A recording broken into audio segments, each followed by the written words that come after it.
third parties from the Everest side of this circle, and that is it. The Panthers are down to 2.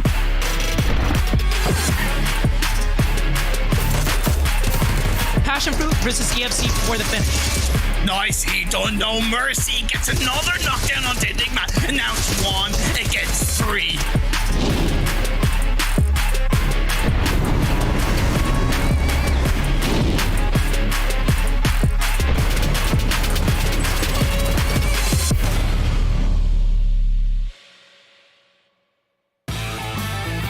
Day 2 of finals has arrived. I'm very excited to cordially invite you and welcome you all the good words, because it's all the good things here at the PMPL finals. I'm your host, F. I'll be here the entire time, surrounded by fantastic people, casters, players, analysts alike. I'm very excited because, like I said, it's day 2 of 3, so we are almost halfway through, and we are absolutely in the nitty-gritty. A lot of stuff to talk about, of course. If you want to do so, you can let us know how you're feeling on Facebook, YouTube, Twitter, etc. Find us in the Twitch chat even. We're a little all over the place here. At us, at Esports PUBGM, and use the hashtag PMPL. That gets you right front and center, puts you on our radar, and we can talk to you, just like I can talk to some of the best. Say hello to the Seven Worlds Gaming and Glitter Explosion. Always thrilled to have you guys here. Glitter, day 2 of finals. What's good? Oh, I mean, there's a lot that is good, but I'm going to let the games speak for themselves today, especially after yesterday. I am excited to see if after the performances from yesterday, 7, if anything crazy changes up today because of it. We're twins right now. I was thinking the exact same thing. Can teams hold off those great performances, or were they just like a one-hit wonder? I don't know. How about you, Efta? How are you feeling today? You know, I'm amped. I'm ready to go, and the same thing is on my mind, because we're going to show you the overall standings. If you've been following us the entire time, thank you, and you know that Ghost Gaming, XSET, we know who's up on top, or at least who has been on top with respect to League Play and Super Weekend. 1 day of finals, and our first place team is the Panthers. Now, I mean, Dave's usually right, but I mean, to see the Panthers in first place, and significantly so, by the way. We played 6 maps, and they did this. A fantastic performance. 19 esports in second place, and there is Ghost at third. But I think the question on everybody's mind, Glitter, like you said, is, you know, these other teams that are performing, can they keep it up? Yeah, and that's why I'm ready to get into our games today. But as you guys can see here, our overall rankings, how everything shook out after yesterday. Obviously, Panthers in first place. 19 Esports actually in second, and this is something that 7 pointed out yesterday, with 0 chicken dinners, and yet they're only 9 points behind the Panthers. So 19 Esports has actually really picked up their consistency, which is huge for them. Ghost Gaming still managing to be in third place because they kind of bookended the day with a win, and then fell off somewhere in the middle. So I'm excited to see if they can pick up their consistency here today. And then moving down the list, we've got JCR Knights, LeveLx actually in a top 6 position, 7. I'm very excited to see LeveLx up here on our first page. Listen, this is one team I'm so hyped up on with LeveLx. The arc we have seen out of them, the character development that we have seen out of them has been quite impressive, and the aggressiveness that they showed sometimes too is like, what's that at? So I love seeing it exit there in 8th place as we're going to be going here towards the second page. Passionfruit Esports with 40 points. We had, I believe it was Juancho telling me that they're going to try to push on that top 5 because he wants to be interviewed. Well, guess what, Juancho? I'm going to hold you to it. We have Lazarus there in 10th place with 40 points. Enigma Fan Club, this is some surprise teams right here. We have also the Hitlist, Mezexis, 33 points. And what's crazy here is that even though they are currently in the second page, all of these teams are fairly close in regards to points. All they need, especially today, early today, is a great game to start off and maybe push themselves a little bit higher. That's the big deal. Our teams all kind of know that this is what they've been fighting for. Over $150,000 on the line, 10 grand to first place. So everybody, you know, the qualifying mentality is out of their brain now. It's really just about being on the top. And with that said, you know, we're going to take a look at some of our top play. Wasn't me. I said XSET, and they're not doing too hot either. So solidarity, Glitter. I'm here for you. Yeah, $150,000 on the line. Me and Glitter are not winning that 150. That's certainly sure. Yeah, I hear you laughing, Seven. You picked Ghost. It's boring. It's not though. It was kind of like a hit and miss yesterday. It's not like they're in first place by a bunch of points. You know, it's gonna be interesting. Maybe Nova makes the comeback today. Who knows? I'm actually really excited for today. Please, Nova, bring it today. I would love to hear Glitter just say "I told you so" at the top of her lungs. So you know what? Even as the XSET guy, I'm rooting here for Nova just a little bit, but we'll see how it all works out. Top players have been really fun to kind of look at and talk about. So, I mean, we've seen some players stand up, and I think the biggest thing that I want to drive home is how different Finals has been. When we pulled up top players in the past, when we're looking at Super Weekend or otherwise, it's J7, all of XSET, Tensa, all of... And that's kind of it, and it was kind of funny. But now, this time around, Seven, I mean, who have been your personal favorites to watch? The Panthers. Where was this team at? It's so crazy how much this team has improved, and some of the players, the consistency with some of the players, Poppy being able to just frag out for that team, whether it's the Super Weekends, whether it's League Play, or whether it's here on the Finals. Yesterday, he had an amazing day. Some of the other teams as well. I think we had some players from Passionfruit Esports, and then we have Ultron. Glitter, this is a player that we've been talking for so long. Ultron has been just putting a great performance for LeveLx.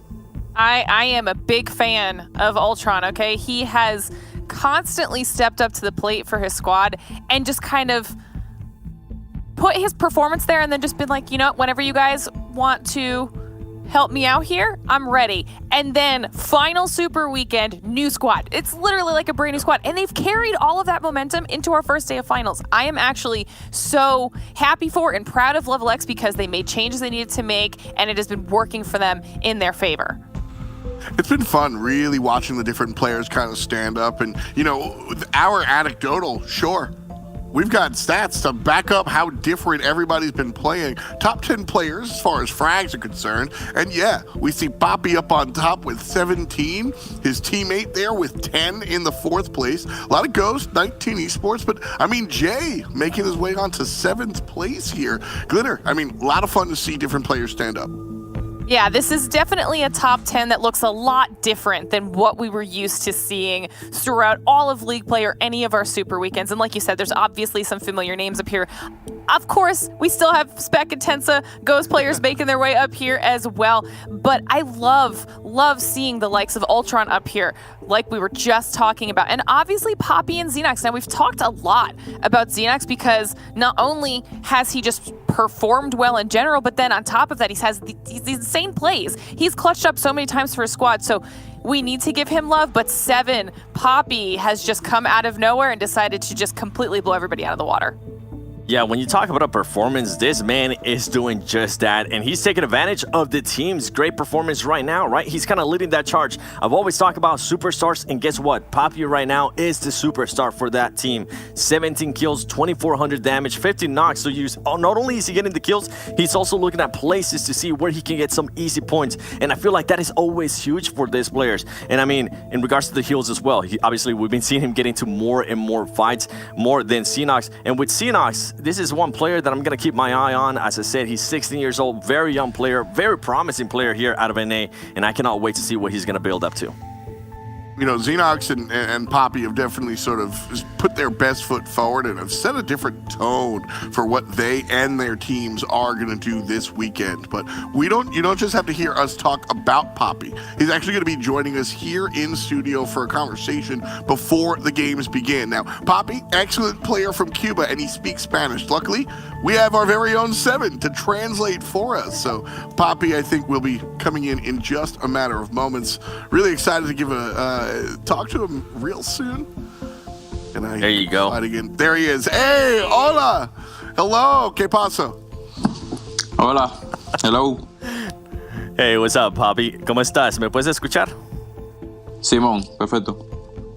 Listo. So for the viewers, I'm going to be asking the questions in Spanish. I'm going to be translating. The first question that I'm going to be asking him, I just want him to introduce his team. That way everybody is familiar with the team. I know we haven't really talked about the Panthers much, so why not? Si me puedes decir las posiciones que juegan tus jugadores en el equipo, por favor. Ok, actualmente estoy haciendo yo de IGL. Legal está haciendo co-IGL, Scout. Hayu está haciendo de Support. Y Fox está haciendo de Fragger también y de Support en ocasiones. Listo, bro. So for the people, in case you weren't able to understand it, Poppy is currently the IGL and the Fragger. We have folks who as the Fragger, and then on top of that, we have Hayuya as support. We have Legal as co-IGL and Scout. Now, Glitter, I know you wanted to ask some questions. Oh yeah, I definitely have some questions. First of all, thank you for coming on and talking to us, but I'm wondering what you guys actually changed as a team, if anything, from your play in the Super Weekend versus what we've seen here in finals. Ahora, Ángel o Papi, como te quieras que te llame. Lo que quiere preguntar la señorita que brilla acá a mi lado, Glitter, quiere preguntar cuál es la mayor diferencia que han cambiado desde League Play o desde Super Weekends hasta acá, hasta las finales. Pues, como te dije, para nosotros clasificar a Super Weekend era lo más complicado, porque todo el mundo jugaba súper encerrados, entonces era muy complicado clasificar a Super Weekend. Si te fijas, los puntos no superaban mucho, entonces la mayor presión era en clasificar a Super Weekend, porque ya luego en el Super Weekend lográbamos estar ahí sobre la línea y conseguir lo que estábamos buscando, que era alguna victoria o estar sumando para estar dentro del top 16. Y en las finales, pues, Gracias. Está claro que si llegamos los 4 vivos a la final, pues, a final de zona, perdón, pues conseguimos cualquier cosa. Mejor. Espérame, traduzco todo lo que acabas de decir porque dijiste muchísimo. No mentiras. Now, what he just said is that the major thing that they kind of changed from league play is that during league play, they actually felt a lot of pressure, or at least he felt a lot of pressure on his teams to qualify to the Super Weekends. Once they qualified to Super Weekends, they were just trying to get enough points to be able to make it to the finals. Now, here on the finals, something that they were able to notice yesterday right off the bat is that if they didn't take those early engagements that they're kind of used to, Glitter, if they just outlasted a little bit, that tried to keep all their 4 teams alive towards the end, they were able to perform a lot better. So that's something that they're going to be trying to hear. So that was his answer right there. Now, the next question that I'm going to be asking him here is, which ones are some of the teams that kind of give him a threat in the game, especially Erangel or any other maps that they might be having some issues with? So, Ángel, papi, la pregunta que yo te quiero hacer es, ¿cuáles son los equipos que te dan la mejor amenaza en los juegos? ¿Cuáles son los que los ves y dices, no de nuevo? Actualmente estamos teniendo roces, inconvenientes con JCR en los puentes, porque cuando no pasa por uno, pasa por el otro. Entonces, a nosotros caer en base, tenemos ese inconveniente que tenemos que pasar por los 2 puentes. Entonces, cuando no es uno, pues ellos aparecen por el otro y nos están siendo un dolor de cabeza, la verdad. Y el equipo más fuerte para nosotros es Ghost. Listo. So what he just said is that the major team that they're currently having an issue with is in Erangel, and it's going to be JCR, because with the Panthers, they tend to land on military base, and every single time, whether it's JCR going to the West Bridge or the East Bridge, they're trying to camp the Panthers, and they're trying to knock them out earlier. So that's one of the major teams, and obviously you have to go with Ghost Gaming, my pick, because they're just so strong. You definitely have to watch out with them. Now, Glitter, I know you had another question.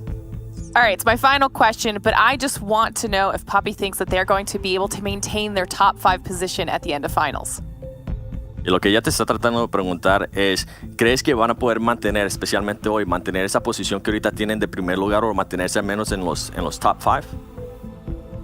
Pues la verdad es que vamos a intentar mantenernos donde sea, principalmente top 5, porque eso es lo que clasifican, obviamente.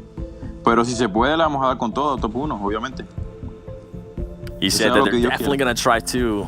Gracias. He said definitely they're going to try to maintain that first place. If not, they're going to try to maintain that top 5.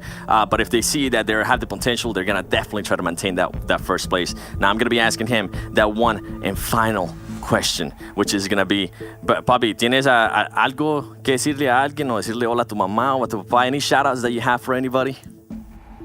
No, muchas gracias a toda la gente que nos está apoyando, obviamente, y a seguir, que falta mucho, que aunque ayer nos haya ido bien, no significa nada, todavía quedan 2 días, entonces pues hay que seguir fuertes. Y muchas gracias a la gente que nos está apoyando, y mano arriba, que seguimos ahí. Gracias, loco. Gracias por la entrevista también. He just said, just pretty much shout out to everybody that's supporting them right now. They know they had an amazing day yesterday, but they know there is 2 days left, so they're looking to put up a good performance. Thanks so much for the interview. Gracias por la entrevista. Love that. Ya me puedo ir, ¿no? Sí, ya, métete al juego. Listo. Get in the game, brother. Gracias por You gotta play. Thank you, buddy. Oh, man. Awesome, awesome. So good to be able to hear from somebody different. You know, we see a lot of the same faces, I think, and very, very cool to see the other side of our scene. So one more time, thank you to Poppy for joining us. Thank you, Seven, for Job, Seven. flexing the resume. There you go. Now officially an esports translator. So don't do that dance ever again. But great stuff there from Poppy. Him and the Panthers have done a great job here in the finals. You heard what Poppy said. They had a great day one, but following that up for day two and day three might be a little bit different. Another thing that he said during that interview was, you know, during league play and Super Weekend, preoccupied with trying to qualify. Now, maybe just playing the game, Seven. Yeah, and I mean, you can kind of see it right here, right? We're going to be comparing the Super Weekend stats to here to the finals. The damage that they've been putting up so far is crazy. Their average survival time has actually increased from the performances. Yesterday, when we were able to compare this, at one point, they were about the same, but just their aggressiveness that they were able to show a little bit more towards the end games when they had the 4 players was huge. The points per game, I mean, they're currently averaging points per game that Ghost Gaming was averaging during Super Weekend. And we know what happened with Ghost Gaming. They ended up in first place.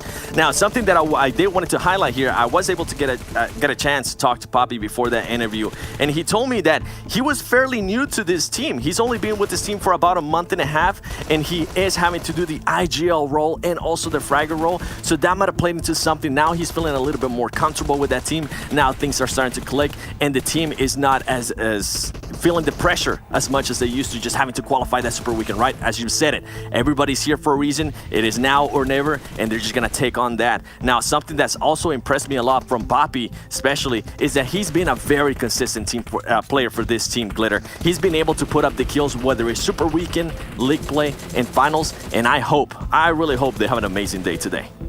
Absolutely, and we've talked about how important it is for teams to have that one player that can kind of start the ball rolling for them, right? That star player, and Poppy has definitely filled that role. But one thing that I do like to see coming out of the rest of the squad is that we now have Hayuya almost matching Poppy's damage output, even though Poppy has a lot more kills. So it's nice to see that we have those other players stepping up to the plate and starting to kind of do some of that heavy lifting with him. And if they continue to do that, Panthers could become a little bit unstoppable. That's the thought process here, you know, and we started talking about this kind of earlier in the beginning of the segment. We mentioned how different everything looked like when we took a look at the standings, right? We got very accustomed to seeing Ghost up on top with an absurd amount. I think they ended with 150 points above number 2, right? And we got very accustomed to seeing the same names on top. We jump here into the finals. Panthers 19, Ghost Gaming. Yeah, Ghost is still hanging, but JCR in 4th place is unheard of. I need to shout out Russell, but the Knights also haven't been consistent, Glitter. This is wildly different. Yeah, and I mean, if you're looking at this, obviously the points are going to be wildly different because we had so many more days in our Super Weekends than we will in finals. However, the biggest thing is that all of the teams that all of us called out for being those heavy hitters are not exactly doing that right now. I mean, XSET is squeaking in there in 8th place. Nova isn't even making the list, and Ghost is hanging on in 3rd. But the fact that we've seen the teams that we had almost counted out a little bit in the Syndicates, in the LeveLx, especially with Knights, the fact that they're up here at this top 8 position and very close when it comes to those points. I mean, you've only got 2 points separating 4th and 5th, and then 5 separating 5th and 7th, because technically the next 2 are tied. I mean, it's anybody's game at this point, and that's one of my favorite things about finals, is that we all came in thinking we knew exactly how it was going to play out, and not a single one of us was even close to being right, which is why today should be even more exciting. I mean, that's why I went with XSET. That's why I think you went with Nova, is this very real mentality of the fact that the top of the crop are going to qualify and not have that, oh, what if we don't make it? Because, like, haha, obviously we're going to make it. But now that you're here, that's not a concern. So you've just got to do it. You got to do it on 3 different maps. Erangel, Miramar, and Sanhok are what we're going to ask our players to play on. Not once, but twice. Same schedule as yesterday, and tomorrow on the final day will be the same schedule. So no mix-ups. There's a lot of different variables as far as BRs are concerned, but this variable will stay the same. We're just going to ask you to play on the maps that we ask you to play on every single day. Can the teams do it again? That's the question. Thank you for that excellent beginning segment. 7, of course, thank you for the translation. We'll bring you guys back after our first map is concluded. But for now, we're going to jump into our first map. Erangel should be a lot of fun, whether you're watching at home, with friends. One thing that you can do is earn while you learn, because we're teaching, sort of. I just wanted to rhyme, real talk. But anyway, the PUBG Mobile Pro League has brought you the Esports Center inside the game. Just for watching the game, the broadcast, right now, you can earn points. You can use those points to buy things in the shop, qualify for a lucky draw, or use those points, wager on who's going to win. Yeah, it's pretty tough, so good luck with that one. But if you get it right, you make a bunch more points, and then April 18th, that's tomorrow, folks. So you've got to get these points in soon. At the end of tomorrow, the top 3 players, as far as points are concerned, will get a permanent outfit. Mustache Dave put that on his Twitter earlier, so something you might want to look out for and see all the crazy stuff that we've got coming at you. Speaking of crazy stuff, I got 2 commentators alongside me. Always kind of fun to see our crazy commentators. It's Mustache Dave and Invirum. Invirum, so glad you could join us. How you feeling? I'm excited. I'm ready to go. I think some of the notes you guys touched on early on in the show, talked about the Panthers getting Poppy in to tell his story as well. Hard to believe this guy is a relatively new member of the squad and he's IGLing so confidently.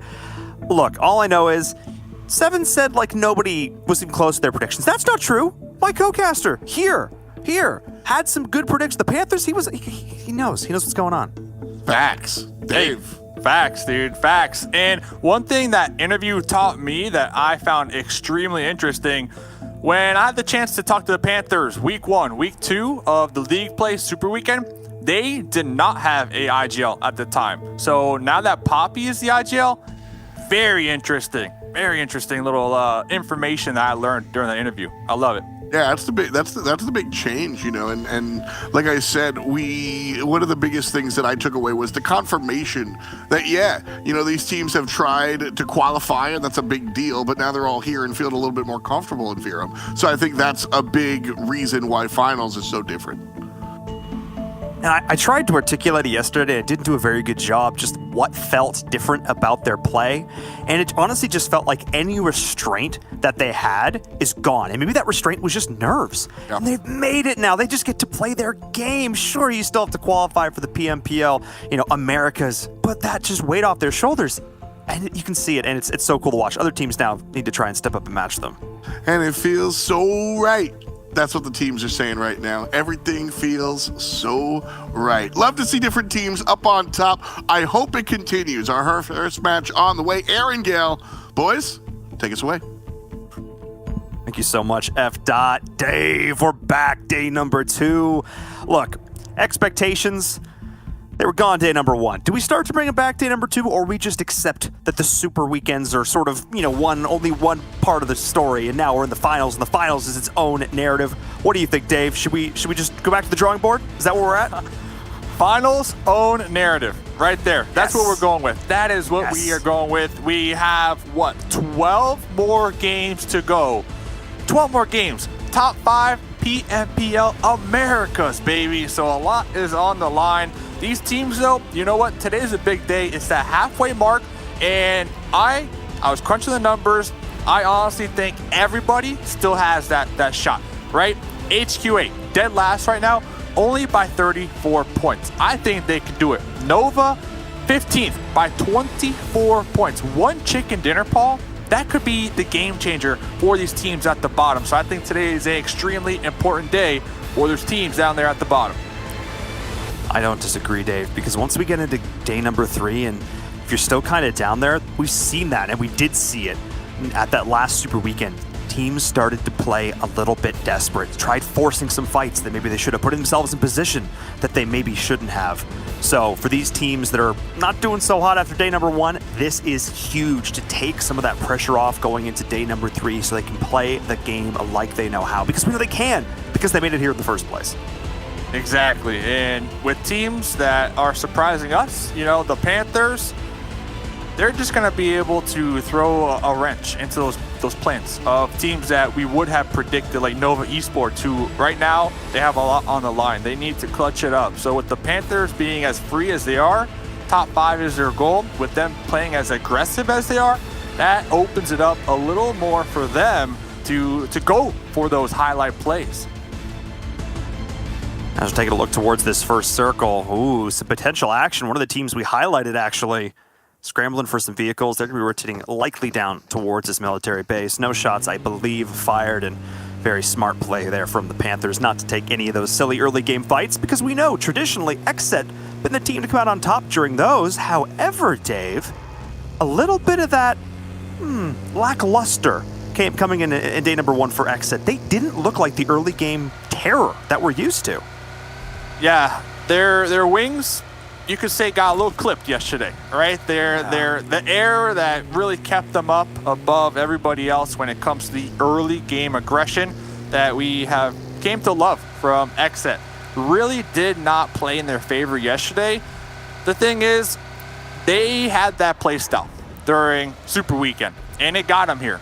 Personally, I don't think they should change it up. I think yesterday, hey, things didn't work out. Today, stick with that aggression, but just try to play a little safer, you know, scout it out a little more, try to get as much intel as possible before going for those aggression plays, because they're in the mid-pack. XSET, they're in the mid-pack. Like, yesterday not the hottest of days, but they're still there. I mean, top 5, that's it. They could get it. They can get it. I mean, they're right, you talk about it, middle of the pack, right in there, 42 points. When you got other teams like LeveLx, Syndicate, Passionfruit, Lazarus, even EFC, the Hitlist, all within 6 points of them. That's, you know, a half-decent game. All of these teams could potentially go to that next level.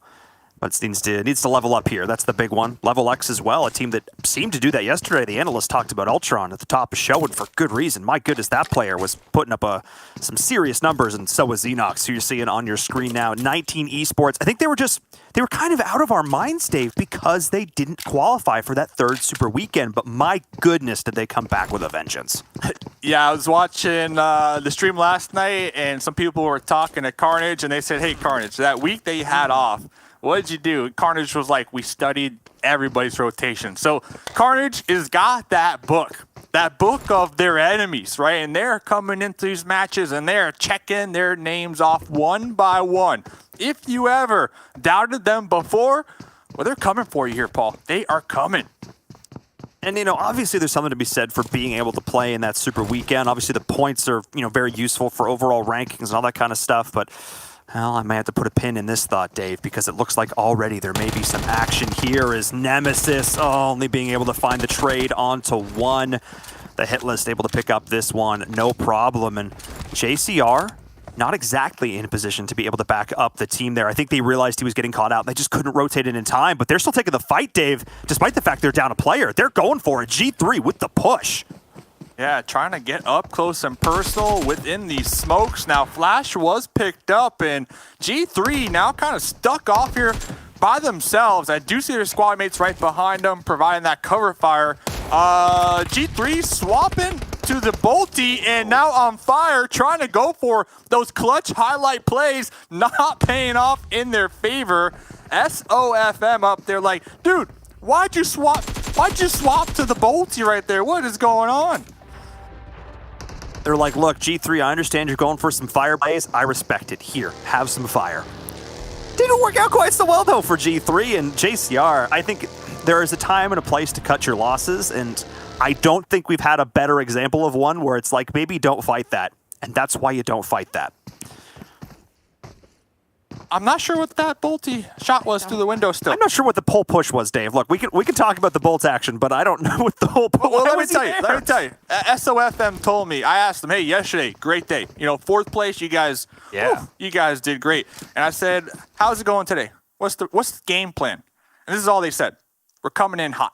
We're coming in hot. That is all. That's all the info I got right there. So I think with that in my mind, talk about coming in hot. Well, I didn't know they meant come in hot and get mollied. Yeah, maybe a little bit too hot. Take a step back. Take a little too hot. Just the floor is lava, quite literally, in this situation. Not working out quite so well for them, but a team who had a decent day number 1 though. On our screen, of course, Ghost Gaming, the squad who finished up our super weekend rallies with a seriously impressive scoreline. It seemed a lot of us at Peg to potentially win the whole darn thing, walk away with that $10,000. Their day number 1 was fine, but it did sort of feel like they were lacking just a little something. Yeah, I guess you could call 2 chickens fine. You know, when we got spoiled with 3 or 4 chickens. I guess some people could say that. The only thing that they were lacking yesterday in my book is just a little kill. A little bit of kills. A little bit more kills. And I think that's what they're going to try to do here today. I think we got spoiled. Super weekend, we got used to Ghost Gaming having 3 out of 4 players in the top 5 when it comes to kills and damage. Now, 12 more games to go. They definitely have a lot more room here today to make sure they get that done. I don't like how we're giving them crap about it. They're literally second place in terms of kills, but still not number 1. And I think the reason we're sort of calling it out is because they had 2 fantastic games and 3 really not so great games and 1 okay game. And they ended up resulting in 68 points, but the bulk of those 68 points came from those 2 chicken dinner victories. And I think it's just the lack of consistency that we're used to seeing from them. Their ability to make it top 4 into circle situations is sort of the staple, the hallmark of this team. So not seeing that consistency, I think, is A, not great for Ghost, and B, great for all the viewers, because it means this final lobby is starting to shake things up a bit and see some things we haven't necessarily seen before. Yeah, only 13 points behind first place. So Ghost, 1 more chicken dinner. That will do it. That will do it. And talking about them, we saw game 1 yesterday. Bayo had 6 kills. Bayo, probably their best game out of yesterday as an individual player. Right there, the laser, the DP. I wonder if Bayo is just hotter in the morning compared to the evening. Interesting. We have the reverse Nova Esports effect, where they heat up as the day goes on. I'll keep an eye on that. Maybe we'll do a study as we keep an eye on these rotations. This was a fairly relaxed, easy first circle with the plane path. Teams had a good amount of time to loot up. We didn't see a ton of action, but we're definitely going to start to see some, Dave, as we look towards this next circle. Look at the cluster of teams all right there in the center. Nobody wants to be behind on these rotations. And you know what I love to see in all this, Dave? Where's Nova Esports? They're not on the outside. They are right smack dab in the middle of it.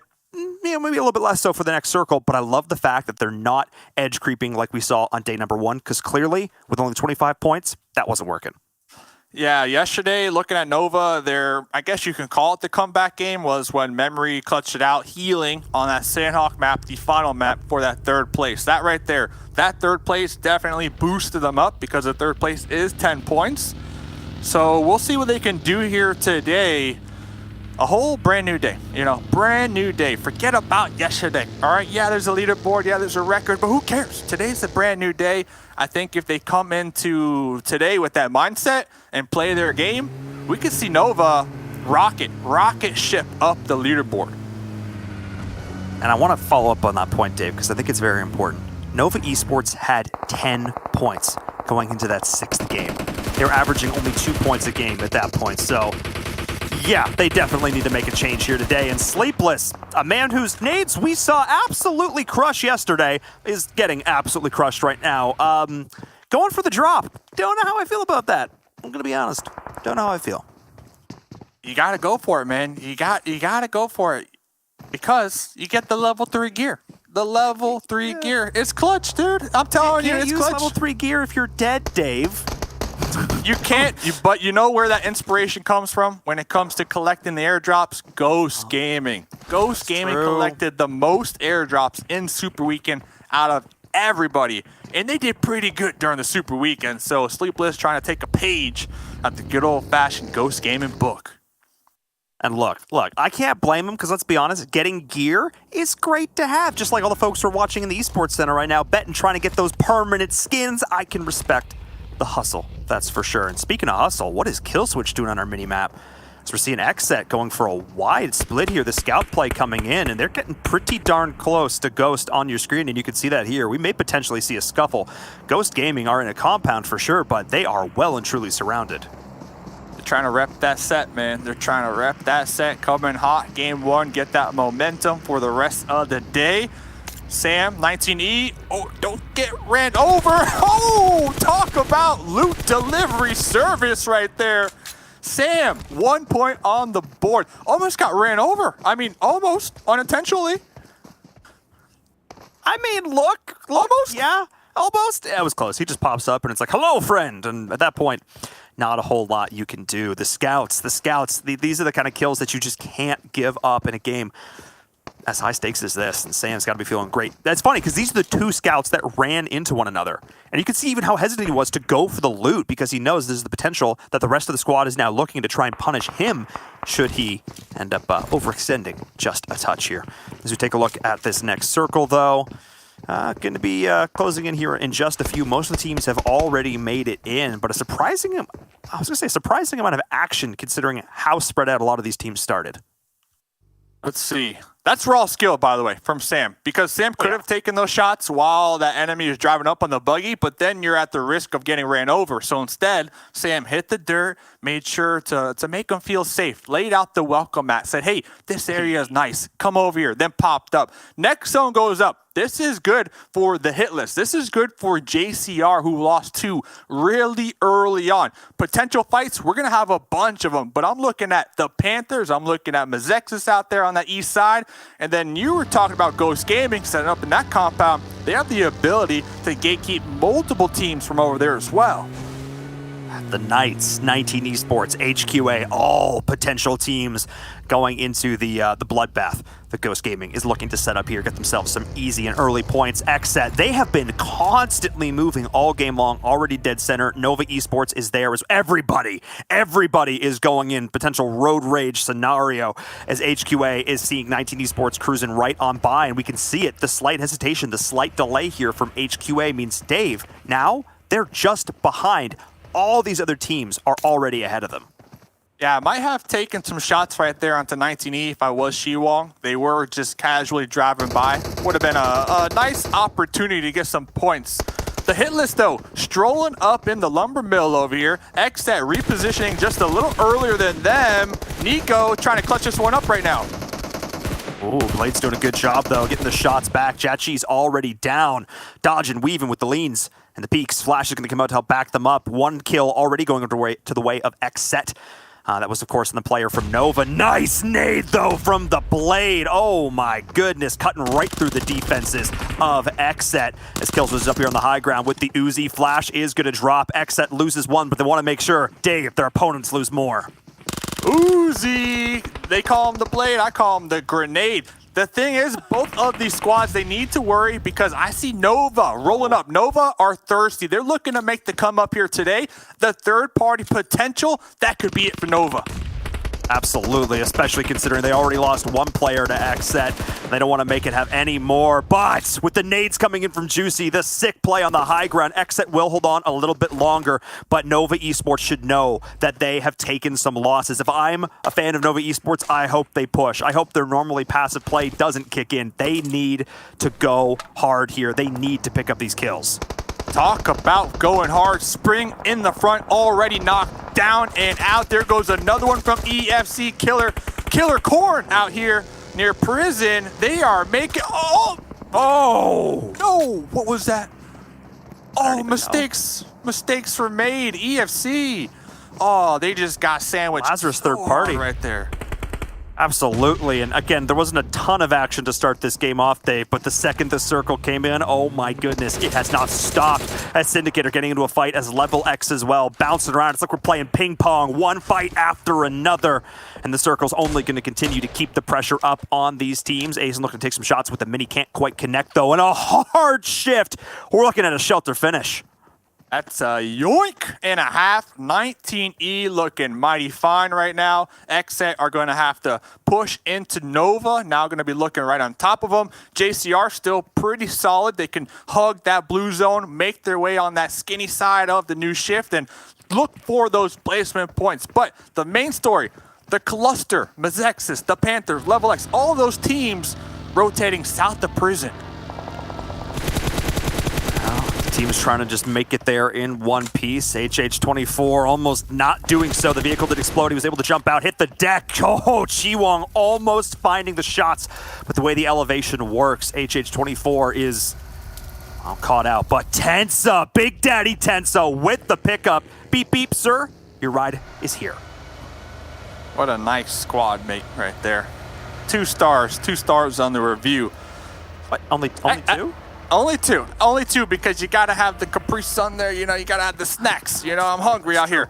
XSET though, they might be down some members, but I believe they have 6 kills. So they're looking good. And we'll get back to that because Poppy, we heard from him in the interview, they're looking to make some plays here today. They are indeed, and potentially taking some shots in towards a couple of these teams. JCR being one of them, Kill Switch as well. And the last remaining members of XSET as they are trying to make their way into this next circle. JCR, though, is the next one they've got to look at. LeveLx as well. The teams are all over each other, Dave. Drive-by situations left and right. Juicy just looking to try and get as many kills as possible before they go out. I don't even know how to describe this. They have zero care for their own well-being. It's all about getting these kills. Exactly. To talk about that, Kill Switch with the pull-off. 2 more points on the board. Thank you very much. Kill Switch popping off. Kill Switch, one of the most damaging top fraggers from last season. Finally flipping that switch, turning on here in the finals where it matters. Like, traditionally, a kill switch is something it's on a guitar and you use it to mute the sound. That's not this kind of kill switch. His kill switch is where he just becomes absolutely scary, unbridled destruction. It feels like at this point, they've just been told, kill as many people as you can. Just there's no survival, there's just go off. And this version of LeveLx may be the scariest version we've seen yet. I'm scared. I'm shaking in my boots. The Panthers got a little 2-1-1 split going. Legal down there towards the south. Fox looks like they're chilling with the off angle onto Ghost Gaming. I don't know though. Poppy, what are we doing out here? We're looking to make some plays. They're looking to get aggressive with Ghost Gaming. This is nice. I like it. I mean, look, this is the unbridled aggression that I'm looking for, and Fox is going in. Bayo has this beautiful off angle, though, and they're trying to get the revives through. Spec was back up, but HH24 has been dropped again. Here come the nades, the angles. Fox is there, but Spec has the eyes on a great play from Fox, using the vehicle as cover, but no! Tensa was able to get the shots back. Maybe a bit of an overextension here for the Panthers. It comes down to the 3v3. Bayo's rolling up as well. What can Poppy do? He can drop is what he can do, as Spec with the tree, the hard cover, just goes a little bit bigger, and Dave, it looks like the Panthers may have bit off a little more than they can chew. Just a little bit. The next zone does favor them, so they are going to be hoping that Ghost look the other way and just, you know, forget about what just happened. So Ghost looking to reposition for these compounds.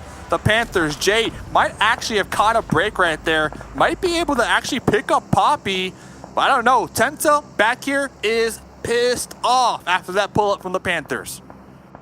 And don't get me wrong, I actually really appreciate the play that Fox did there. Pulled up, jumped out on the other side of the vehicle to use it as cover.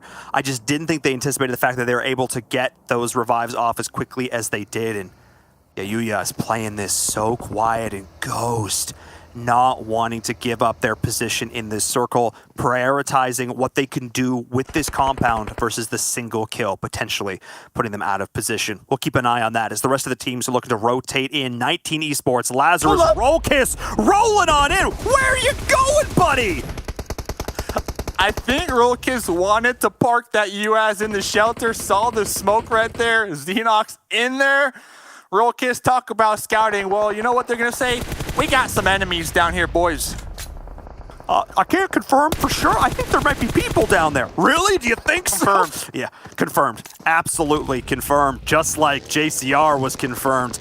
Being picked up there, you can see it in the kill feed. Lazarus, I think you're just going to bypass this, move on in, because this position that they just sent it to is actually not in the next circle, where so many of these teams are trying to find a purchase, trying to hold on, trying to find something in this next zone. Because, Dave, this is pretty hotly contested. We still got 11 teams in the lobby. Ooh, yeah. Fate looking to get some revenge over here onto them, but instantly third party. So you got to watch your angles, you got to watch your peaks, and 19E going to be repositioning. Acer looking to send it right on top of the Passionfruit shelter entrance. They're going to be right there in the zone now, or trying to get into the zone, at least.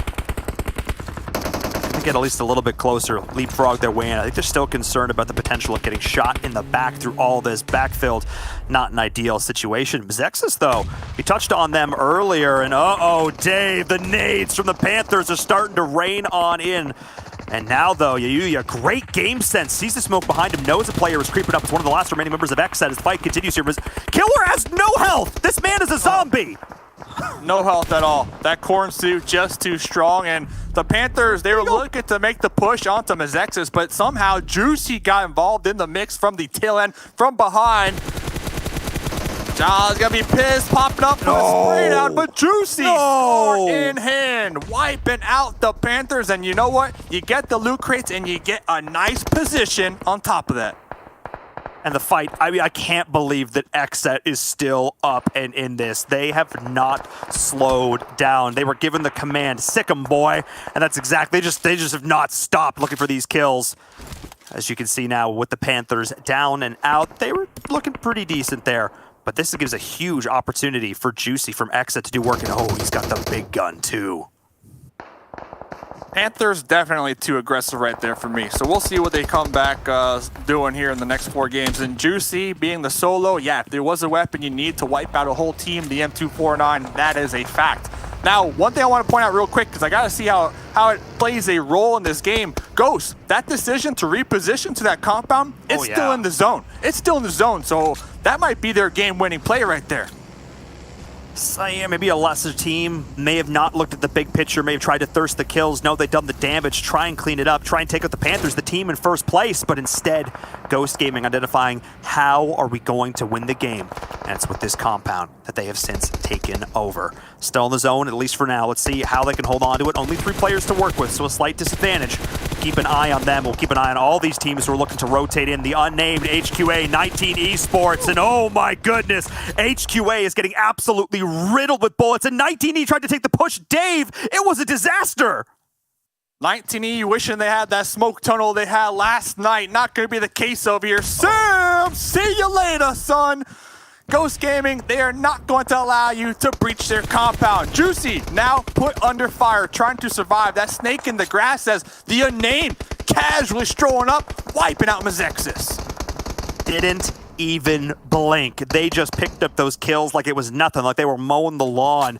No stakes. Snakes in my yard. My goodness. But that's just giving another opportunity for XSET to potentially backstab this new squad. But the unnamed, the difference there is Dave. They've got all 4 players alive and 6 kills already. All these teams actually putting up a decent number of kills as Nova does eventually go down.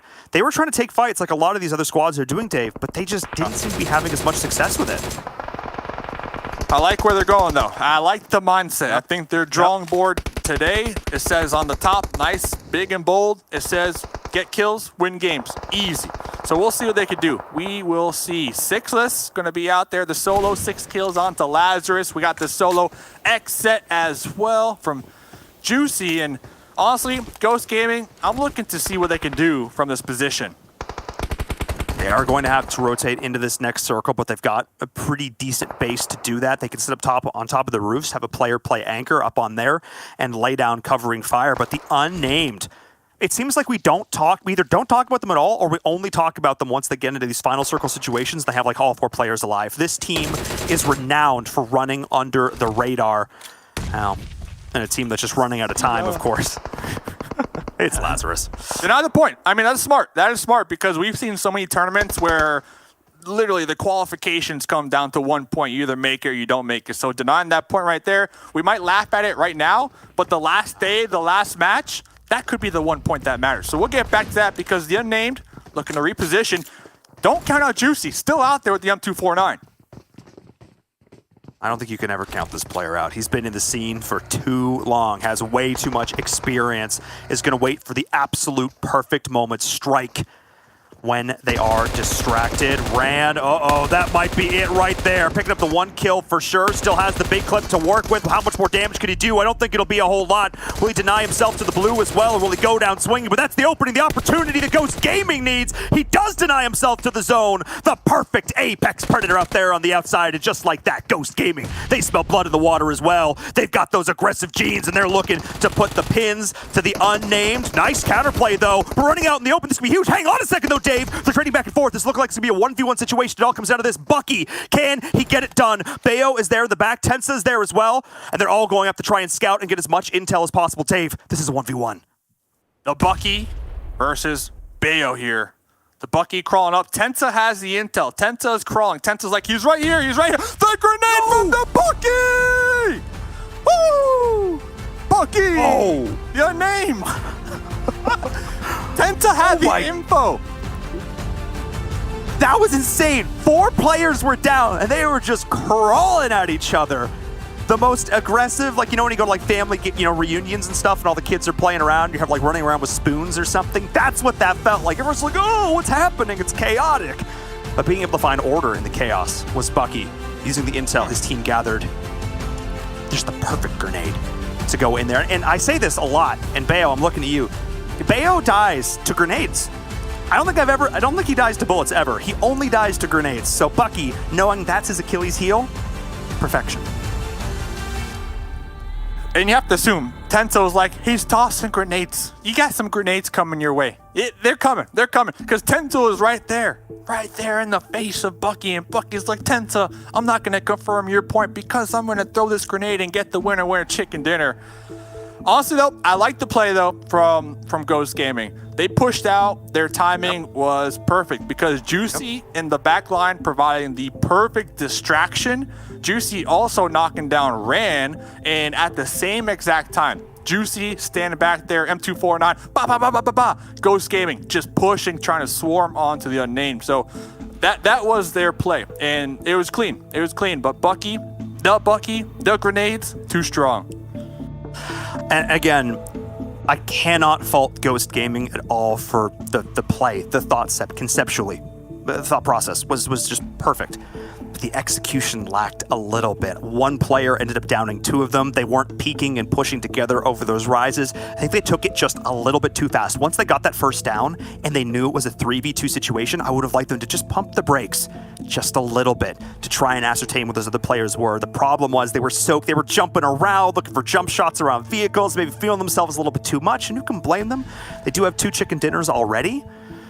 But still, I gotta give so many props to the Unnamed. They weathered that storm. They weathered the backstab from XSET and came out on top. Bloody, but not beaten. So props to the Unnamed. Their first chicken dinner here in the finals.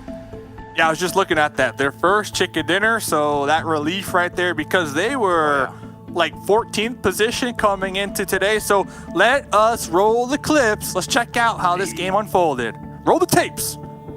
Roll it, because it was a slower start. Dave, let's be honest, it was a slower start, but boy, once we got to like circle 4, did that action ever start heating up? We had a few little scraps like this at the start. Wait, was that where Flash threw that? Oh no, that is the saltiest Molotov. That is amazing. That is a sweaty spot. Through the crate, right? Like through the crate. Talk about aiming and talk about Sam. Oh yeah. You know what? I watch a lot of PMPLs, and in other regions they don't call them snakes. They call them crocodiles. So I don't know. I think Sam right there. I think they get the crocodile tag. I'll take it. Look, crocodiles are a lot more threatening to be. I mean, I guess it depends on what kind of snake you're dealing with. But still, alligators, I talked about apex predators earlier. They haven't changed in 300 million years. Just like Killswitch there, looking absolutely devastating in that CQB. And this was, I think, where it all started to fall apart for Lazarus. Not respecting the intel, not knowing 19E was there. That was a bit sloppy, I'm not going to lie. Yeah, and then I feel like they got a little tunnel vision right there. We saw Fate popping up and pretty much ignoring their angles from that third-party potential. And then, of course, we saw Hitlist at the end just trying to snake it out, try to get some placement points for the squad, for the team. And I believe they did. This is Juicy, though. Like, somehow, Juicy wedged themselves in between the Panthers. And I think that goes back to the Panthers playing so split that game. Yeah, I think just, again, losing Fox early, the thought process wasn't necessarily incorrect, but it ended up costing them not having as many players in that late game. But the second, you could see the vehicle send to Ghost Gaming. I love it. The zero hesitation play. Bea was up, like I said, on that rooftop playing Overwatch, but it was Bucky right here, the crocodile in the grass. He killed all three of them, Dave. Oh my goodness, Bucky just went off. So I think, Sam, still Snake. If you're, you know, you get 1 kill in the grass, you surprise somebody, you're a Snake. But if you get 3 kills, if you get 3 knocks onto Ghost Gaming, that Snake level gets elevated to Crocodile level. I think that's it. That's the threshold. So now that everybody is aware, we're clear of the book of snakes and crocodiles and reptiles. That's it right there. But ladies and gentlemen, that was only game number 1. We got more games to go. Don't go anywhere.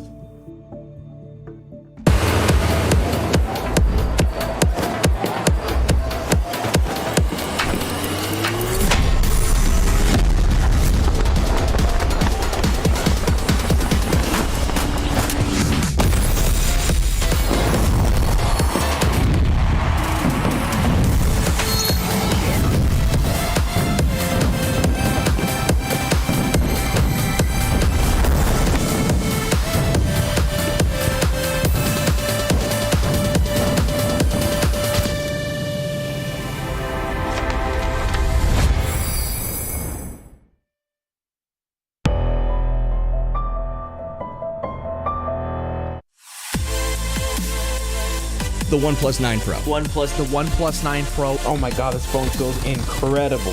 The best processor, 120 hertz, 12 gigs of RAM, and a Hasselblad camera. What more could you want? The HyperTouch on this bad boy is phenomenal. The best model of OnePlus phone I have used to date. This feels really good. And HyperTouch basically makes response time on this thing when you're gaming next to instant.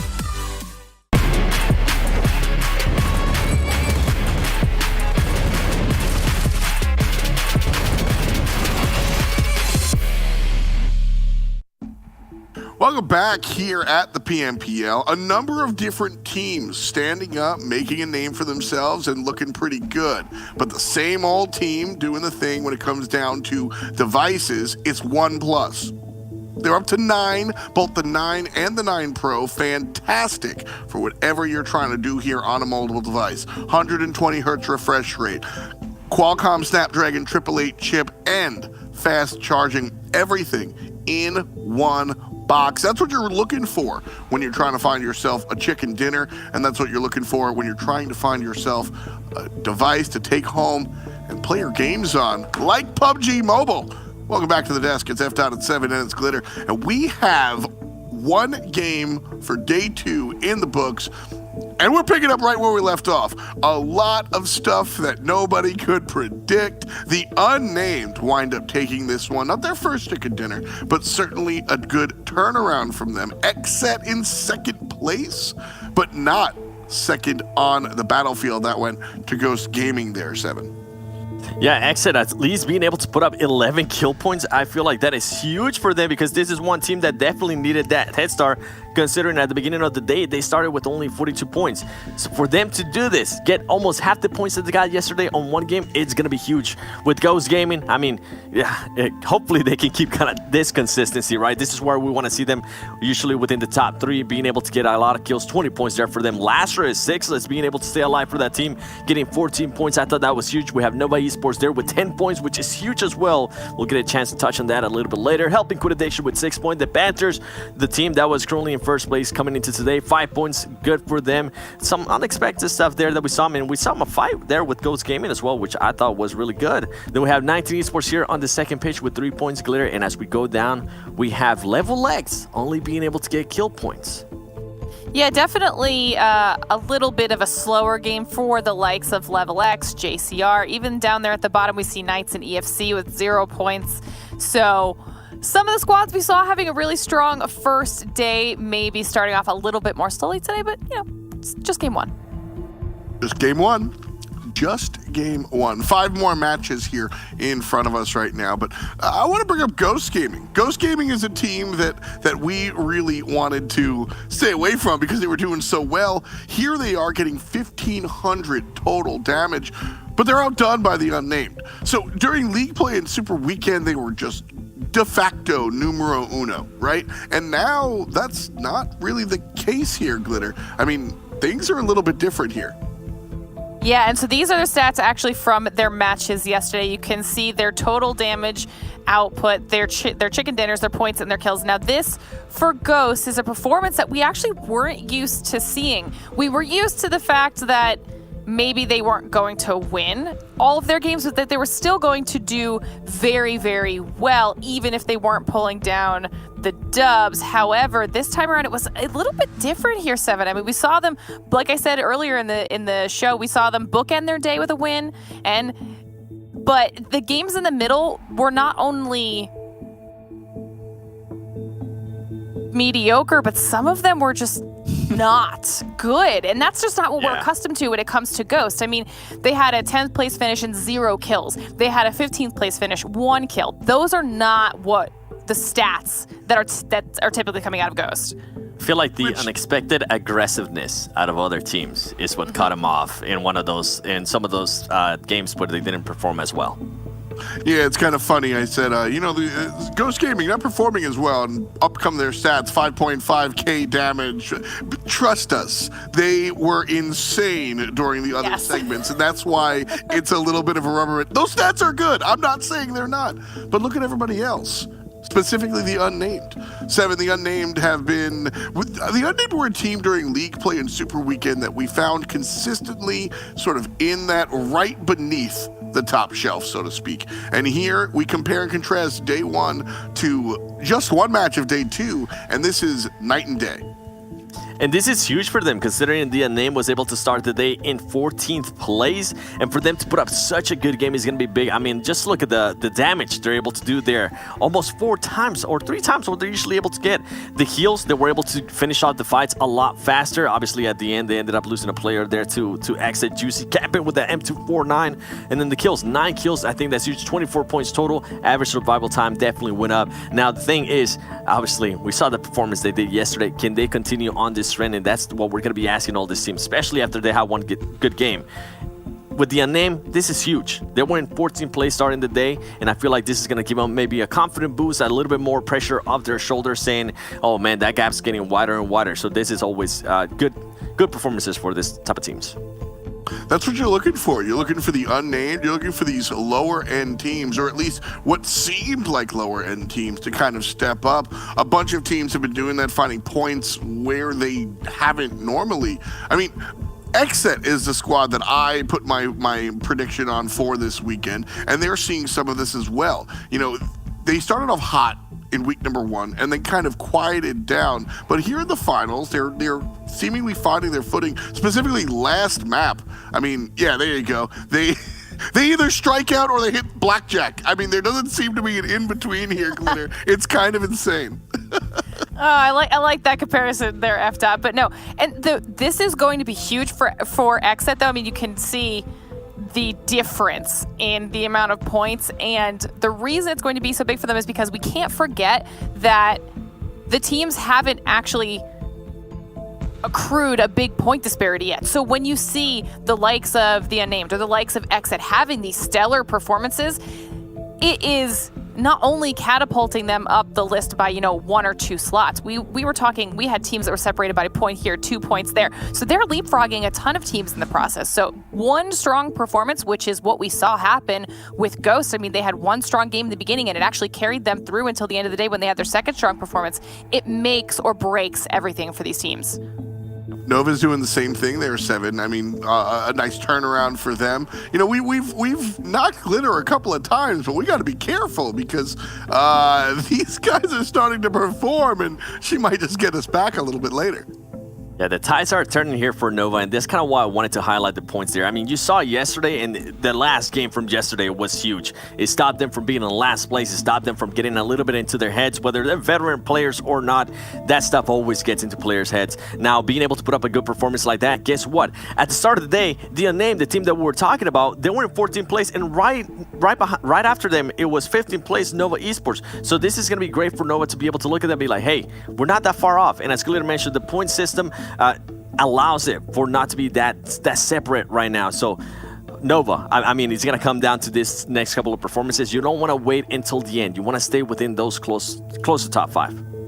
Well, we've got a couple of maps in front of us. The second one is where we're headed. Thank you so much, Seven and Glitter. We'll bring you back afterwards as per usual. But for now, we're going to say hello again to our friends in Virum and Mustache Dave. We're going to Miramar, boys. This one has been explosive this season. That's right, I'm going back to it. Because Miramar has been the map that we pull out all the stops on in Virum. This one has been crazy. I mean, I think back to the early days of competitive PUBG Mobile when Miramar really entered into the pool. It was so slow. We'd see a kill like the 18-minute mark if we were lucky. But now, Dave, these teams, because they feel they have more time to fight early, we see more early fights. Yeah, and it helps with the times to loot, you know, weapons, scopes, all that good stuff. And teams starting to realize the importance of kill points. I think back then, kill points weren't a thing. And then we introduced kill points. Teams are like, okay, now early fights, it's worth because we can get 4 points, first 10 minutes, put down the board, and that already relieves some pressure with trying to get those placement points. So Miramar, early game, definitely opens up the opportunity for teams to hunt down these early game points. And right now, we got a ton of teams at the bottom who might use this opportunity. Not just the early game points with respects to the map, but also with respects to the format. It's finals. We heard from Poppy earlier on, and we heard from some of the other teams that, all right, listen, no more complaints, no more questions about if we got to qualify. Now we're just looking at who's near us and how to take them down. And so that's all the players are worried about. That's all I'm worried about. So let's roll into it. Miramar in front of us. These gentlemen will have the call. Let's roll. Thanks, Tom. And I can't agree more. Sometimes it all comes down to just going back to basics. We don't have to this esoteric dread hanging over your head of will I not qualify for the finals? No, you're here. You did it. You made it. Now you just gotta frag out. You just gotta do what you know that you can do. And Dave, as we load into map number 2, we're gonna see exactly what that is. What do these players bring to the table? We're about to find out. Back to the basics. That is the game plan for a lot of these teams. Rely on those skills that got you here in the first place. The Hitlist. My team, EFC, Mezexis, you know, Nova Esports. A lot of these teams too. A lot of these teams that we don't normally mention all the time. But this is like, for these players, their first time playing at this level of competition. We got a lot of teams that qualified through PMCO. They're living their dreams, right? They are trying to be that esports player that they dreamed of becoming. Now, this roadblock, top 5. Top 5, 11 more games to go. 11 more games to go. Top 5 move to PMPL Americas. I can only imagine the pressure, you know, to perform. Hopefully it doesn't crumble on top of them. And I think knowing that the top 5 do qualify. You don't have to be in first place. You just have to be in that top 5. And, you know, some teams might go in this, you know, we know we're maybe not the best squad in the lobby, but we think we're pretty good. And I think that sort of mentality, it takes a certain kind of player to go, no, I'm the best. I'm the absolute best one in the lobby. That kind of mentality, not all players can really manifest that, and probably for the best in some cases. But knowing that you just have to make the top 5, I think takes so much of that pressure off. And I think it's why we're able to see teams like the Panthers perform up against a lot of these other good squads. And Dave, let's talk about this first plane path and circle. This is one of the nicer Miramar circles we've seen yet. Yeah, this zone pretty much taking up the whole map for the most part. Everybody should be pretty happy. We see Ghost, I mean, no surprise, dead center, looking pretty fine. XSET, Monte Nuevo. Now XSET, they needed last game. Last game, we talk about confidence boosters, we talk about turnaround games. That was it. We popped over to kill switch 1v2, pulling up to the Harry Potter tower, like 4 kills last game. Like, Killswitch, like, what? What was that? Like, it looked good. And then Juicy, 6 kills to themselves last game. Like, Juicy's one of those dudes, if they're feeling good, they're bringing up everybody around them. Like, their confidence and just their aura, their vibe, you know, their vibe. So it's like Juicy's vibe right now has to be really good, and that just elevates everybody else's mood on the squad. So honestly, XSET, I think today is their day that they're going to be coming back, baby. And they already did 4th place as of right now. I mean, jumping from, you know, like 8th to 4th already, I mean, that's fantastic. And, okay, we're good. Okay, fine. No, and I think that's, and I'm actually so glad you talk about this, Dave, because there's the difference between a shot caller and a leader. A shot caller is just somebody who can tell you what to do, but a leader is something that's a little bit more. And you talk about that aura, that vibe, the ability to energize, hype up your team. That is not something that all players have by any means. That is the hallmark of a leader. And Juicy, with the amount of experience that they have over the last few years, certainly something that they bring to the table for their team. So definitely something we're going to be keeping an eye on. And hey, Poppy, the flip side of that, the new IGL for their team. Definitely something to keep an eye on as well, as I think we're going to see a fairly passive early game here on Miramar. Hey. That's what they're saying right now. And to add on to that point, it's 1,000% easier to bring down your squad, you know, bring down the mood. It's so easy to just ruin the vibe, ruin the mood on the squad if you're doing bad. Yeah, like, it's a skill. If you have the ability to elevate everybody else's mood around you, it's like, you know, you walk into a room. You could tell that room, it's like, what happened here? You know, did you guys eat some stinky cheese or what? But that one person could change everybody's frown upside down. Juicy, I think, has the ability to do that. So I'm looking at XSET today, and I just love the topic all around. It's an interesting topic. I agree with you. Not a lot of people could do that. And Juicy, hey, we're looking at you. Praises, man, all around. And look, there are a lot of these players that have been around the scene for a while that have earned their respect, but I also love the flip side of this, the fact that we have new up-and-coming squads from the PMCO, the fact that, you know, like 70,000 teams can play and you can make it here to this kind of environment. That's so cool. All these squads that are trying to make it, and now we have our PMCO reps coming in here as well. They get to learn from the best. They get to learn from the rest of these experienced veterans. And they get to hopefully start to develop some of these skills as well, Dave. This to me is so great because it's the apex of the old generation, like 2 years, and the new generation really coming together. And it's so great because I forget which teams qualified in from the PMCO sometimes because so many of these squads are looking so good. Yeah, the open format really is cool. You know, it lets the casual player who has that dream watching like Bale on the big screen, watching Uneven compete at lands, watching Sixless, you know, just pop up, frag out.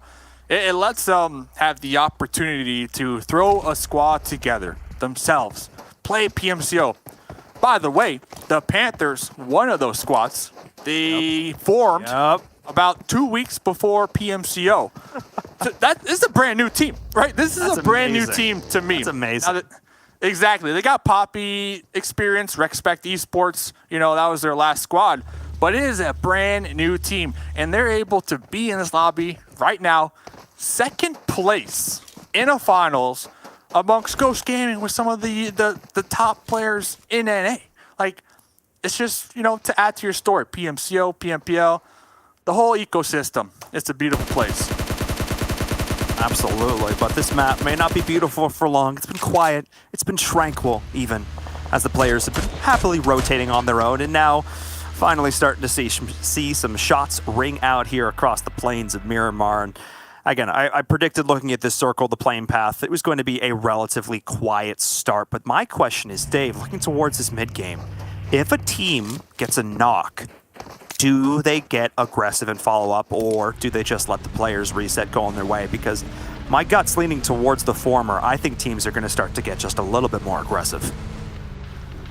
That's what I'm hoping, right? That's what everybody watching is hoping. And LeveLx, well, they were driving by this compound, maybe doing some scouting, received some shots from the Knights, and they're like, nah, you know, Paul, you know, I know you want to see us breach. I know you want to see us. Oh, Okay, I know you want to see us fight, but we're gonna play the long game here. All right, we're gonna just get this compound right next door. Thank you very much, and hope that it is favored in the next zone, which it should be.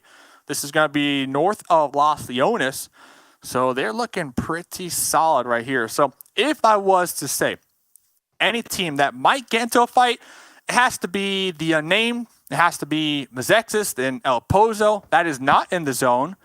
So they're going to have to move here very shortly. Besides them, maybe EFC, maybe Lazarus, just to kind of, look into that crystal ball, you can say. Oh, the What cliff? was that? Is that the cliff? Remember It last climbed year, it. I think it was PMWL, and I think it was like, who was casting it? I want to say it was like blank, maybe. I can't remember. I remember. They just went I straight remember. off the wall. You remember this? You remember this? I think that was the same cliff. I don't think I'm crazy. I think that was the same cliff. Listen, if you see that, you can't shoot. Don't forget You it. just can't shoot. You just got to watch it. You got to respect the play. You got to just watch him drive up the cliff, and I think that's what we just saw right there. I mean, you have your Discovery Channel moment where you're like, and here you see the PUBG Mobile player in their natural habitat, here on the slopes of Miramar. And you just can't. It's so beautiful. Who could possibly disrupt that? I'm just saying. Come on, guys. Give it up for Sir David Attenborough, everybody. But yeah, I'm looking towards this next circle, Dave. I'm looking towards Ghost and 19E on my minimap on the right-hand side, and it's quiet now. It can't stay quiet for long. They are way too close. Really close. And you called it. There's a little hill. Looks like Ghost might have been spooked just a little bit. They are going to be pulling back right there. Not looking to risk this one. Maybe looking to reposition, just get into a stronger spot. They need to be cautious. Yes, there is a lot of distance on Miramar. They might seem close, but the hills create a larger gap. But from last game, right? Last game, we saw the aggression from XSET. If Ghosts start taking shots on the 19E, that might open it up. XSET aren't too far from them, and they have vehicles, so they might opt to third party. Keep an eye on that for sure, because a lot of squads potentially set up here to do so. The concern, I think, for Ghost at this point is if they do start to take the fight, how quickly they can end it. And that's something a lot of teams are very cognizant of, especially at this level of play, is only take the fights you know you can win, or as much as you can. It's all about weighing the risk and the reward, because sometimes we've seen these fights, Dave, especially ones that break out on the edge of the blue, and you think you can finish it up, and then one of your teammates goes down, and you have to try and smoke them off and reset and go for the res, and all of a sudden a fight that looked clear-cut is suddenly you 6 feet in the blue wondering what the heck happened. Next thing you know, there's Juicy behind you, the M249 as well. So there's so many different factors that come into play, and I think that's one of those things that really impresses me when we talk about pressure, when we talk about IGLs making calls. And that's why I was so impressed with the Panthers week 2, week 3 of Super Weekend, because they did not have an IGL. So to me, for them to be able to perform like they did, I was impressed. But now with an IGL, I think they're doing even better. I think really having that one voice that's just a little bit, not necessarily louder, but just a little bit more commanding in some of these stressful situations, it really helps the team focus in on what's important. And speaking of focus, speaking of big guns, Russell setting himself up to potentially get a little bit saucy with 19 Esports here. I think Sanhok spots something, but I don't know if he knows just how close that Russell is. Russell definitely hoping they got that sauce and not the juice, because they're going to be by themselves. Yes, they have the cover fire, the support from their squad mates, but I don't see them realistically pushing out of here if Russell does get into some trouble. So we'll see. Russell's kind of pinned down. Russell really can't get into that buggy and regroup with their squad mates, because the 19E is going to hear that buggy and take them out. So Russell right now, chilling, trying to remain undetected. Oh, you know who's not, though? Carnage taking a lot of shots there and taking some as well. Unfortunately, taking a little more damage than he was dishing out. Syndicate here, and I believe, actually, I'm not exactly sure where they were getting shot from. There's a lot of teams now that have congregated here towards the center. EFC, of course, being one of them. The Unnamed coming in as well. Not flying under the radar this time, Dave, as Bucky looking to continue to keep up the pressure that we saw last time. Jason's here as well, and EFC are dropping like flies as they are getting crushed one after the other. The vehicle explosions continue to back it up. It all comes down to Coops on the right side of your screen, just trying to hold on, survive, get the first aid off. Tommy gun in hand. What can they do? Hide in a corner, and they're not spotted. No, they come back around. round. And just like that, the Unnamed going absolutely huge. EFC out in 16th place. I think Coop's right there not taking those initial shots because they did not recognize he was in that corner. So instead trying to be like, hey, no one's here. No one's here. But they knew. They knew for a fact. Coops did get the heal off, though. Did get the heal off. And I believe got one thirst. So at least they got 1 point on the board. But EFC, oh, man. I mean, that's all I'm going to say. 13th place right now. They got 16 total kills. Look, I hope Dave, I didn't curse them. I hope I didn't curse them. No, Dave. They had two absolutely stellar. The fact that like they're making it to the top 8 when they didn't have one Super Weekend under their belts, absolutely insane. You are 100% correct to expect a lot from this team, and we still do. We're gonna sort of put that fight away and come back to potentially this one because Russell, talk about trigger discipline. He did end up springing his trap, and now it's up to the Knights to see if they can follow through. And Russell is pretty much a one-man army. Yeah, Alucard all the way out there, able to kind of pepper those shots, but 19E, I don't know if they are aware that it's just one player right here. Russell, M4, in a M249. If they have some grenades, now's the time. Toss those grenades, get another knock, get the confirm. Russell looking to peel back, though. Use this moment, use this window of opportunity to maybe pop in their buggy and regroup with their squad mates. This one's going to be interesting. And the call is to pull back and to try and reset a little bit. Xenox will be revived here. Acer's in position to get that res off. I think the problem is now with all the teams pushing in, and they do have the circle, but that's also the problem as the third party may end up coming in. So Knights, not wanting to have somebody caught out, not wanting to get outnumbered, are going to bring their players back just a little bit closer together, which is a good call because XSET is pushing in right behind them as well. A lot of teams on the outside, a lot of teams playing on the edge. Lazarus, Mezexis, the Panthers. We know who's not, Dave, that I'm very pleased about. Nova Esports, once again in the circle, looking to get involved. That's the kind of play I like to see. We'll see. We'll see. They are going to be out there in the east. They are going to be by themselves. Now, Sheetfan might have some sightlines onto JCR. We'll have to get back to that because legal. Kaboom goes the bus. Batman following the signal in the sky, but couldn't get there in time. And this is going to be outside in the blue towards that south. So the Panthers are most definitely going to be running into Lazarus here very shortly with their current pathing. And they've taken a little bit of damage, some blue damage, some scuffles back and forth. They were able to pick up 2 kills, the members of Mezexis, so that's something going for them. But Fox, trying to find the shots over onto Rolkis, and no! The scope, I think, actually limiting his ability to line those up. Rolkis is now down. The blue is rolling in, though. Can he get the first out of time? He will be able to do so, no problem. And here comes the nade. This one's huge. Losing Rolkis at this point for Lazarus would be a disaster. And what? The buggy. Close. The buggy block, but Rolkis going to be pinned down by themselves. Poppy possibly wrapping around. Rolkis just a tasty snack out here. Forced to defend.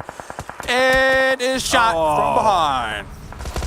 Oh, the pinch from the Panthers, getting the full wrap, the surround, the sweep. And we were concerned, we were worried about the Panthers running into Lazarus, but Dave, it should have been the other way around because it was Lazarus that ran into them.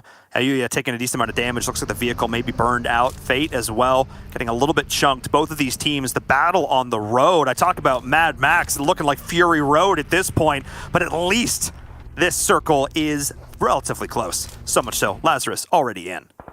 And the terrain just makes it ever so more difficult. Sixless looks like they were trying to scout a new position. They're going to be wrapping around as Fate still going to be pinned down over here.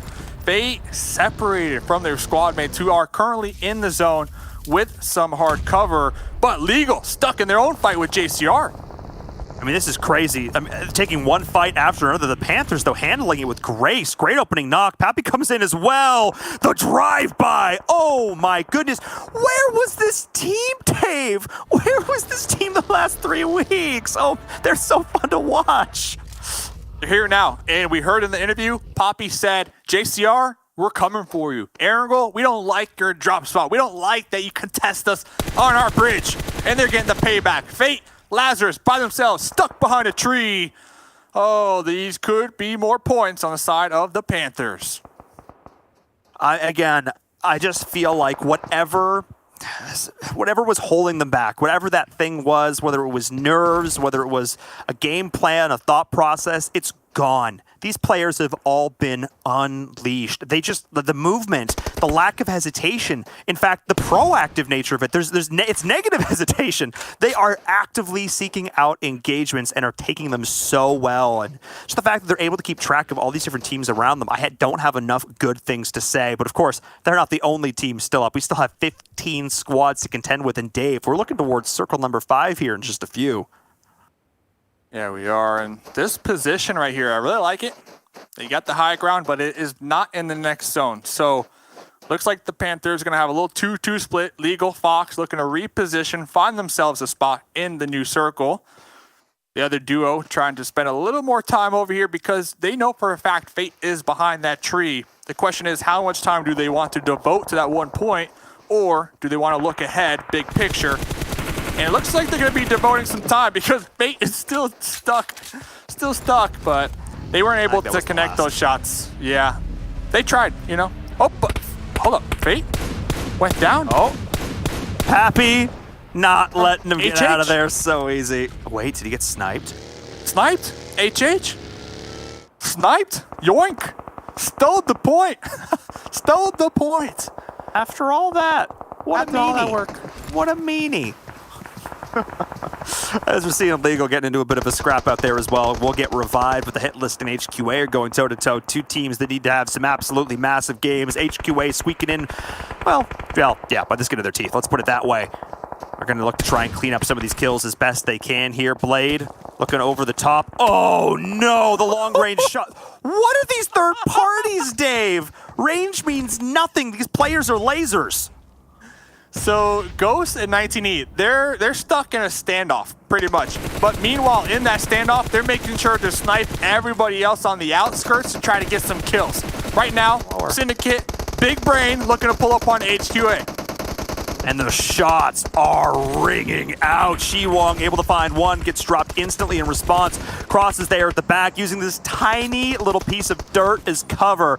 But every single member of Syndicate is looking their way, priming it, chucking it. Brain, is it big enough? And it looks like it might be. Cross taking a decent amount of damage. This issue is looking to try and confirm these kills, getting the stims off, but I'm not sure it's going to be enough. Helping quit addiction, might be quitting the lobby. Yeah, Cross is done.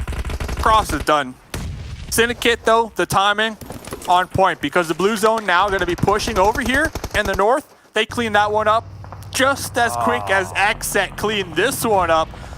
There's the Panthers. You know, the Panthers, they got a couple kills, though, if I'm not mistaken, this game. Yeah, 5 kills. Hey, 5 kill points. So they're okay. They're okay this game. Not too bad. JCR, though, XSET, we talked about them in the pregame. They're feeling good, highly motivated. Let's see if they can come out on top of this one.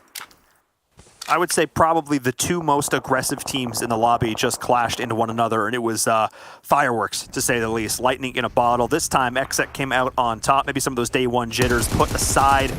As, like you said, though, the Panthers doing a pretty good job of racking up the kills, and it's just too good. Oh, my goodness. Peek me? Peek me? Is that really? That's what Rin's saying. What a beast. Too good. Too good.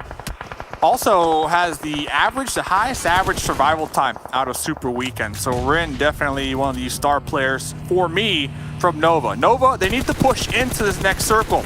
Ultron, done, already done. And now they're going to be sending it uphill to the other 3 members of LeveLx. They do have a rock, some smokes as well to try and create some cover. G-Fans going in, trying to create a forward position, a base of operation from which they can operate. Passionfruit may come in and get a bit of a third party. And G-Fan, the vehicle explosion downs him. I think maybe misjudging the distance on that one. A bit of a misplay. Nova can still recover, but the rest of the 3 players are going to have to go off. It was a 4v3, now just a 3v3. They don't have the high ground. They don't have the circle. And then, to make matters worse, I believe Sleepless and Salt from Passionfruit are trying to pinch this and trying to third party. So Nova need to be careful on how they expose and look up there towards the north as already Sheaf and Memory bleeding on out. Rin popping in the vehicle, trying to send it just a little more, but Sky's also taken down. Now it's down to Rin. Can they get the reset? Gotta try and get G-Fan back up and in the fight, but it all just started going wrong. One tiny misplay, that little error from Nova slowed the whole push down. That's what gave the opportunity and the opening for Passionfruit to third party. And the reset will come through, at least on these last two remaining players, but they don't have the next zone, Dave. Though, to be fair, not many teams do. Yeah, next zone goes up. The Knights, Lazarus down here towards the south. They're going to be pollinating right on top of Revenge here very shortly. But before we get to that, Russell in the shack, playing that sentry turret position. Lazarus down to just Telly and Sixless. Yeah, but they've taken out so many teams in the process. Ghost Gaming ends up going down as well. Lazarus ended up taking out XSET. So a lot of these really heavy hitters in the lobby are out. Maybe an opportunity for one of these squads on the rise to try and do just that. And you called it. He's got... Okay. Russell, his trigger discipline. This is the second time he's done it today where he's just popped somebody up, put him right back down. And just like this, Lazarus trying to rally and recover Telly, the last player standing. All these teams are going in. Russell misses one shot, but his teammate's there. Chico with the headshot, with the finish. Lazarus is out.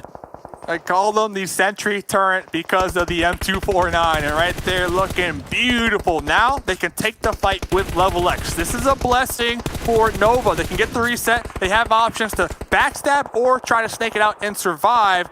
As I said, that Rin was taken down, but Chico, the Knights, creating a smoke wall. They're trying to push into the zone. I think that's smart, identifying they want to become the gatekeepers. They don't want to be gatekept themselves, but Revenge. Bush! Bush! Oh, the last player. That's so close. Don't make a sound. Do not make a sound. The Knights.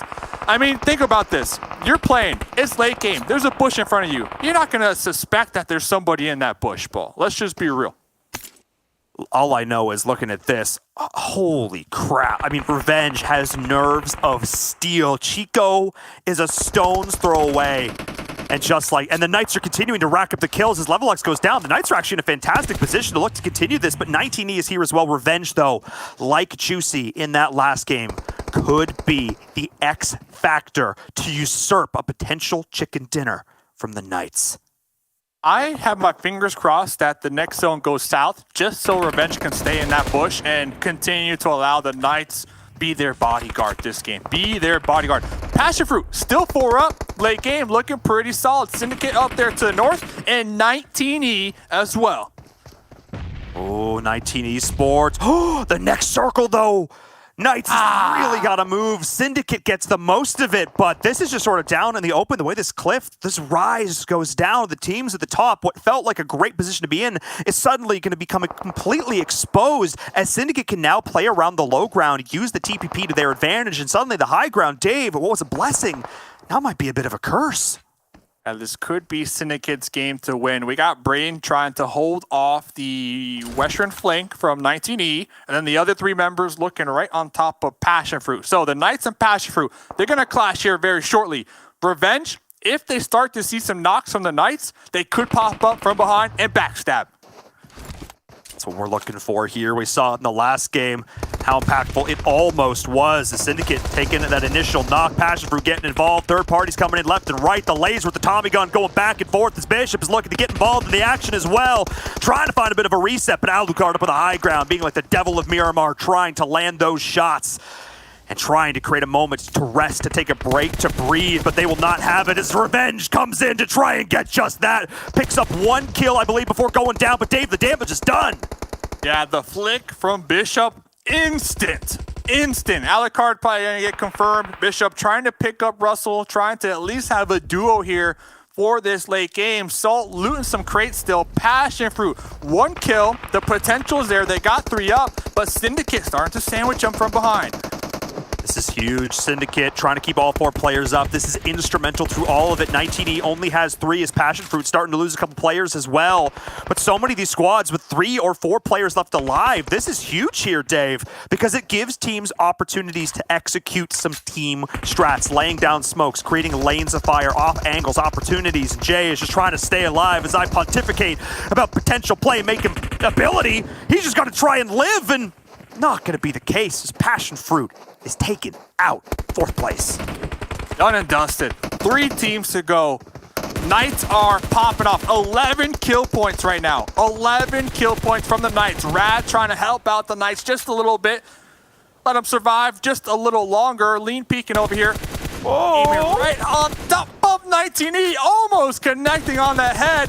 But Rad right now playing a crucial role behind this tree with this cover for their squad mates to continue to survive. Because look at this. They're split. Brain, Rad, totally split from each other. So both of those players, they need to hit those shots. This is an opportunity. Xenox is going to go in, try and get the revive onto Acer. It's a risky play, but this numerical advantage could do so much for 19 Esports' ability to win the game. Keeping an eye on the smokes, though, it's a pretty good indicator of where some of these opponents might be. Acer finding himself a bit of a gully, but Brain could pop up here at any second. The blue is at their backs. I can't even see where this next circle is. It looks like it's dead center of all of them. But Dave, suddenly, things got a little bit quiet. Teams were given an opportunity to breathe. We'll see how long that lasts, especially as the nades start to come in. So lucky. Here comes the follow-up, though. Ooh, that crate. The cover, so strong. Now Brain going to be getting chunked down, not only from the molly, but also the blue zone. 19E going to be gatekeeping. Syndicate down there below, keeping them pinned down as Carnage. Papa Carnage popping up over here. Getting some nice shots. Nice shots. There goes the Knights. And just like that, there were 2 Rad in a 1v3 situation, but more like one and done. And just like that, 19 Esports pick up that winner chicken dinner. Oh my goodness. What a way to finish off game number 2. So many, we had, of the top 4 squads, we got into the top 5 situation. The top 5. 4 of them had 4 players left and 1 had 3. Like, just insane. And we thought for a second the Knights were going to like take it all over. They had the position. The circles were looking pretty good. But Dave, you called it, that last player from Mezexis. And of course, it had to be Revenge because the name just had to line up perfectly. Bishop's 360 spin around, though, was just disgusting. It was in a good way. In a good way disgusting. Oh, yeah. I'm looking at the chat. Guess who's in the chat? Guess who's in the chat right now? I already know. You already know, too. You and me are in the chat. I do. We see them in the chat. I do. Hey, first chicken dinner, though. Much deserved. I mean, this is a long time coming. They have been having a consistent day 1. Now, 19E getting this chicken dinner here today. That's exactly what they needed to kind of buff their stats on the overall leaderboard. As we talk about stats. Ooh, okay. Ooh, Xenox, 5 kills. Okay, yep. Not too bad, my man. Not too bad. I mean, gotta give props to Russell as well, dropping almost 1,100 damage. Got that big gun, the M249, early on and put that 100 round. That's not even a clip at that point. I don't know what to call it. It's a lot of bullets. But still, gotta give huge props to 19 Esports because, Dave, you called it. They took the time to work on their strats, to take a bit of a breather, to come back more prepared, and it shows. Sometimes taking a little bit of time off is actually what these teams need. Sometimes the ability to rest, recuperate, come in at 100% or as close to it as you can get makes a big difference. And I think 19E is really starting to demonstrate that here because they kind of felt like they were looking really good early on and the fire started to burn out a little bit. I feel like the fire is back, Dave. And when we look at 19E, I think for me, I look at it like some clay. You know, it was lumpy, but that week off, they molded it together. Now it's a nice, beautiful vase, you know, you could bring home and give it to your grandma, put those flowers in. I think that's what they are right now, that nice, beautiful vase. They have tightened up their gameplay on all the maps. We saw yesterday, Sanhok, they tightened that bad boy up. Let's roll the clips, by the way. Roll the clips. 19E, tight. I mean, beautiful vase, silky smooth. You know, they got the flowers, the roses in there, the lilies. And I'm looking forward to seeing what they can do for the rest of the day. I mean, one chicken dinner, if I know Carnage, they want another one here, Paul. I mean, they're the ones who wanted to walk away in first place overall. Weren't quite able to do it day number 1. But now here, day number 2 looked to be in a great spot to get that done. One of the other squads up there, though, the Panthers, did end up getting knocked out fairly early, but racking up a decent amount of kill points in the process themselves. Lazarus, got to give them props too. They lost players left and right, but ended up doing a lot of damage there. This mid game, Dave, was so scrappy. Teams taking fight on the roads, and then players winning in 2vx situations when they shouldn't necessarily having to do it. You talk about, sculpting that piece of clay. We definitely saw some gameplay during this game number 2 that I would consider a work of art. The Nova, they were a vase in Super Weekend, but someone dropped it. It broke. So now they're trying to trying to scope it. They're trying to get it. And you know what would help? If they can get some zones. If they can get some mid to late game circles favoring them, that's all they need. That is all they need. Because right now, Nova, one of their struggles, almost every single game, they're chasing down the zone. They're not getting blessed like some of these other squads. Actually, I think that's a very good point, Dave. That's something I definitely have to keep an eye on, because I've pegged Nova as being one of these teams. They're always a bit of a slow starter, whether it be week, league play, then okay, but Super Weekends, first day of Super Weekend, always a write-off for Nova, but by the end, they start to get it together, and I can already sense that a slight shift in the game plan today. And a few circles, and I would not be surprised if we see Nova get a chicken dinner, because they're actually the team that I had identified as probably being one of the most improved in terms of strategy from start to finish, from the very first week up till now. Their synergy as a team looked like it got a lot better, and they're going to have to prove it, because the squads they're going up against are playing at a 10 out of 10. But we're not at 6 out of 6 in terms of games today. We still got plenty more action in store for all you fine folks at home, which means we need to take a break, send it over to our analysts, and then come back with game number 3.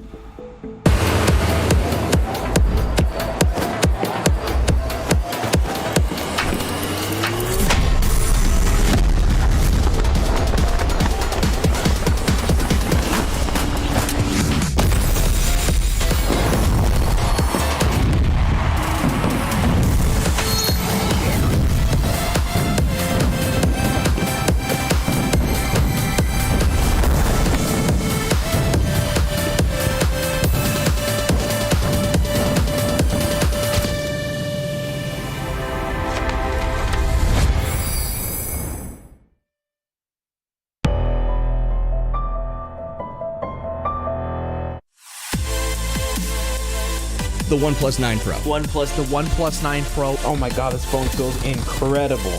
The best processor, 120 hertz, 12 gigs of RAM, and a Hasselblad camera. What more could you want? The hyper touch on this bad boy is phenomenal. The best model of OnePlus phone I have used to date. This feels really good. And hyper touch basically makes response time on this thing when you're gaming next to instant.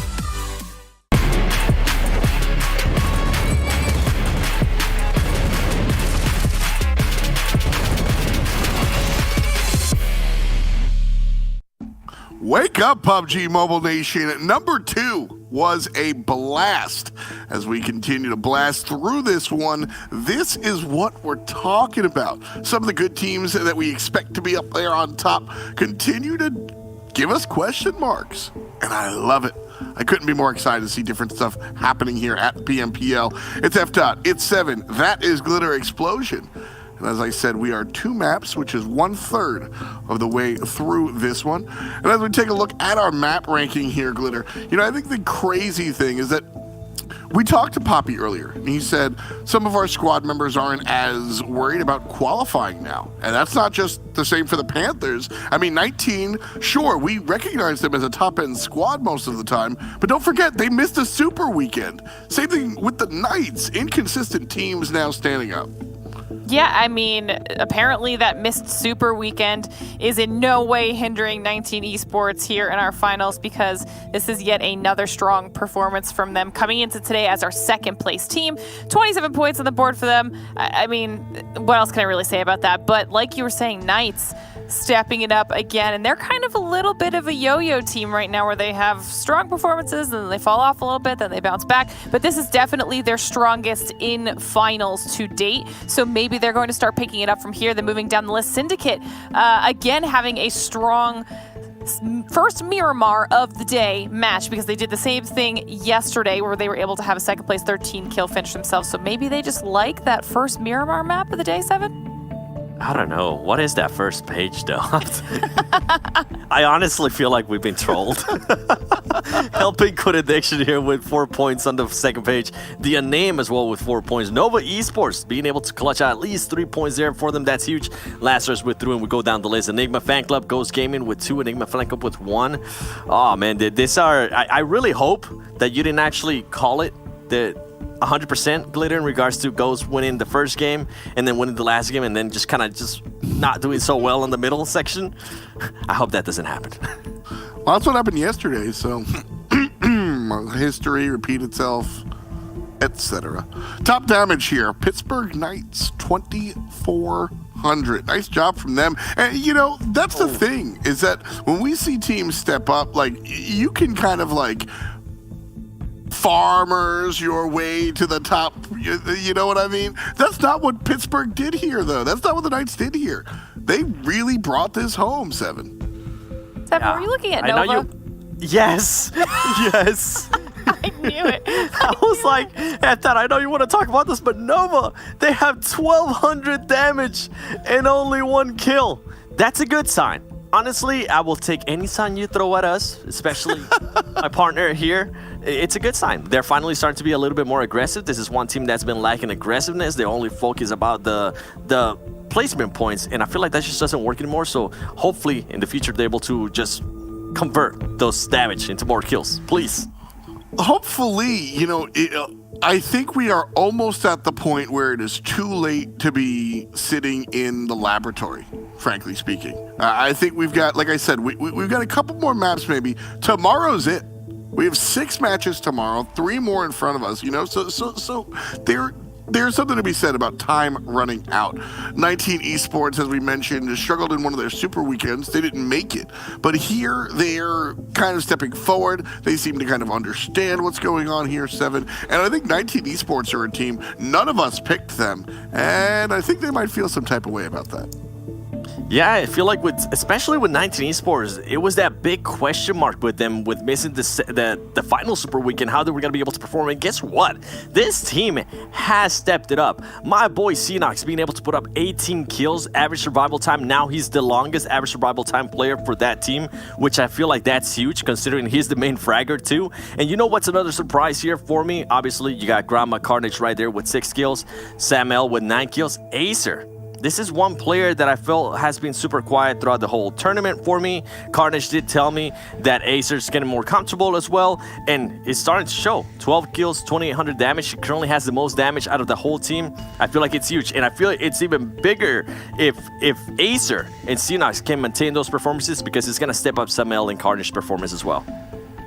Absolutely, and I mean, and that's the thing is when you have, you know, it's a luxury to have a player like Xenox on your team, Acer following up, because Carnage now just has to fill in the gaps. He just has to be that guy that's been here before, and that becomes a valuable commodity on that team.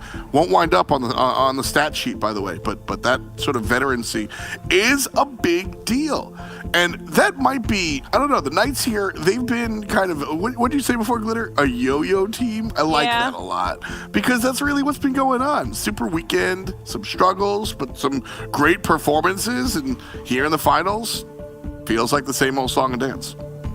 Yeah, and so that's what I'm saying. I'm hoping that this performance is one that kind of starts snowballing them into a little bit better position, because even yesterday, I mean, I believe it was like 5th place and then 12th place and then a 4th place and then a 12th place, then a 4th place and then 12th place. And you're like, you have to, as long as they can nail down whatever it is that is not working on those lesser performances, then you can definitely position yourselves very, very strongly. You can see here that we've got their performance here this weekend versus what we've seen in the previous super weekends, and already they're dealing out more damage. They've actually kept their heals relatively consistent, which means they're just being smarter with their engagements, and they've managed to up their survival time, which includes then, you know, more opportunities for kills, more points overall, because you're alive longer for those placement points. And that's all that Knights really need to do. They came in today in a pretty strong position, but we do need to remember that 5th place was not very far away from literally all the way down to 11th place. So they want to maintain that top 5 spot in order to be in a good position. And if they can continue to do what they do right now, then they'll be good. You know what's impressive out of the Knights team, especially on that last match? Russell a player that you heard us talk about at the beginning of the tournament, how he could be the superstar player out of that team. He was able to put up 1k damage and 5 kills for that team. So it always, my theory always goes back. If you can at least have one player that performs well, that takes advantage when everything goes right for the team, that's going to be huge because he's going to be able to clutch up 5 points. And we've seen what happens. 5 points can definitely be huge, and it can come down all the way to the end. So love to see that Russell's starting to perform well as well. That's the thing. You don't have to win every game. Obviously, you want to, but it's not going to happen. I'm sorry, folks. So you have to find ways to have quality. I mean, losses, question mark, right? You're going to wind up on that side. And so Knights have to kind of internalize that. And I think they will. I think they will. Hopefully their performance here is indicative of what they're able to kind of do a little bit later on. But 7 and Glitter, great stuff here as we break down Miramar. We're going to Sanhok now. Time to get it all small and see what happens when these teams jump into the mosh pit. We've gotten Viram and Mustache Dave along for the ride one more time as we finish off the first half of our Saturday here. And Mustache Dave, I want to talk to you about some of these squads here. You know, we were talking a little bit about 19 Esports, a squad that feels like we should speak more about, but frankly, we haven't. I mean, what's your take on the blue and white? My take on the blue and white top 5, easy. Carnage was pissed off last week, coming into this week with a chip on their shoulder to prove to the world what the squad is made out of. And I think that's exactly what they're doing. Carnage told me, money aside, Dave, listen, money is nice and all. You know, first place 10K, that's nice. But what we really want to do is prove that we're the best in this lobby. And that's what they're doing right now. I believe that. You know, I don't know the guys as well as y'all do, but like I've seen 1.5 interviews with Carnage, and I already know that's his attitude. Like without a doubt, the man bleeds it, and I appreciate that in Viram. I think it's really, really cool to see this type of competition here. You know, it's finals. Turn up. And I also, to be fair, I think part of it's because like he's built this persona for himself up in the community to the point where it's like, even if he doesn't necessarily always feel that way, he kind of feels like he needs to act like he does. And now it's gotten to the point where it's like you wear the mask for so long and here you are. But no, I think that weekend off for 19 Esports is what kept them under our radar. But I actually think it was exactly the time that they needed to come into here just as a powerhouse. Definitely a team to watch. They talked about taking that time off and studying all of the games, looking at where the players are landing. I'm sure it wasn't on purpose, but they made good use of the time, and they might be able to lie about it if they win in finals. I'm just saying. I'm giving them an out here because I want to see them get in. Map number 3 here in Viram and Mustache Dave. Let's roll. Thanks, F. Dot. Going from Miramar to Sanhok is always a bit of a... Well, it's changing scenery, changing temperature, changing humidity. All I know is, Dave, is that the early game, while it was quiet, in game number 2, very likely going to get just a touch faster as we get into this third map here. Sanhok, though, teams are getting a lot better at playing it. I will give them props. I feel like a lot of the fights we do end up seeing are a little bit more methodical and less just, oh, I guess we're here now, let's fire bullets. Very humid, by the way. I have to agree with you on that one. Very humid map. And I agree. You know, teams looking to play this one, especially Sanhok, as it does make up 33% of the map pool for finals.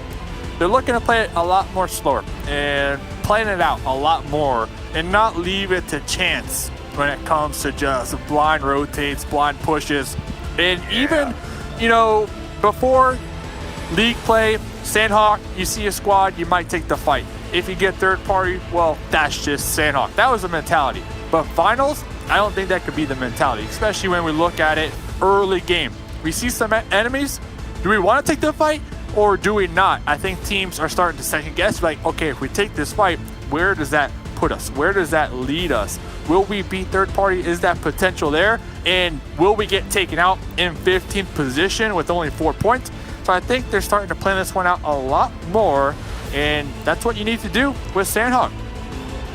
I mean, you have to respect the map. You have to respect how dangerous it can be. Hiding behind every tree and rock and bush could be a team waiting to third party. You've seen it before.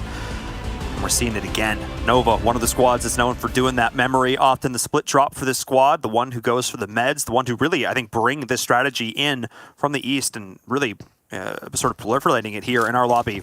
Not necessarily good at throwing nades, but we'll you know, that's fine. But no, I think this is, oh, wait a second there. I don't see any other Nova names here. I think LeveLx got the read on this. I don't think this is an accident, Dave. Nova cannot afford to lose a player early, number one, with their points on the overall leaderboard. They're 30 points behind 5th place. And number two, you cannot afford to lose Memory on Sanhok early. Memory, 2 games in a row, has been able to take the team from a 14th position finish to a 2nd or 3rd place position finish. And that's why we start to see Rin pulling in for that support. I like this play from Nova. It's early, but if you're going to take a fight, try and take one on your own terms. Memory's position is confirmed. Ultron on the outside, though. And what?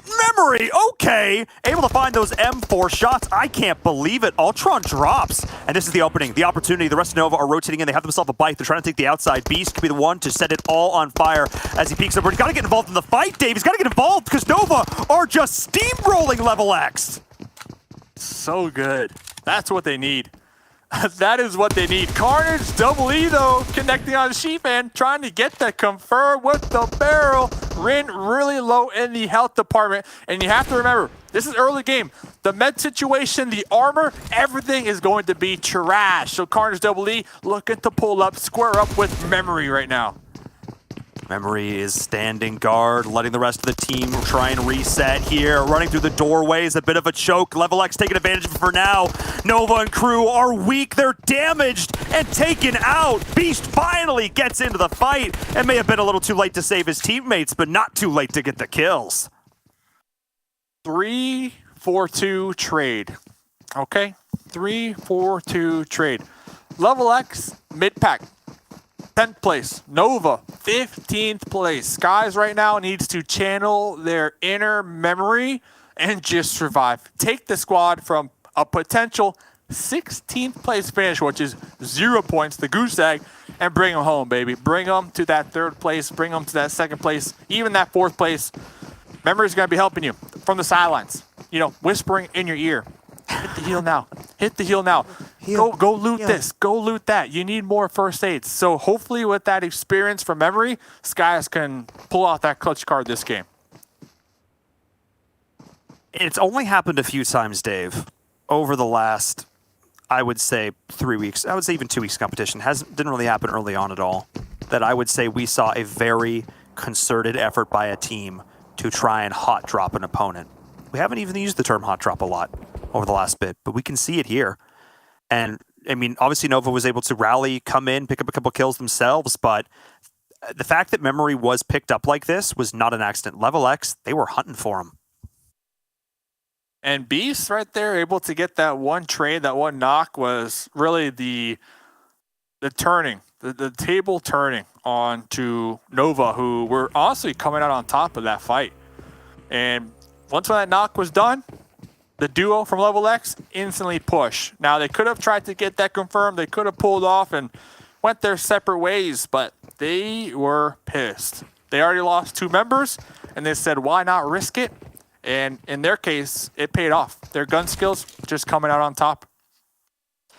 I got to give props. I got to give props to a team. Again, you know, it's been having a bit of a struggle. Not the most struggle, but 10th place is not top 5. So to Pran, one of the teams is down there towards the bottom, insane to think that it's Nova Esports, but I got to give props, exploiting a potentially vulnerable strategy in the split drop. Huge opportunity there, and we predicted Sanhok was going to have a lot more action earlier on, Dave, and certainly starting to deliver as the Knights and JCR potentially looking to get involved, and I feel like this is a tale as old as time kind of situation here. These two teams always seem to be at each other's throats. Yeah, I remember seeing this last night. Same situation, and HQA, they also got involved. They third-partied. The thing is, though, last night, Shiwon from HQA accidentally slipped into the cave. Got knocked out. So I don't know if HQA are going to be looking at third-partying this fight again. We'll see, though. They are down there towards the docks, but right now, JCR, the Knights, they're going to be fighting over here just west of Quarry. A lot of volatile terrain to try and play around here, but this was not one of the friendlier first circles on Sanhok. A lot of first circles on Sanhok, playing path doesn't really matter a lot. Most people can get to their drop spots. But this one, so far north, we can't even see the top of this circle, which means the teams are actually going to have to make some of these rotations. Pinon already out, Knights on the move, which is rare for them. Because normally they can sit in Pinon like the first 3 circles, like no problem. Happens a lot. So them having to rotate early is, weirdly enough, putting them in a position they may not necessarily be as used to. Maybe a little uncomfortable. I agree. But on the flip end, on a positive note, these two teams are the only teams in the area. So let's see if they take this fight and win this fight. Russell doing a good job there to get the opening knock. Couldn't quite confirm it, but was able to get out without getting downed himself. Bit of a positive trade to start things off. He's marked where SOFM is. Nemesis will look to go for the revive, but Alexi with the off angle, that's who I'm looking at here. Chico's doing just this. Both of these teams are in this next circle, and because they know where they drop versus where everyone else drops, the chance of them getting third party, Dave, pretty slim. Pretty slim, all things considered. Pretty slim. Russell, talk about slim, their little toes spotted right there. Position compromised, but right when they were about to get taken out, Russell spotting the off angle from right here, this position. I talked about Alexi, Dave. This is why Chico had the exact same idea of what a strong off angle would look like, but bit of tempo shift there, bit of tempo change as Alexi got there first. Just changing things up for JCR, being a little bit more proactive, and just like that, what could have been a 4v2 situation, if they could have picked up another kill, is now a 4v3 for JCR. Yeah, that was really interesting from Chico. You have to assume Russell definitely marked Alexi being there, and Chico kind of just sending it up there, looking to get that kill. Was separated from their squad mates. None of them were moving, so might have been a little misplay. This is what we're talking about. Knights may not be as accustomed to taking these earlier fights like we're used to here on this map, just because so often they get to camp and pine on for like a hot minute, like 10 to 12 minutes consistently. So I'm not going to harp on it too much longer, but this fight, Dave, seems to have kind of come to a standstill, and I don't blame it, because until this next circle shifts, neither of these teams have any incentive to be the one to be the first move, to make the first move. I would say time is on their side, right? But they're in the south, and this is Sanhok. So fortunate for them, they don't have to go very far. But usually with Sanhok, if you do get a hard shift, you're screwed, all right? So they're actually pretty fortunate, both squads, that the south is going to still be here. We see G3 all the way out there looking to make some type of play on that off angle. A knock coming out from the Knights, from JCR. Now they're making the push. I love this. I love this play from JCR. And a nice nade from Bishop will end up connecting the... Oh my goodness, don't throw where they were, throw where they're going to be. Bishop leveling up like Jedi levels of sensitivity right there. What is that? The foresight to get that nade off. His teammates are going to bleed out all around him, but still creating a bit of space for himself. The question is, Dave, can he do anything with it? You know what? 1v4. They got to pull out the card. This is the game. This is the moment to pull out the card. We saw last game, Bishop with the 360 flicks. Can they do it? SOFM. Oh, you got 4 guns looking in your direction. Yeah, that's going to be a tough one. And I spoke to Solitude from the Knights. They've been swapping out Solitude and Chico here and there. Yep. And they told me after yesterday's games, one thing they wanted to do as a team was kind of ramp up, turn that dial a little more with their aggression when it comes to getting some kills on the board. Knights, 35 kills so far, 70 placement points. So I think Chico that game, definitely that dial turned up. We saw them push out by themselves. They want to get those kills, but their 3 other squad mates not give them the support that they needed in that situation. I think the thing that honestly, again, as much as we can question how the Knights ended up playing that, I think the biggest thing there was the fact that JCR was constantly keeping them guessing in terms of the off-angle positions. 1 second they were on the right, another second they were off on the far left. There was never, I wouldn't have seen it coming if I was in the Knights' shoes. The second you think you're relatively safe, you're set up, you have a compound, but it's getting turned on its head. And turning heads left and right now is the Unnamed trying to get a grasp of where exactly this team is set up right in front of it. It's Mezexis, but they don't know that. Ooh, they're swimming. They're going for that swim tape.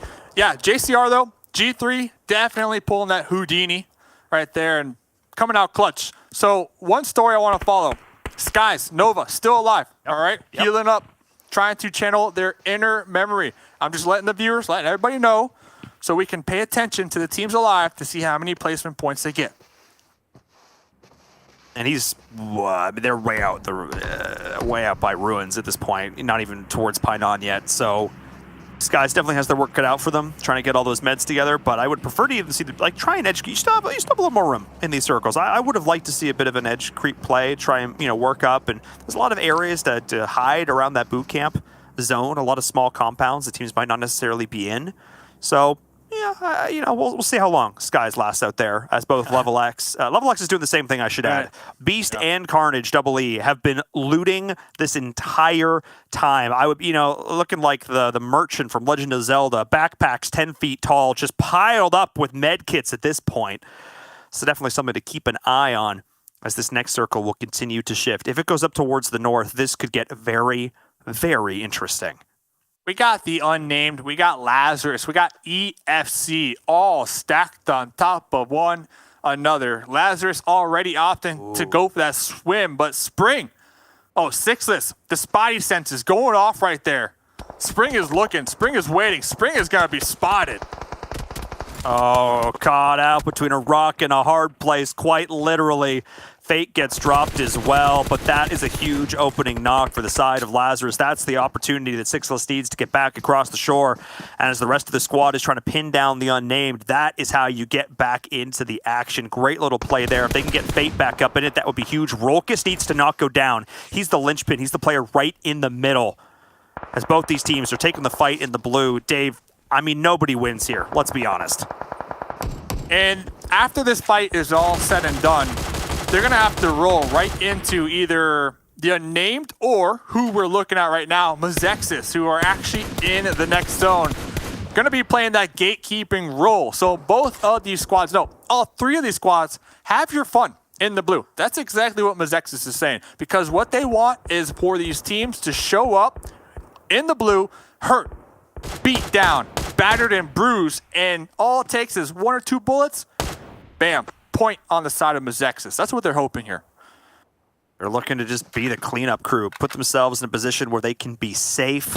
Nobody is going to be pushing out towards their edge of the circle. They don't have to worry about getting shot in the back. They can completely focus in on these squads out there, and that's what you're seeing now. They just have to hope the blue doesn't snipe these points out from underneath them. That's what they're looking for. Rand going behind the tree. Looks like that might be the case. The Unnamed just being bitter to the very end. Yeah, Mezexis, their competition right now in this situation is Papa Blue. Papa Blue's trying to steal the points away from them. They need to make sure to connect their shot and get it for themselves. So they could be looking at a couple decent points over here. Rolkis playing that medic role. Going to be picking up Telly out here. And EFC, I don't think they're pulling off this anytime soon. They are still looking like they want to get some kills out here. They're getting hyper aggressive. I'm honestly a little bit shocked, to say the least, looking at this, just because, I guess the alternative is that you get shot in the back at some point, and you want to make sure you clean this all up to absolutely limit the chance of getting third-partied by one of these teams way out here in the blue. I get that. I appreciate that. And I guess at this point, the blue is still ticking for so little damage that you feel confident enough to do this. But the issue with this, Dave, is that you lose prio in the next circle. You don't have the priority on that next zone shift. So say it shifts all the way over to the east, they are going to be even further behind than they otherwise would. Not only that, but the blue zone is shrinking. So next zone's going to pop here very shortly. And that tick damage is going to hurt just a little more. You know what this is, though? This is best case scenario. This right here is making Skies from Nova. This is making their life ever so easier right now with all these squads fighting out there in the blue. There goes the next zone. Ghost, Paradise, 2-2 split. 2-2 split, 19E in the zone. XSET also down there towards the south. So I'm looking at this. There's only 4 teams in this new circle. That's pretty wild, actually, all things considered. It did kind of center. It wasn't the hardest of shifts we've ever seen, but Still, my next big question has to be, how does Ghost Gaming react to this? Because Ghost Gaming have been doing their classic quintessential tried and true 2-2. And they keep 2 players back in Paradise and send the other 2 out on the hill just south to scout. But now they need to be cautious that they don't get caught out because all these different squads are rolling in. They have got to try and condense. And all the teams out here still, Dave, this is just, you're just going to die. Let's see who dies first. And there goes Telly. There goes Telly. Looks like Telly was trying to get into that building, maybe get some additional meds. Roll kiss now. 4 first aids, 7 bandages. But on the flip end of this one, the remainder, the last player for EFC, no first aid. So they are pushing this one. They want to get another point here. Yeah, looking to push in the last remaining member of EFC. Rolkis with the pre-fire, back and forth, dodging and weaving. Oh no, Rolkis. He had a bit of a bigger gun in hand and put it to work there. Beautiful pre-fire, listening to the footsteps, predicting the angles. And finally, we can put that fight to rest because, Dave, plenty more action breaking out here on Sanhok. What a fight. And the one thing that has me scratching my head, Jason from the Unnamed was kind of in the mix over there as well. Just, I believe, maybe pinned down from 6-list. And now they're going to start to make the move. So Lazarus, they have 2 up, 6-list roll kiss. The Unnamed have Jason. So we'll get back to that one because Sleepless grenade. Ooh, that's double. That's the double. That's the chicken tenders right there.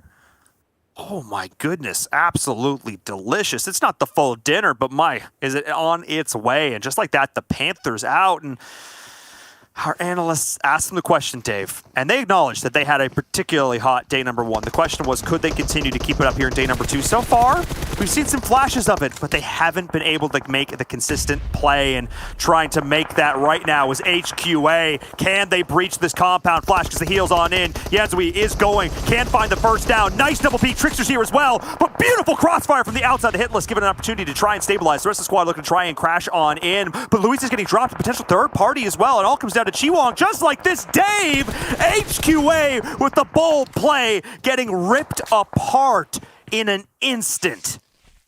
That was a bold play. I like how they tossed out the smokes right there to allow them to vault through that window. But HQA, I saw the crash and only 2 of them fully committed. They kept 2 on the outskirts right there. I get it, just in case the hit lists were to vault out, trying to wrap around. You got somebody there to take those shots, but I would have liked to saw 1 more member, maybe a 3-1 on that push from HQA. So we'll see what will happen. They still got Shiwong still alive.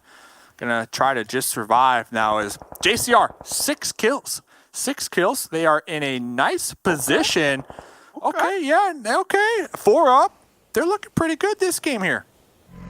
4 up and 4 teams with only 1 alive. The difference between 12th and 8th place hangs on a knife's edge. Skies being one of those players, the long loot out in the blue, the Goblin looking to just try and outlast, outlive, and survive. Mezexis is looking having about the same thought.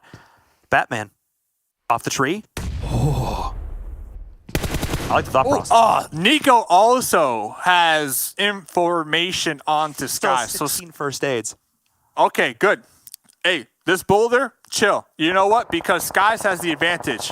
If Batman doesn't hit this nade, Batman, I guarantee you, does not have the same amount of meds that Skies does. So, hey, Batman, you want to play this med off? That's what Skies is saying. You want to play this med off? I'm going to win. So, feel free. This boulder. Yeah, I mean, look, it's a nice boulder, okay? He's just going to take it easy. He's just going to camp it out. And look, Batman, done. Easy, just like that. Easy. The play working out for Nova. You called it, Dave. You called it right at the start of this game what Nova Esports needed to do, and Skies is playing his part to perfection. But he's not the only one. We got to look at XSET. 3 players still up. Look towards 19, and as I say that, though, the third party comes on in. Who is it? It's Ghost Spec with the headshot. Juicy just getting laid out. The sucker punch right in the back of the head, and this could be the opportunity the 19 Esports needs to make their move. Ooh, yeah, that one hurts. That one hurts. 19E, they're looking to push. XSET, they have some cover, but they are getting picked apart from multiple teams. Ghost Gaming still 4 up there to the north, looking to collapse in and take out 19E before concentrating on the zone. They're starting to pull up. I mean, I'm looking at the circle. I'm looking at the sheer number of downed players across all these different teams. Ghost Gaming are looking like an absolute menace. They may not have the zone, but they have the high ground. They have the angles, and they've got eyes like hawks. Sam and crew are trying to run in and getting spotted out. The team shooting from Ghost is impeccable. They know they've got this team injured over on the right side. It all comes down to Acer as all 4 players are rushing in. What can he do? Prepping the nade, priming it, throwing it. Oh, it looks pretty good though, Dave. Not quite enough as he is going to try and do the damage with the bullets instead. He's going to be able to try and pick up the kills, get third-partied as well, but Ghost maybe getting a little bit too over-aggressive on the outside as XSET's able to stabilize. Oh, still alive. 2 alive. Kill switch. J7 still alive. Able to defend their little shack. Ghost though. Also, Bale, Tensa, Tommy Gun Tensa. Trying to take this shack from XSET. They're trying to get this cover for themselves. And the Molly taken down and out. I mean, Bayo, it's either live by the throwable or die by it. Sky's made it to 5th place.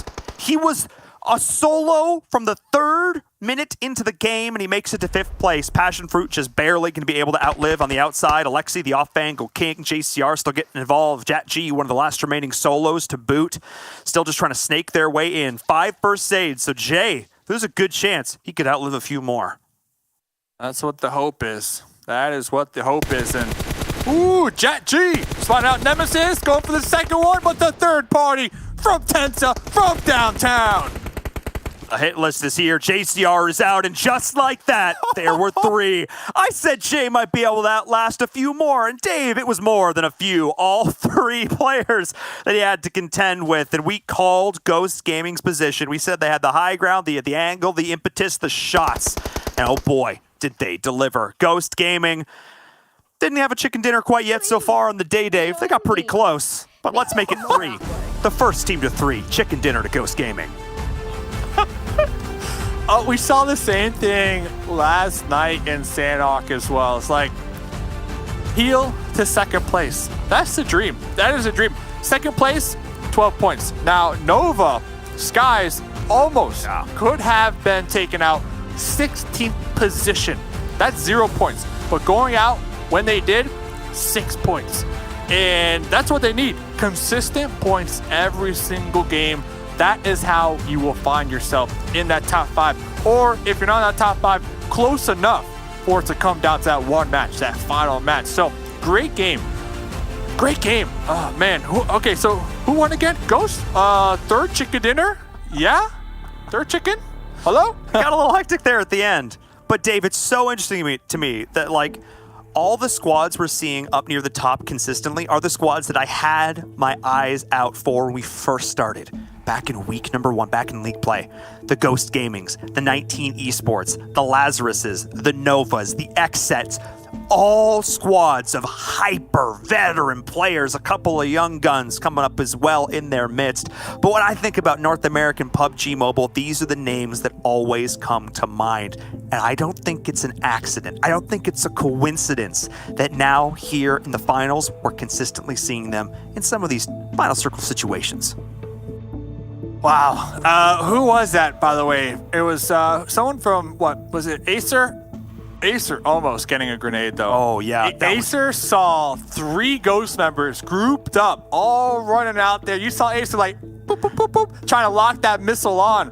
And then right when they peeked out from that boulder to do so, spotted. Because Ghost, they pushed as a 3-1 for that exact reason. If all 4 of them was grouped up and 1 grenade landed on top of them, kaboom, you know, whole team done and dusted. But at least with that strategy, you see somebody, you could laser them, take them down and out right there.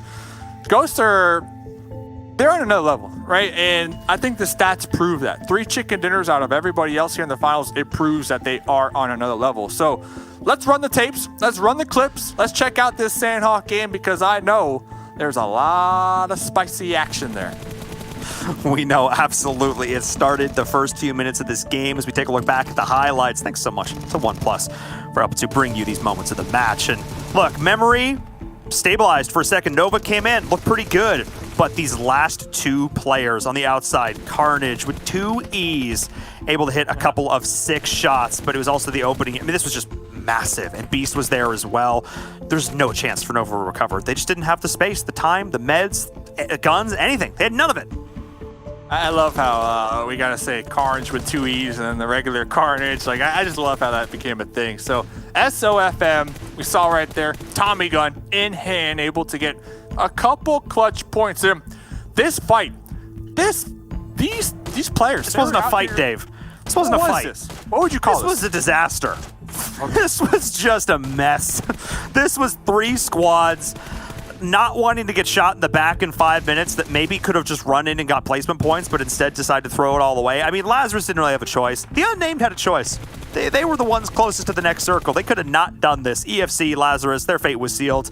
TU didn't have to be this way. See, to me, ooh, that was right there. I think they did have a choice. I think everybody has a choice, especially when we come to Sanhok, because if we could see Memory, if we could see Skies heal up, prioritize getting first aids, I think that right there was the choice. If you were Lazarus, if you were EFC, who cares about that 1 kill point? Let's just get all the meds we can, go into a building, and just heal. Because you know what? Yeah, you might get 1 kill point, but if you could properly heal on Sanhok, you could get 6, you could get 8, maybe even 12 points in placements. And we've seen it before. We've seen it time and again, how important the heal strats are on this map when the blue moves so fast and those final circles just seem to tick away. The clock is not your friend. As a lot of teams were reminded in this game. The Hitlist, we saw that really great compound breach. We didn't really get to catch this on the broadcast. We only saw Jet G, the last player remaining, but JCR, they're actually able to take them out here, and that play there from Acer was sort of caught. But oh, it was the send into JCR. I mean, there's just no winning that. There's just no winning that. SOFM did tell me that they were feeling good and that they want to do the same thing they did yesterday, and that is play aggressive, get some kills. That play right there, couple kills underneath their belt. Keep it up. JCR, PMCO team, by the way. PMCO team, by the way, currently going to be up there at the top with those big dogs. But 3 chicken dinners. 3 chicken dinners from Ghost Gaming. And you know what? We still got 9 more games to go, right? Yeah, 9 more games to go. I see them getting more, if I had to predict. I think 6. Or actually 7. 7's a pretty magical number. No. 7's a you're gonna say magical number. They're going to get 7 chickens. Is that what you're saying right here? I think 7 chickens seems reasonable. What? I'm kidding. That's total, not more. 7 in total. 4 more chickens over today and tomorrow.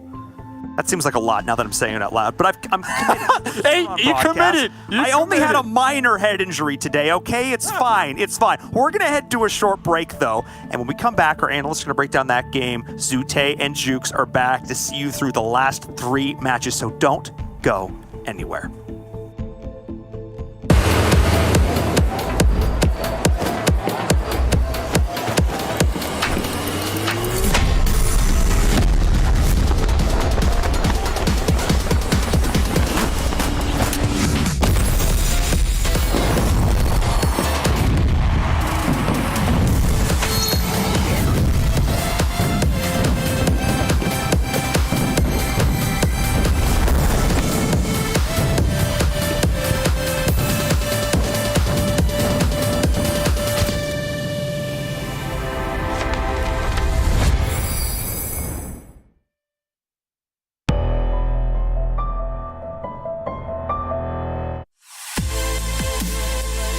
The OnePlus 9 Pro. The OnePlus 9 Pro. Oh my god, this phone feels incredible.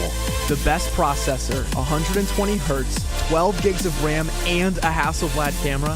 What more could you want? The HyperTouch on this bad boy is phenomenal. The best model of OnePlus phone I have used to date. This feels really good. And HyperTouch basically makes response time on this thing when you're gaming next to instant.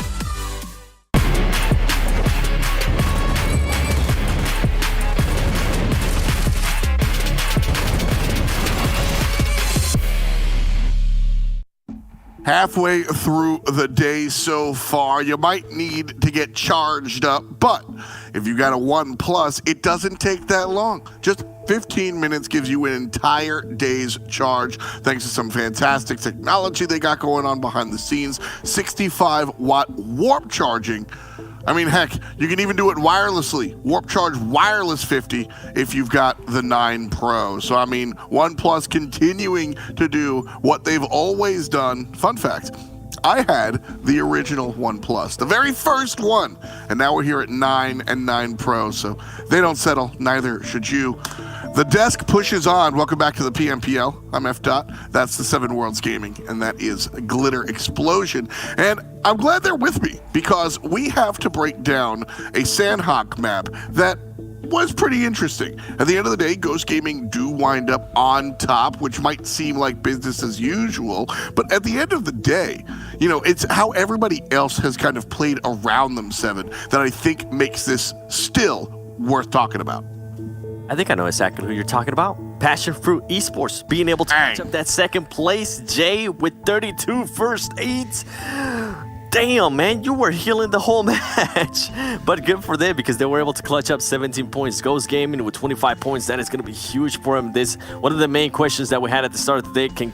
Is Ghost only going to be able to perform well on Erangel? Guess what? They were able to show up here on Sanhok. Love to see it. JCR. 20 points. That is massive for them because this is one of those teams that we heard mention of them earlier in the day when we did an interview with iPoppy, and he was saying they're always going up against each other. Well, guess what? JCR is coming out on top. We got the Hitlist there with 13 points. Nova Esports 9 points. Most of the points coming out of their placement points. Love to see how they were able to actually clutch up those points. You'll see why later. XSET 6 points, and we'll go here towards the second page. Glitter LeveLx with 4. Yeah, LeveLx with 4, but moving down the list, I mean, EFC still struggling here. This is definitely a rough day for them. And then all the way down at the bottom, TU and the Panthers and the Knights, after we have seen these teams have such strong performances. Yep. Great to look at. You know, the bottom side of things, maybe not so great to look at, but we still have 9 games left. I meant to say that as there's a lot of time, but there isn't a lot of time. So you've got to kind of step things up. Ghost Gaming, surprisingly, are one of those teams that need to step things up. Ghost Gaming was our #1 team kind of overall, no questions asked coming into finals. But now in finals, we do have some questions to ask Glitter. And here are how they've been performing on specific maps. Miramar, kind of sleepy. Yeah, we need to talk about this too because, you know, we have hoped for better performances coming out of Ghost, and I think today they're starting to show that. But the one, you know, eyesore that is their performance today is their performance on Miramar specifically. Not only is that reflected in their average stats, because this is taking into their performances from yesterday as well, so this is all of their Miramar performances, but I mean, it's the only game they've done poorly in today, the only match. So obviously the stats on Erangel blow all of the other stats out of the water, but the 2 maps that they've gotten their chicken dinners on are Erangel and Sanhok. And we've talked about how the different maps could potentially affect the gameplay of some of these squads, and Miramar has been that map that's got a lot more early game aggression and has been kind of that frenzied map, and I think we're starting to see that reflected in stats, especially in a team like Ghost. That's fair. You know, they are not used to everyone else kind of rising to their level like we've seen some of the other teams. And also, as you mentioned, just a different play style might keep them on their back foot. So that's something they have to deal with. The Panthers are a team that in general I want to say that about. Now, I know they haven't performed in this last map being towards the bottom, but in general, yesterday and the beginning of today, the Panthers looked pretty strong, and they're one of these squads that you've got to look out for, 7. Yeah, I don't want to be toxic, but I gotta be a little bit toxic. We did, to be honest, I don't think any of us really expected them to maintain that first place after yesterday. Yesterday, it was just an amazing day for them. I mean, just look at the stats, the damage that they were putting out, the healing as well, the kills, points per game, just overall, a performance out of this team that nobody expected. It blindsided us.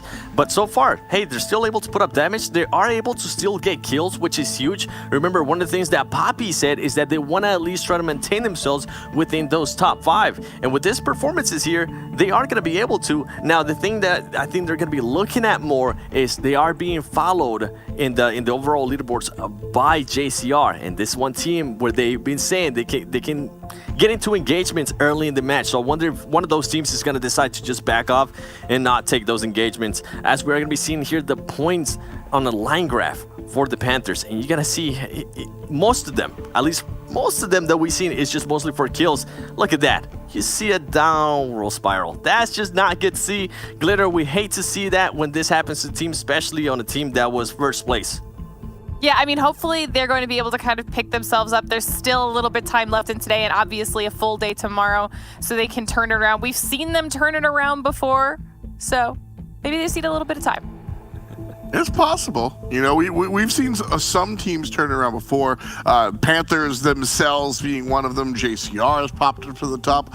LeveLx is also one of those teams that we've seen kind of perform, not perform, and now this last one, I mean, they put out a really fun play. Seven's got the illustration to break down LeveLx taking on Nova earlier today on Sanhok. Seven, show us what you got.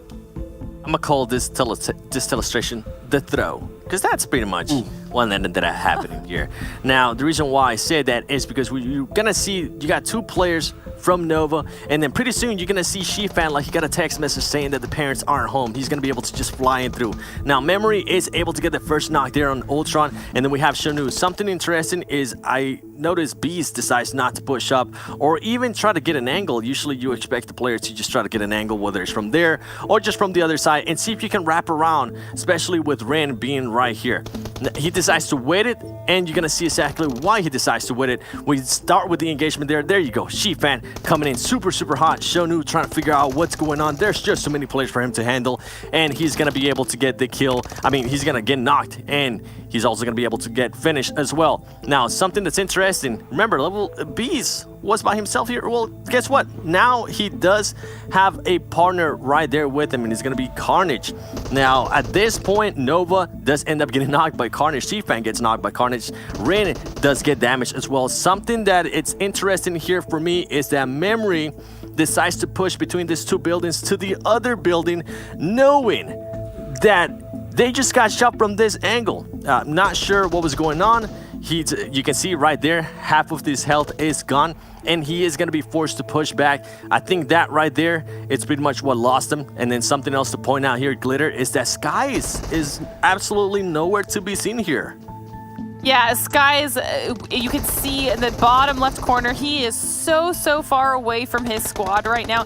And he's in the process of trying to make his way over, but he doesn't have a vehicle. And unfortunately, because Jifan was super low after just getting rezzed, and Rin was already low after having taken that damage from Carnage, I mean, Beast and Carnage just straight pushed through all three players of Nova. Now, luckily, Skies was able to live long enough in that game that he did get them some solid placement points. But I mean, two sides of the same coin, right? We're definitely excited to see LeveLx with that level of aggression, but definitely expecting Nova to be able to hold a 2v3 off a little bit better than that.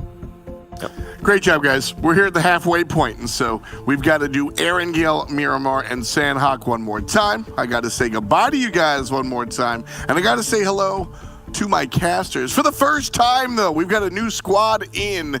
It's Zute and Hot Jukes. Zute, good morning. How you feeling? Day 2 of finals.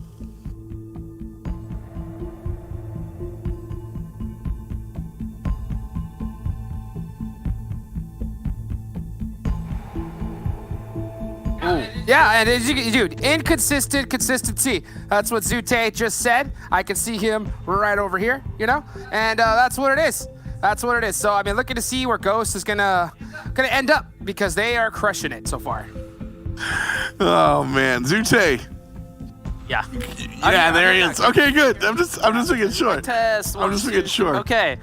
Well, okay. All right. Well, I'm still warming up, but obviously Ghost Gaming, you know, I was talking about Ghost. They got that chicken dinner. They're more than warmed up, and inconsistent, consistent, doesn't matter. If you're still at that top, you're at that top. Just trying to get those points for sure. You know, Jukes, real talk, like, we've seen a bunch of teams perform that we are not used to. Are we going to keep seeing that now that we're exactly halfway through of finals, or are we going to settle down to the top teams that we expect to see? Oh, I think that's exactly what we're going to see. I think Envira and Dave said it best. It's just like, it's a new era. The finals are completely different, and we're seeing some teams pop off. Now, I really want to talk about this because I just talked to Carnage, right before this match started, and he said that they should be 40 or 50 points above Ghost, but some individual errors are kind of messing them up right now. So they're looking to kind of get that fixed and come bring it home here for the rest of the day. That's the mentality. Gotta find all of the fixes, employ them, and then push forward. It's about the stuff after the stuff, and that's what we're doing here at the finals. Hot Jukes and Zute, we've got 3 matches in front of us. This is the first of them. I'm excited. Let's go, baby. Who isn't, F-Dot? I mean, come on. It's the finals, baby. Let's get it. Everybody, get out your chairs. I mean, Zoo had to go and just, like, mute the heck out of his mic because of just how hyped he was after watching the first 3 matches. So, I mean, the delay just to unmute it was absolutely incredible. Zute, you're the man. I thought I was ready, but I was too focused on watching all the action. I forgot to unmute my mic. I mean, that's what I'm going to say. But speaking about all the action, right? We're halfway in. We're at the halfway point. So let's do a quick little, check. At the halfway point, what are some things that just stand out to you, be it good or bad? Ooh, I mean, the Panthers coming up in 3rd place, Just Causing Reality in 4th. I mean, they have stepped up big time. And I have been saying this almost all PMPL long. Just Causing Reality. I have felt that they have been a highly underrated team. G3, I played with them in competitive before, super knowledgeable, a great fragger. I just feel like it's just their synergy. They always lose somebody early on, and now seeing them bust out a big chicken dinner earlier on, and not to mention putting up some big points now. I mean, they're in the top 5, and they could easily pop off at any moment. I love that you brought up Just Causing Reality, because there was a moment in that Sanhok game that I was watching, right? It was them versus PK. Now, I casted PMCO. Maybe you didn't get a chance to see this, but there was the same exact situation in the same exact positions. Lesky did not shoot and did not go for a free knock and kill, and later on they told me they were waiting for a second player to hop outside that wall so maybe they could get 2. Now, that Sanhok game we just watched, it was different. Lesky went for the shot onto Chico when he ran out. They got 1 kill, and then they got aggressive and killed 4 of the Knights. So I'm bringing this up because JCR, a PMCO team, playing all the way up until now, that is so many games of practice, that's so many games of building that synergy, that's so many games of learning how to become a better team. And those 2 same exact situations, but play completely differently for JCR, it shows the evolution of these teams, making it all the way here. And that's what it's all about, right? Just seeing teams get better and better and better. And for everybody that's just kind of new here to the professional PUBG Mobile scene, PMCO, it's the PUBG Mobile Club Open. It's literally open to pretty much anybody out there to apply. Now, you do have to go through some steps to be able to get into the game, but there are a few teams that are completely out of the woodworks, brand new squads that we didn't expect to pop off. And look, JCR, I mean, to see them adapt and just get better. That's what it's all about. Just seeing them get better and improve here, and not to mention now in the finals, they're a top squad. And with only, what do we have, 9 matches left? I mean, anything can happen. Anything can happen. I forgot to add. So I was casting that game with Imperium, right? When we saw him not take that shot, we were so frustrated. And Imperium dubbed them just camping respectfully, or JCR. Because they were camping and just didn't shoot. But now it's a different team. So I want to highlight the bad, the unexpected. I see Enigma Fan Club and Nova Esports. I gotta bring them up, bro. All the way down. I gotta bring that up. I mean, I asked for the good and the bad. We gotta hit that balance we're talking about. The wins. The book of W's and the book of L's. Exactly. W's going to the Panthers and JCR stepping up and stepping down. Nova Esports and Enigma Fan Club, 2 of the teams we were like, kind of thinking like, yo, they got this, but we're halfway through, and they're towards the bottom half of the leaderboards. I can't believe Nova's down here at all. I mean, just to see their consistency, their ability to be able to have someone stay up towards the end. I think a lot of it has to do with them losing memory early, because memory has just been that kind of glue, I think, that holds that team together towards that end. And seeing him go out, I just see them struggling. I don't know what the deal is, but we're seeing some teams definitely pop off at some squads that we really had big expectations for not do as well. But ladies and gentlemen, we're going to get game number 4 started here in just a second, but we'll be right back after a nice, thick break, baby. Let's go.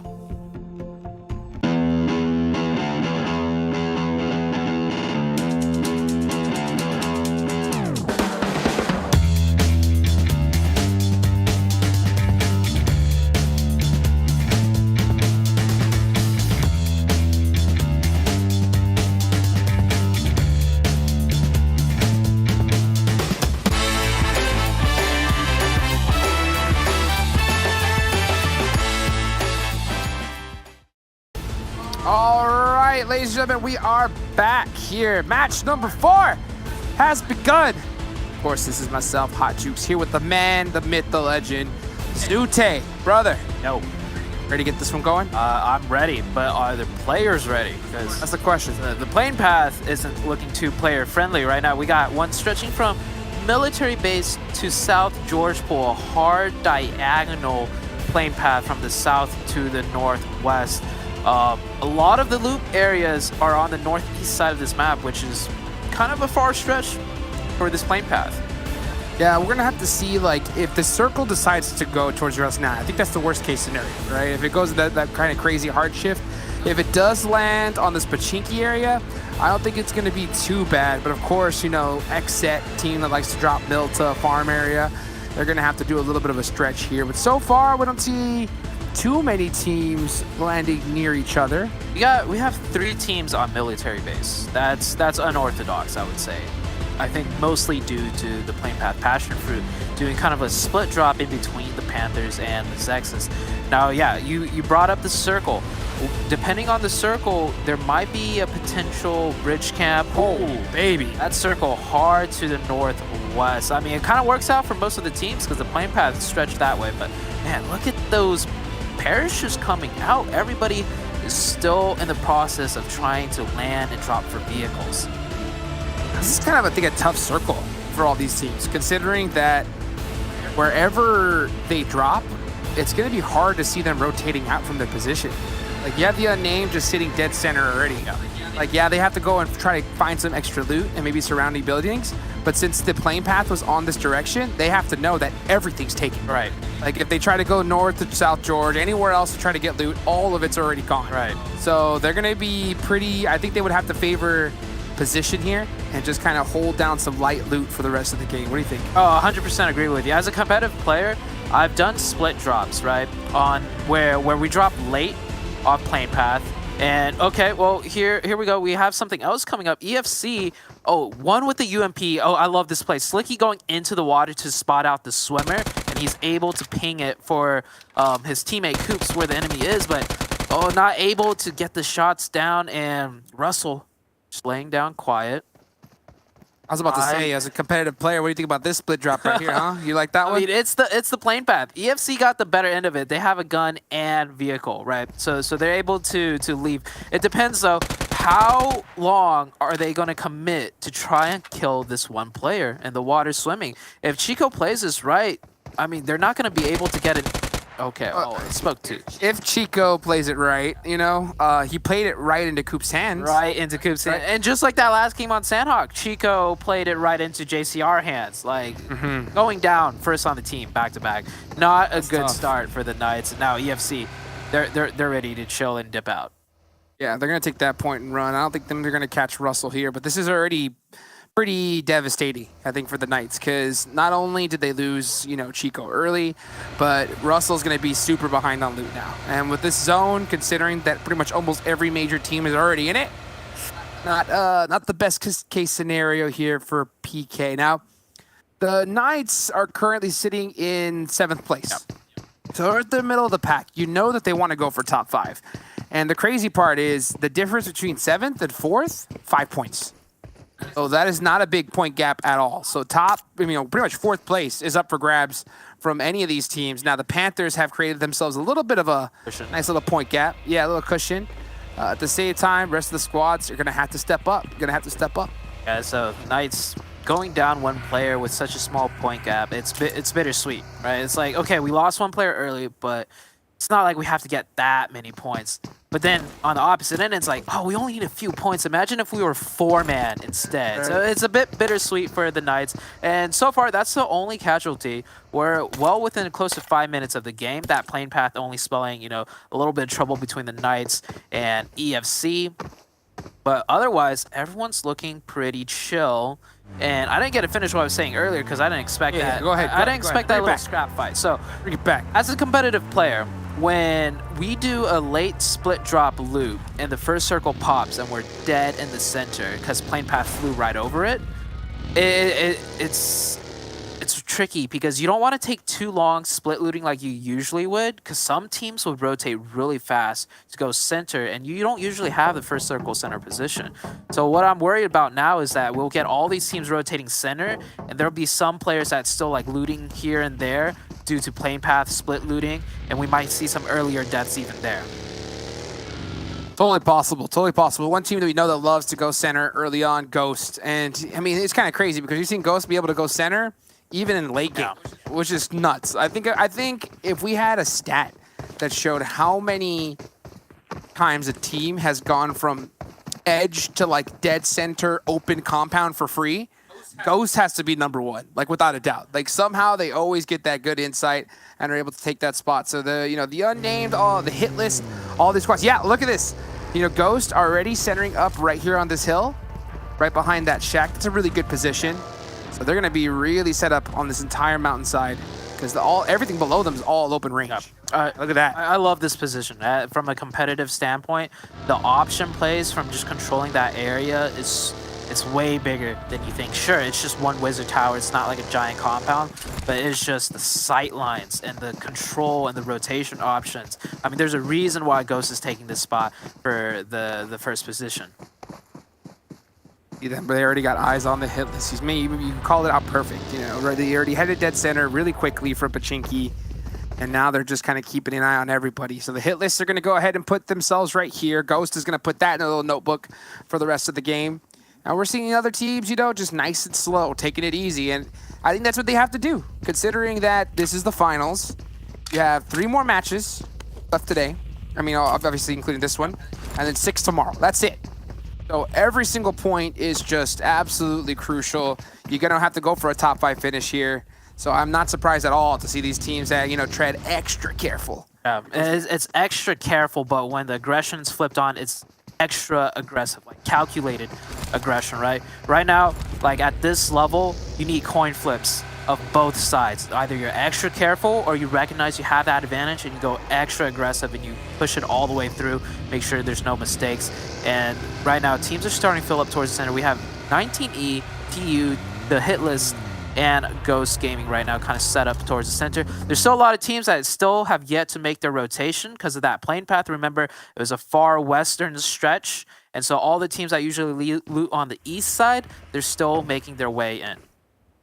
Yeah, we're going to see them start making the move here. Now, speaking of, errors, right, and players that are having issues, I talked to Carnage, right, literally right after match number 3. Okay. And I wanted to get some insight from him on how he's feeling about 19E going in for the rest of the day. And he told me specifically, like I mentioned a little bit earlier, how he feels they should be 50 or 60 points above Ghost. That's a lot. Yeah, I mean, it's a lot. He said that that's where we should be. It's just individual errors that are causing them to be there. But one thing he did mention to me was on the Miramar match they won, he said that he didn't have any first aids, no scopes, no smokes, nades, nothing, and that he was having to red dot out of 80% of the match. And he still got the chicken dinner there. So that just goes to show, too, as well, that with this kind of plane path and drop location, you don't need a ton of loot to win a game. Loot is actually so overrated. There's maybe 1 out of like 1,000 games, like in a competitive game, am I actually out of ammo, or am I actually out of first aids when I need a first aid? And that means nobody on the team has first aids left, like not an extra one to drop over. So yeah, loot is kind of overrated in the sense that you really don't need that much. A lot of times when teams die, they're carrying still like 200 rounds of clips, a bunch of first aids, all of that just wasted time looting when they could prioritize a potential like rotation. Speaking about rotations, we're off to the next circle. What do you make of this shift, Jukes? I mean, it's right pretty much on where the playing path was set. So, oh, look at that glider.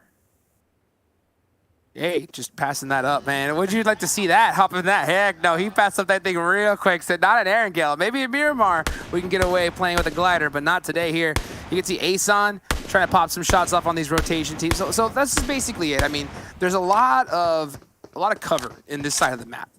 So a lot of these teams, you see them making their vehicle rotations, and they know this side so well. Their pathing is just beautiful. I mean, we haven't seen really any team get caught out by the other just yet. So they're all just playing this extra careful, trying to find a nice safe spot, and then just, you know, leapfrog their way little by little. Yeah. Or central. And that shift was a bit hard to Northwest, and Lazarus coming into play, getting a knock onto the hit list. Lazarus definitely one of the aggressive teams, and they're going hard in. Sixes with the second one. It's a 2v4 situation now, and it's not looking good for the hit list. They get Fate. Fate could get thirsted here. That is not good. Sixes is the only player up here so far to try and recover this situation. Fate does get thirsty. Oh man, Fate shouldn't have ran in there by himself. I mean, I think that was a little bit of a misplay. Now they have to deal with 3. They are going to be able to use each other though. This is what they should have done a little bit earlier. Sixless does get knocked. Trickster still up, jumped out the building. He's going to 1v1 this, and yes, gets caught out. So there you go, Lazarus taking it to the hit list with those 2 knocks. This should be in a very standard clean wipe there. But what do you think about Fate? Just kind of running in that situation. You think that was a call mistake? That was just definitely a played mistake. So like Sixless was on the outside of the building.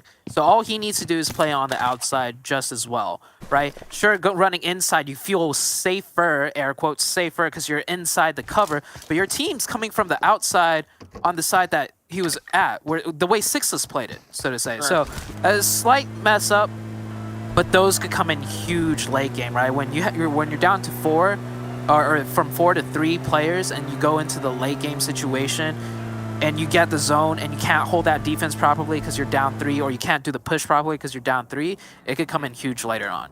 But Sixless should have told him that there was players in there, because he was up there just sitting up front. Yeah. But, I mean, it's interesting to see. I mean, because obviously from playing comp, we get to watch right from the outside looking in. We don't get to hear the comms, everything like that.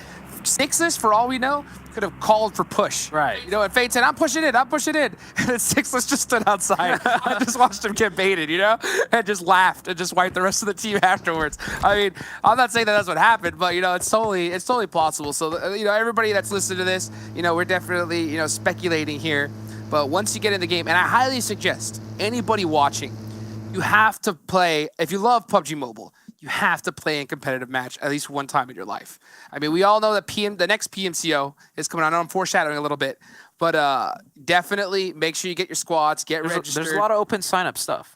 Yeah, there's a lot of stuff. There's a lot of different tournaments. You got to go ahead and get into it, but we got to get back into this match because now the action's going to start cracking, baby. We got a nice center circle, so now the water's out of play, so there's a lot more real estate here in this last zone. But I mean, look how jam-packed it is. I mean, whew. This is looking like a DMV on a Monday morning, bro. This is insane. That circle's looking a lot smaller than we're used to seeing almost. Maybe it's due to the amount of teams left alive. Like, so many players still here. We got XSET, we got the Panthers, and Ghost Gaming with that, 2-2 split that they always do. I'm wondering if they're going to hold this. Passionfruits, they're going to try and hold down this compound. 19E looking to maybe get a little bit aggressive. Oh, it looks like 19E actually wanted this compound, but Passionfruit beat them to it, and now 19E is forced. Oh, Xenox though. Okay. Salt with the great shot. Wancho with the car 9. Oh, Xenox is going not recoverable. Definitely not recoverable. No way. Great shot there from Passionfruit. Yeah, 19E trying to take that position. Not able to. Xenox does have that rock, but there is absolutely no way they can get to him. Way out to open kill. Unless they get that knock on a Jay. No, not going to be able to do it. Jay's going to go ahead and thirst Xenox really quickly. And they want to get him out of there. For sure. Because Xenox, we've seen him make some nutty plays so far here in the PMPL. So 19E, you're going to hold this little spot right above the antenna, right next to it. A good position. But they're going to have to do it with a 3-man.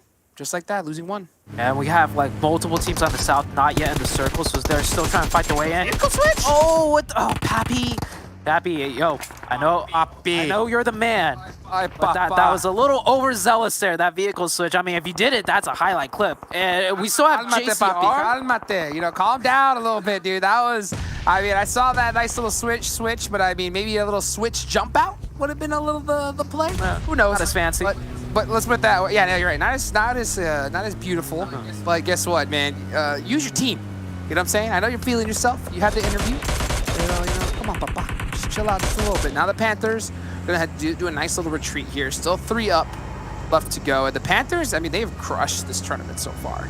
They could easily snag first place if they have a good performance. But I mean, that losing Papi early on, that's gotta hurt. Yeah, Poppy is one of the star players, so to say. And anytime the star player on a team goes down early, it's just the rest of the team looks a little bit shakier than usual, right? And XSET on this south side controlling so much of the traffic flow. We still have JCR out here and Mezexis. You don't even see them on the screen, but they're further south in the blue. They're still trying to make their way in. HQA right now, we're on the eastern side of the map, taking a look at them.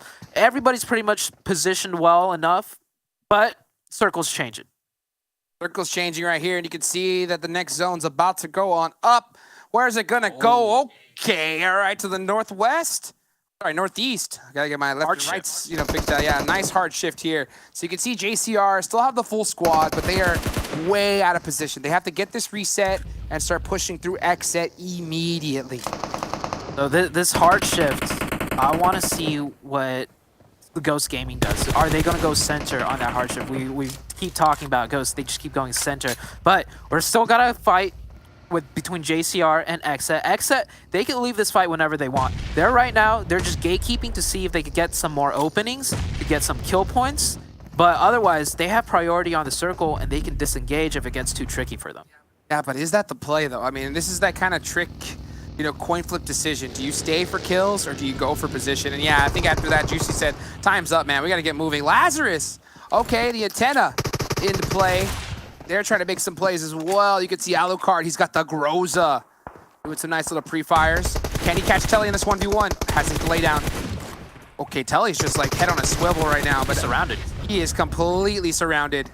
One mistake and he's done for. Oh, that might be a nade from Bishop. Yeah, Telly's got to go aggressive. I mean, that was his only exit path. No choice. He's completely surrounded. He tried his best. And Lazarus, this looks like a pull-up at the same time between both of these teams. And PK just came out on top, just barely. This is a really solid spot, a really solid one here. This is one of my favorite positions, and it is at the edge of the circle, so if it does shift in, they're going to have to get moving, but there's still a lot of sight lines all the way down to the middle. That's true, yeah, so they should be able to maneuver their way around quite a bit. XSET still trying to send it on in. We're looking at the Panthers here, team that's currently sitting in 3rd place. Okay, they got sight lines on the Knights, so they know where they're at. They still need to get into the zone, so does JCR, but they're not taking any risks. They're gonna go ahead and cover every hill first, and that's exactly why you do that. If you would have just full sent it, they would have been gone like the wind. But XSET, I mean, waiting for them. JCR playing cautiously and it paying off. I'm curious to see who wins between JCR and XSET, right? We saw them fighting way earlier down south, so obviously rotating from the same position, they're gonna run into each other once again. Now, who got the better end of the stick? XSET with gatekeeping them a little bit, or JCR managing to rotate in a bit later and just seeing where XSET gets set up, and they might go rotate in front of them. And the Panthers, they recognize that fight that was happening earlier. They're going aggressive. I love this, because if they win this fight, they're set up in a great position, but it goes both ways. If they lose this, they're out early.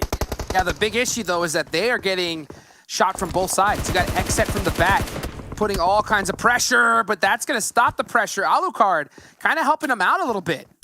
You know, helping out the Panthers in this situation. Surprised to see that kind of play. Oh, look at that. Bishop with an easy spot there on the Fox. I mean, hey, Foxes can be a little slippery, but that one was just a little bit too obvious for Bishop. 2 remaining members for the Panthers. And look at that, dude. That Groza coming big here towards the end. Oh, he got something. Oh, no, it was XSET. And they caught him. Yeah. From across the way. There goes Legal. So now it's just 1 remaining member left up for the Panthers, and he's heading way out into the blue. risk versus reward. If they won that fight, I mean, their reward is huge, but the risk just equally as huge with XSET and Knights both shooting at them. And now JCR, we're continuing the fight between JCR and XSET. XSET losing one member, getting three. Oh, yeah! Bro, this Juicy! 4 kills right there. Juicy, a DP. Got the full squad wipe. Juicy is coming in hot. He is juiced up, and we had the next circle shift. Juiced up. Next circle shift actually goes right onto the Knights as a hard shift to the west this time around. And so we were just talking about this position. Imagine if the Panthers took it and won this position. That would have been huge for them, but the Knights have it with 6 kills and full control of the circle. And the Panthers, I mean, they could have had a great fight here, but XSET spoiled them. XSET stopped their push completely. They were forced to just play defensively, and they just got picked apart right from there. So an unfortunate, turn of events, but that's PUBG Mobile, man. I mean, you never know when another team is behind you. You can see XSET getting the better half of that. Juicy making a clutch play with that DP. Man, that was disgusting. But they're still up. They still need to get into the zone. And the unfortunate part is this circle is all an open field. They're going to have to hug them hay bales to try to get into this one. Yeah, it's just all hay bales, and we still have some compounds and dips in the zone too. We see Nova taking one of them. This is one of the few compounds next left in zone. So 19E, they're looking to have to defend this. I like this little split defense by Sam, hugging the bottom. The plan is, as EFC crashes, they drive right past Sam because they're not aware of Sam's position, and then Sam cuts up and shoots him in the back for free. But EFC, they don't get an opening, so they're gonna actually just rotate right in front of 19E. Also a viable play.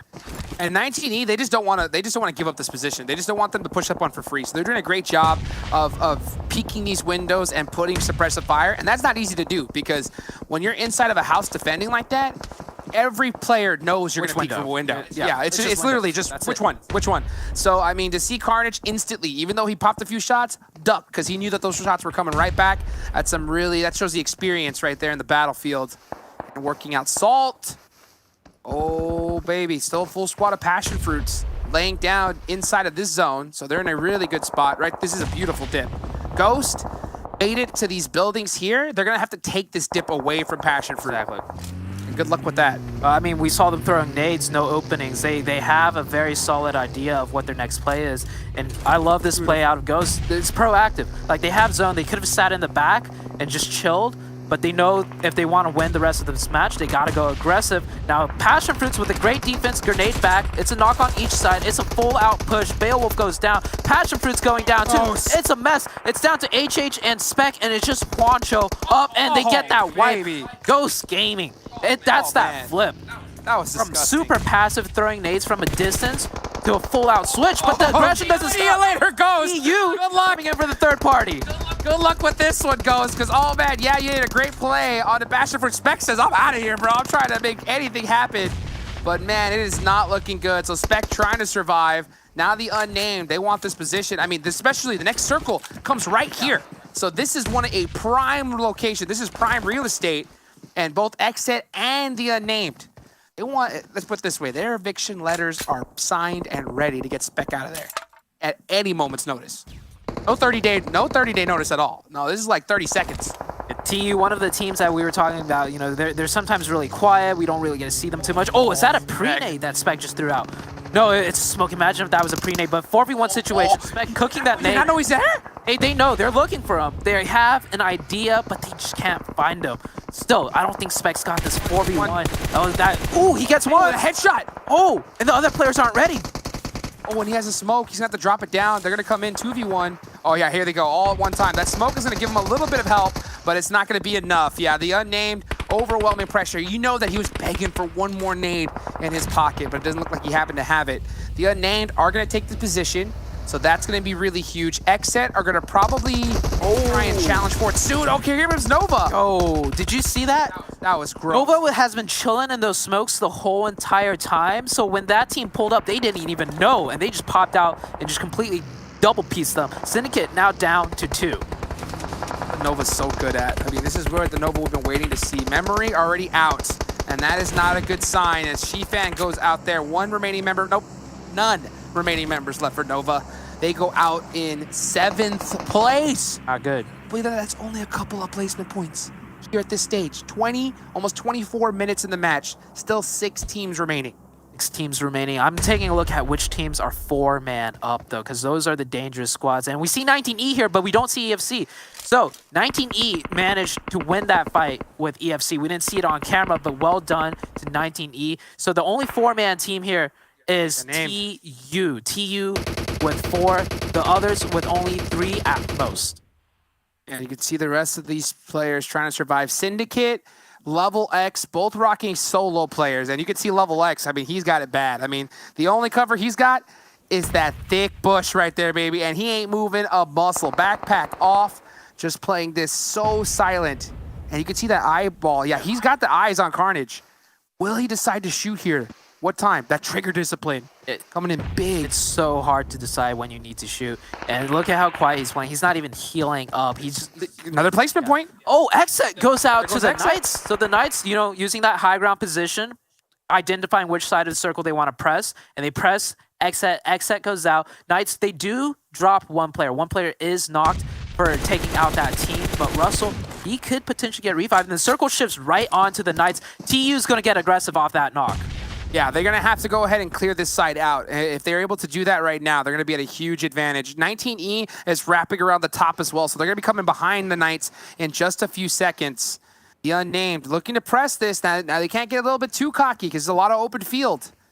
If they get caught out, it's going to be rough because they're very split now. If Rand gets caught, he's not getting picked back up. Well, interesting decision here from the Unnamed. And look at these 2 solos. I mean, they're on the complete opposite side. Yeah, the spoilers not moving a muscle. They're just playing this very carefully. And the spoilers is going to come in. And, oh, Bishop, I love that. Using the TPP from inside the car. And, oh, yeah, TU a little bit too split. But, oh, shooting right back through the smoke. He gets answered and gets clapped back. But Bishop might be able to get revived, whereas he confirmed a thirst onto the side of TU. And this is what I was talking about, right? The Unnamed just split up so hard that they got caught by the 19E. Sneaky play, sneaky Sam coming from the back. And now the Knights are completely pinched. Okay, Sam maybe giving him a little bit of breathing room here. Bucky from the Unnamed takes him out. And there go the Knights. So now 4 teams remaining. Big back and forths going across, especially 19E and the Unnamed.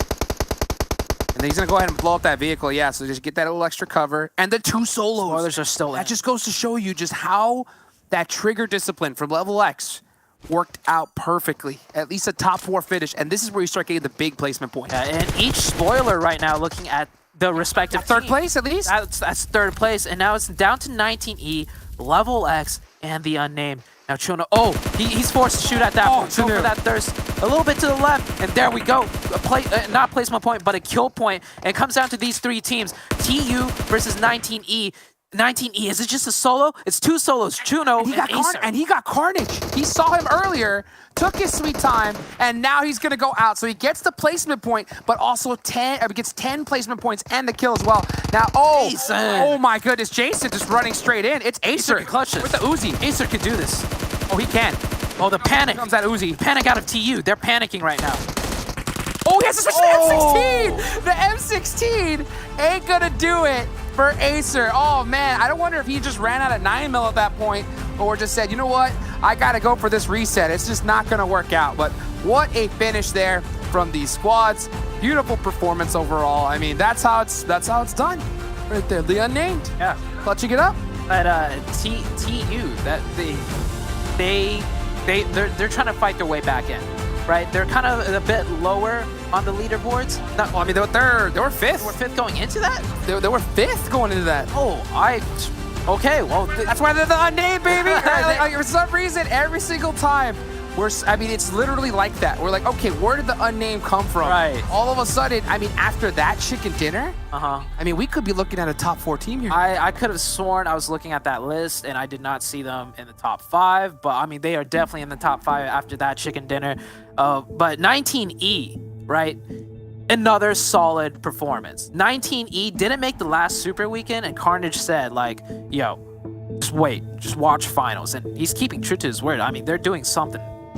That was a great play towards the end of that right there. So you love to be able to see that from them. And the Unnamed, after that one, moving up big time on the leaderboard. So a great performance from them. A lot of the other squads as well. I really like to see the Knights position right there. That was a really critical spot. That antenna was crucial. The Panthers, everybody fought for that spot, and they came down from the top.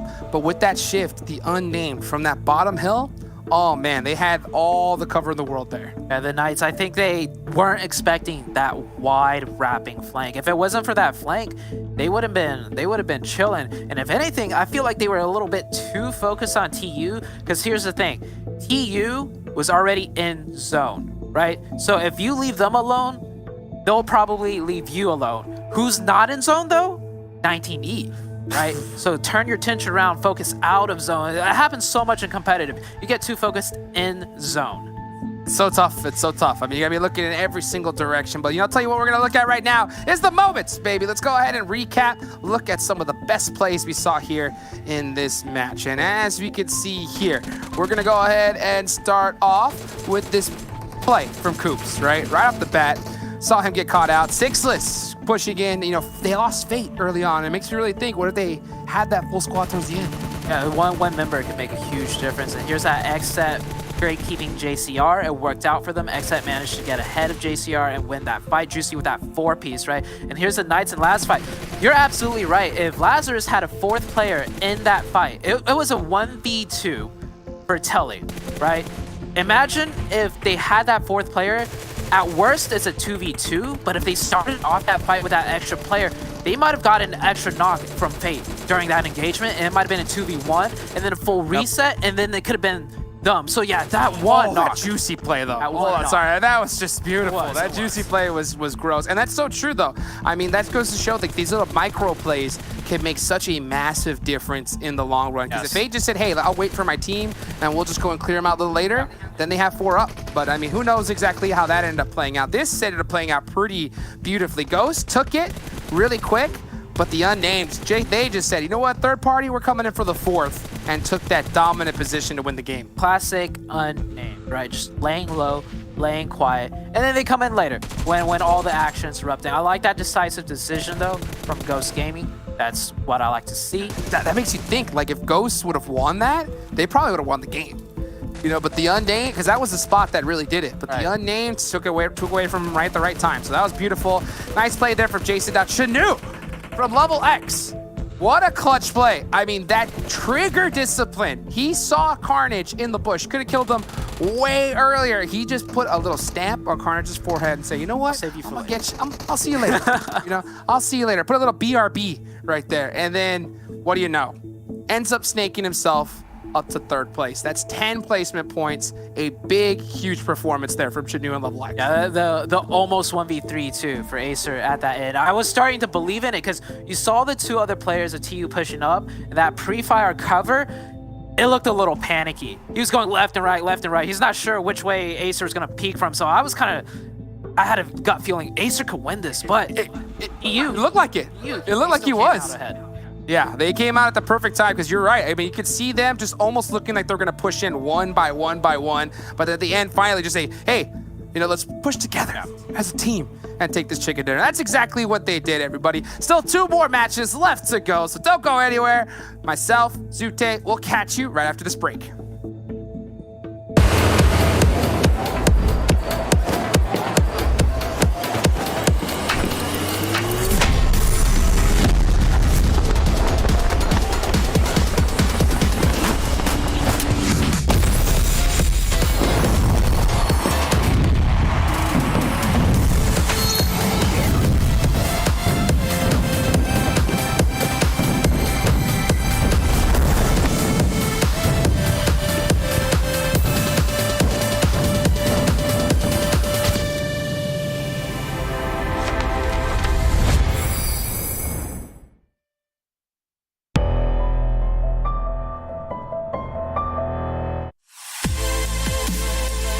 The OnePlus 9 Pro. The OnePlus 9 Pro. Oh my god, this phone feels incredible. The best processor, 120 hertz, 12 gigs of RAM, and a Hasselblad camera. What more could you want? The hyper touch on this bad boy is phenomenal. The best model of OnePlus phone I have used to date. This feels really good. And HyperTouch basically makes response time on this thing when you're gaming next to instant.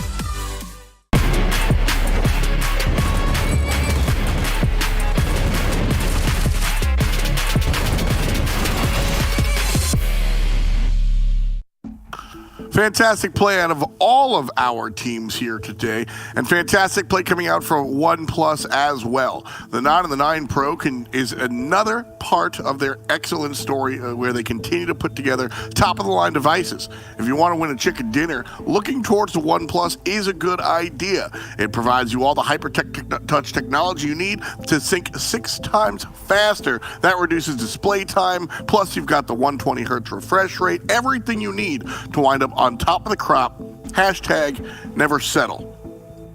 Welcome back to the PMPL. I'm your host, F. Joined here by my 2 experts, and we see the Knights bouncing back. That's just sort of what they do, Glitter. Yeah, I mean, I said it when we talked about them the first time. They had a strong performance. Immediately after that game, they went down to I think a 1-point game performance, and now we're back to 12 kills. I mean, I don't know what is going on with the Knights right now, but this was a great game for them. So I will take it. You guys can see here that even though they didn't get the chicken dinner, they still had 18 points overall, but the Unnamed here, able to get their second chicken dinner of the day. And I was looking at the stats. I mean, they literally almost matched their first Erangel win. Clearly, that's their strongest map here, 7. Yeah, and so far, the Unnamed it's kind of becoming that surprise team again for me. We have 19 esports there as well, 15 points overall. I really thought Acer was going to be able to clutch that up, but he said, listen, with the name 16 and Uzi, there's so much he could do with 3 people rushing him. So I'll respect that Acer. Syndicate there with 15 points. LeveLx with 11 points. Look at this. All of their points coming from placement points. XSET with 8. Nova, good to see them here on the first page with 6, and Ghost Gaming there with 5. Ash, we're going to be going here towards the second page.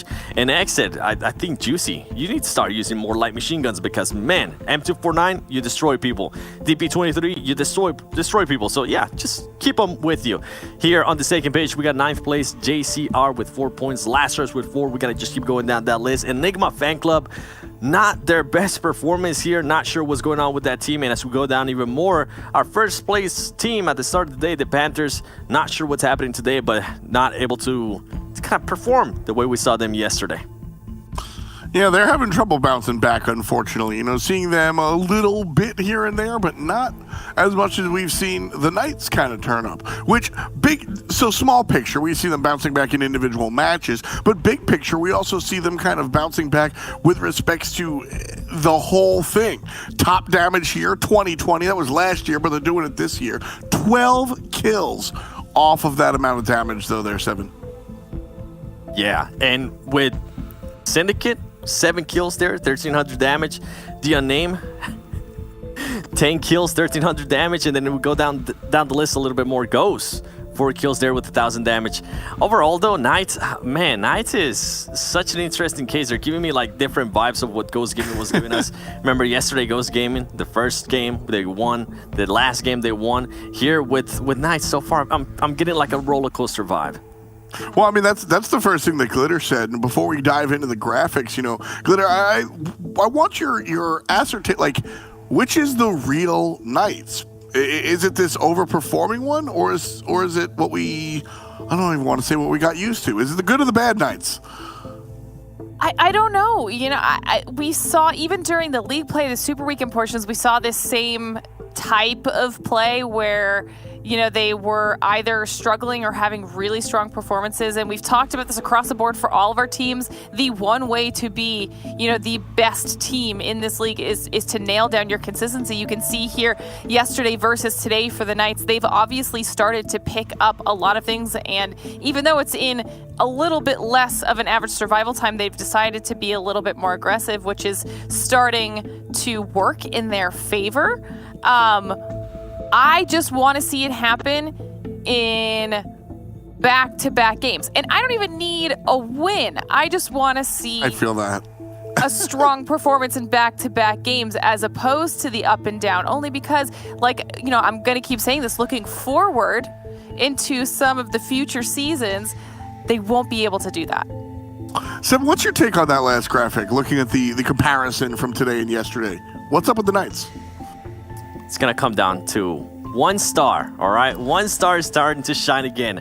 Russell, man, I gotta go back to that. Whenever Russell was doing good in the first week, guess what? This team was doing great, and this is Russell's overall performance for the finals. He's being able to put the most damage out of everybody. He's really close to top kills, which I think it's huge. Then you have the knockouts. Not only that, today he's projecting to have a better day than what he did yesterday. Yesterday he finished off with, I believe it was 9 kills with 10 knocks. So far today, he's able to put up 8 kills with 11 knocks. And we have 2 games left, and 2 of the most craziest games left as well. So overall, I think, I don't want to give the full credit, obviously, to Russell, but I think it's definitely one of those things that helps them out a lot, and it's going to be a thing that hopefully with Russell, if he is able to continue to perform this way, as we saw some of the players getting ready there, the team has a lot of potential. They just need to nail down the consistency, as Glitter was talking about.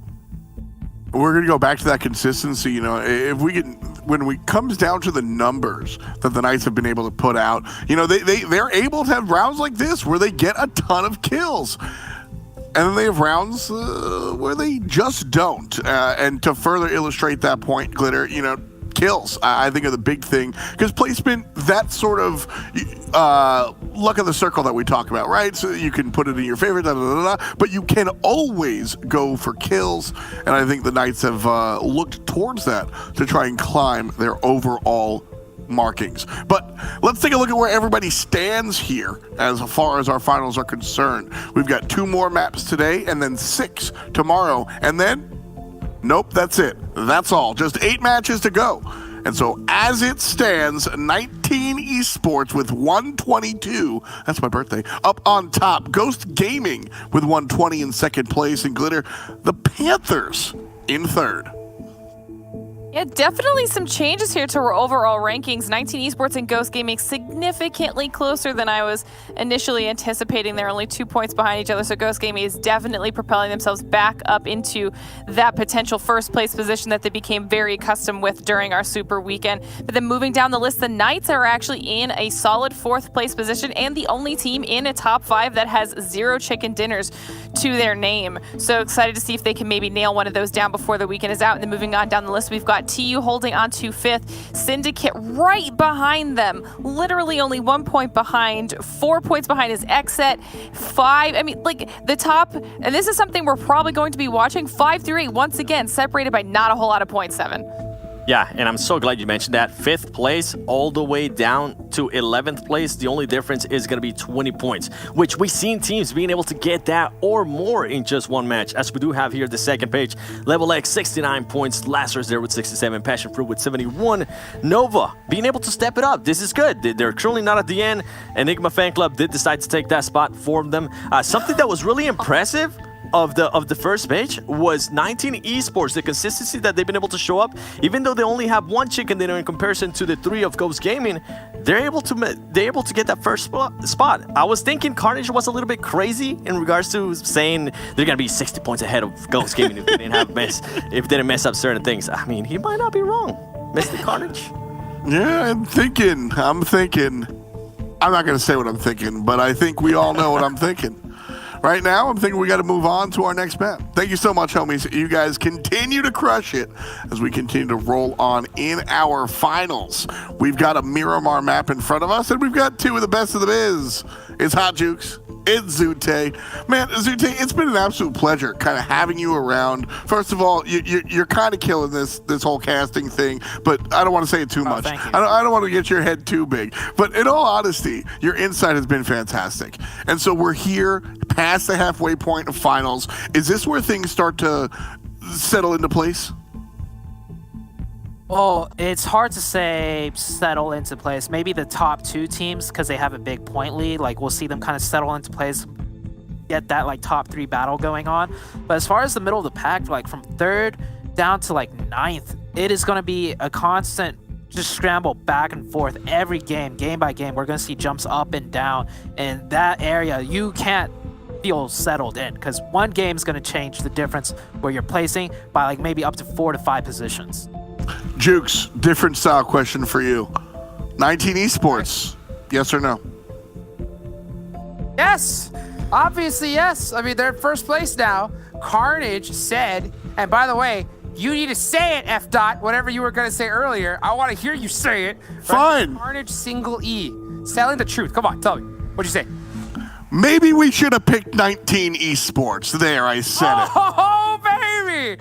Let's go! I mean, I think you're right here because 19E, they came to play today. They are not messing around. You saw Carnage. I talked to him literally after match 3. He was pissed. He was honestly felt that he threw in that Sanhok match. He said, man, I tried to get an off angle on Ghost, and I thought the tree was big enough, but it wasn't thick enough. So seeing Carnage and the rest of his squad bounce back good here is huge. 2 more matches left to go. Let's get it. Let's do it. Eyes on 19. Let's roll to Miramar. Let's go, baby. Match number 5. Taking it over to the desert that is Miramar. Oh, man. Dude, I gotta say, it's been a blast casting with you so far, Zute. My man, we have been in this community for so long, and being able to watch some of the best do it live, it's an absolute pleasure. I mean, the fans, they're the real winners here. You know what I'm saying? Yeah. But you guys, we were talking about 19E, right? We were discussing. Okay, he's like, oh, let's get back. We were discussing Carnage, and the quick thought that came to my mind, right? Okay. I'm not gonna lie. This man Carnage, somehow he just always makes it happen. The consistency, right? When I was on a team with Carnage, right, it was looking. Let's just say initially, it was looking pretty shaky when I got Carnage onto my team. And we were not. Why would it be shaky? Shaky as in just like we just got on a new member. At that time, I was with Omen Elite, right? And we had Beach Banana. That was like our star player. We got, ended up trading with SSG because we didn't want to hold Beach back from an opportunity, et cetera, et cetera. Anyways, Carnage on the team, and it was like, oh man, dream come true. We got to rework that synergy, and working synergy with Carnage is one of the most difficult things. Reworking synergy. And then we made it. I was about to say, dude, I thought the reason why was because anytime that Carnage screams that he's 1 HP, you know for a fact he's telling the truth. Right? like that, I mean, what better call-outs could you get? And also the I'm safe call-out. Oh, yeah. You know that all too well, don't you? The 2 big ones. I'm safe for a revive. That's correct. Yeah, I remember one time Carnage and I used to. He was a part of the first ever clan that I was ever in. This was over 3 years ago, and I'll never forget the day Carnage said, "Dude, I'm safe. Come get me." I went into that warehouse and there was 3 people staring at my face, bro, and I got shredded. So ever since then, I didn't trust the calls. But you know what? The team, it looks like they finally got the synergy going here. Because to be first place, especially at this stage. Yeah, we're pretty well in. So it's not like one match it's not like the first 2 days where they just got big and then got passed up. No, they have been putting up some big points here. They're in first place, so they are doing something right. It's no accident to see a squad in first place at this point, right? I mean, it's big. It's big. I think Carnage just brings to a team, any team, right? When it comes down to the nitty gritty, when it comes down to the real pressure of needing to qualify or whatnot, something about him just kind of makes the team do the opposite of what you think it would do. You would think the team would fall apart because of all the pressure leading up to it, the yelling, the screaming. We saw them miss that last Super Weekend, right? But now this is the finals where it really counts, and they're killing it. Just like on my team way back then on Omen, when it got down to the finals, we weren't a stellar team leading up to the finals, but come finals, we needed top 3, and we got top 3, and that was with Carnage. So credit to where it's due. Carnage, he boasts about that resume. It looks like he's about to add another one in, but hey, we still got some Twitter bio about to get updated, baby. Still got some games left. I mean, if 19E starts throwing really hard right now, honestly, at any point. At any point, first place is going to get taken by. They have to. I'm not saying first. I'm just saying, to stay in the top. That's true. If they start throwing every game, yeah, they'll get kicked out. But first place, they still got played really tight. They got Ghost Gaming right on their heels. I mean, yeah, first place, second, third, it's all up for grabs. There's still plenty of matches left to be played. We've officially passed up the midway point in this tournament now. So still a lot more games, but not that many if you really think about it. We just got this one, next one up, and then 6 more games tomorrow, and then we're all wrapped up here, which is absolutely insane to think about. But we're seeing, I think, a bigger urgency from these squads. I noticed, especially at the start of these matches, these guys are playing it slow. Like, they're not trying to make any mistakes. And then towards that end, they give you that switch. The aggression coming on quick, passiveness, being able to do that as well. These top squads are really having to level up here towards the end. Yeah, definitely. And speaking about these squads leveling up, I'm going to put a coffin and a nail right now on one squad that, you know, I'm just going to write them off. Just going to write it down? It's over? We talked about Nova. Nova's done. Like, in my opinion, they're still so far down there. And, like, unless if it's not popping off every game from here on out is... Like, I mean, I could easily put the nail in the coffin on some other teams too. But I'm singling out Nova because they were such a strong looking team. HQA is going to come back. Bro. HQA, oh, again? HQA is literally last place, James. I believe in HQA. I think I took a look at the score list. They have 8 placement points so far. Do you know how many games we've played? More than 8? Yeah. Like, I think we're on to... Somewhere, I'm hey, you know what, dude? That's because they're number 1. Huh? Because they get 1 point. Okay, yeah. Okay, all right. None of that. Nova, though, right? Nova, that's crazy to think about because, I mean, this was a team, I mean, Glitter picked, right? Glitter was really on the Nova train, and now maybe that's the problem. Maybe that's what it was. No, we're blaming it on Glitter.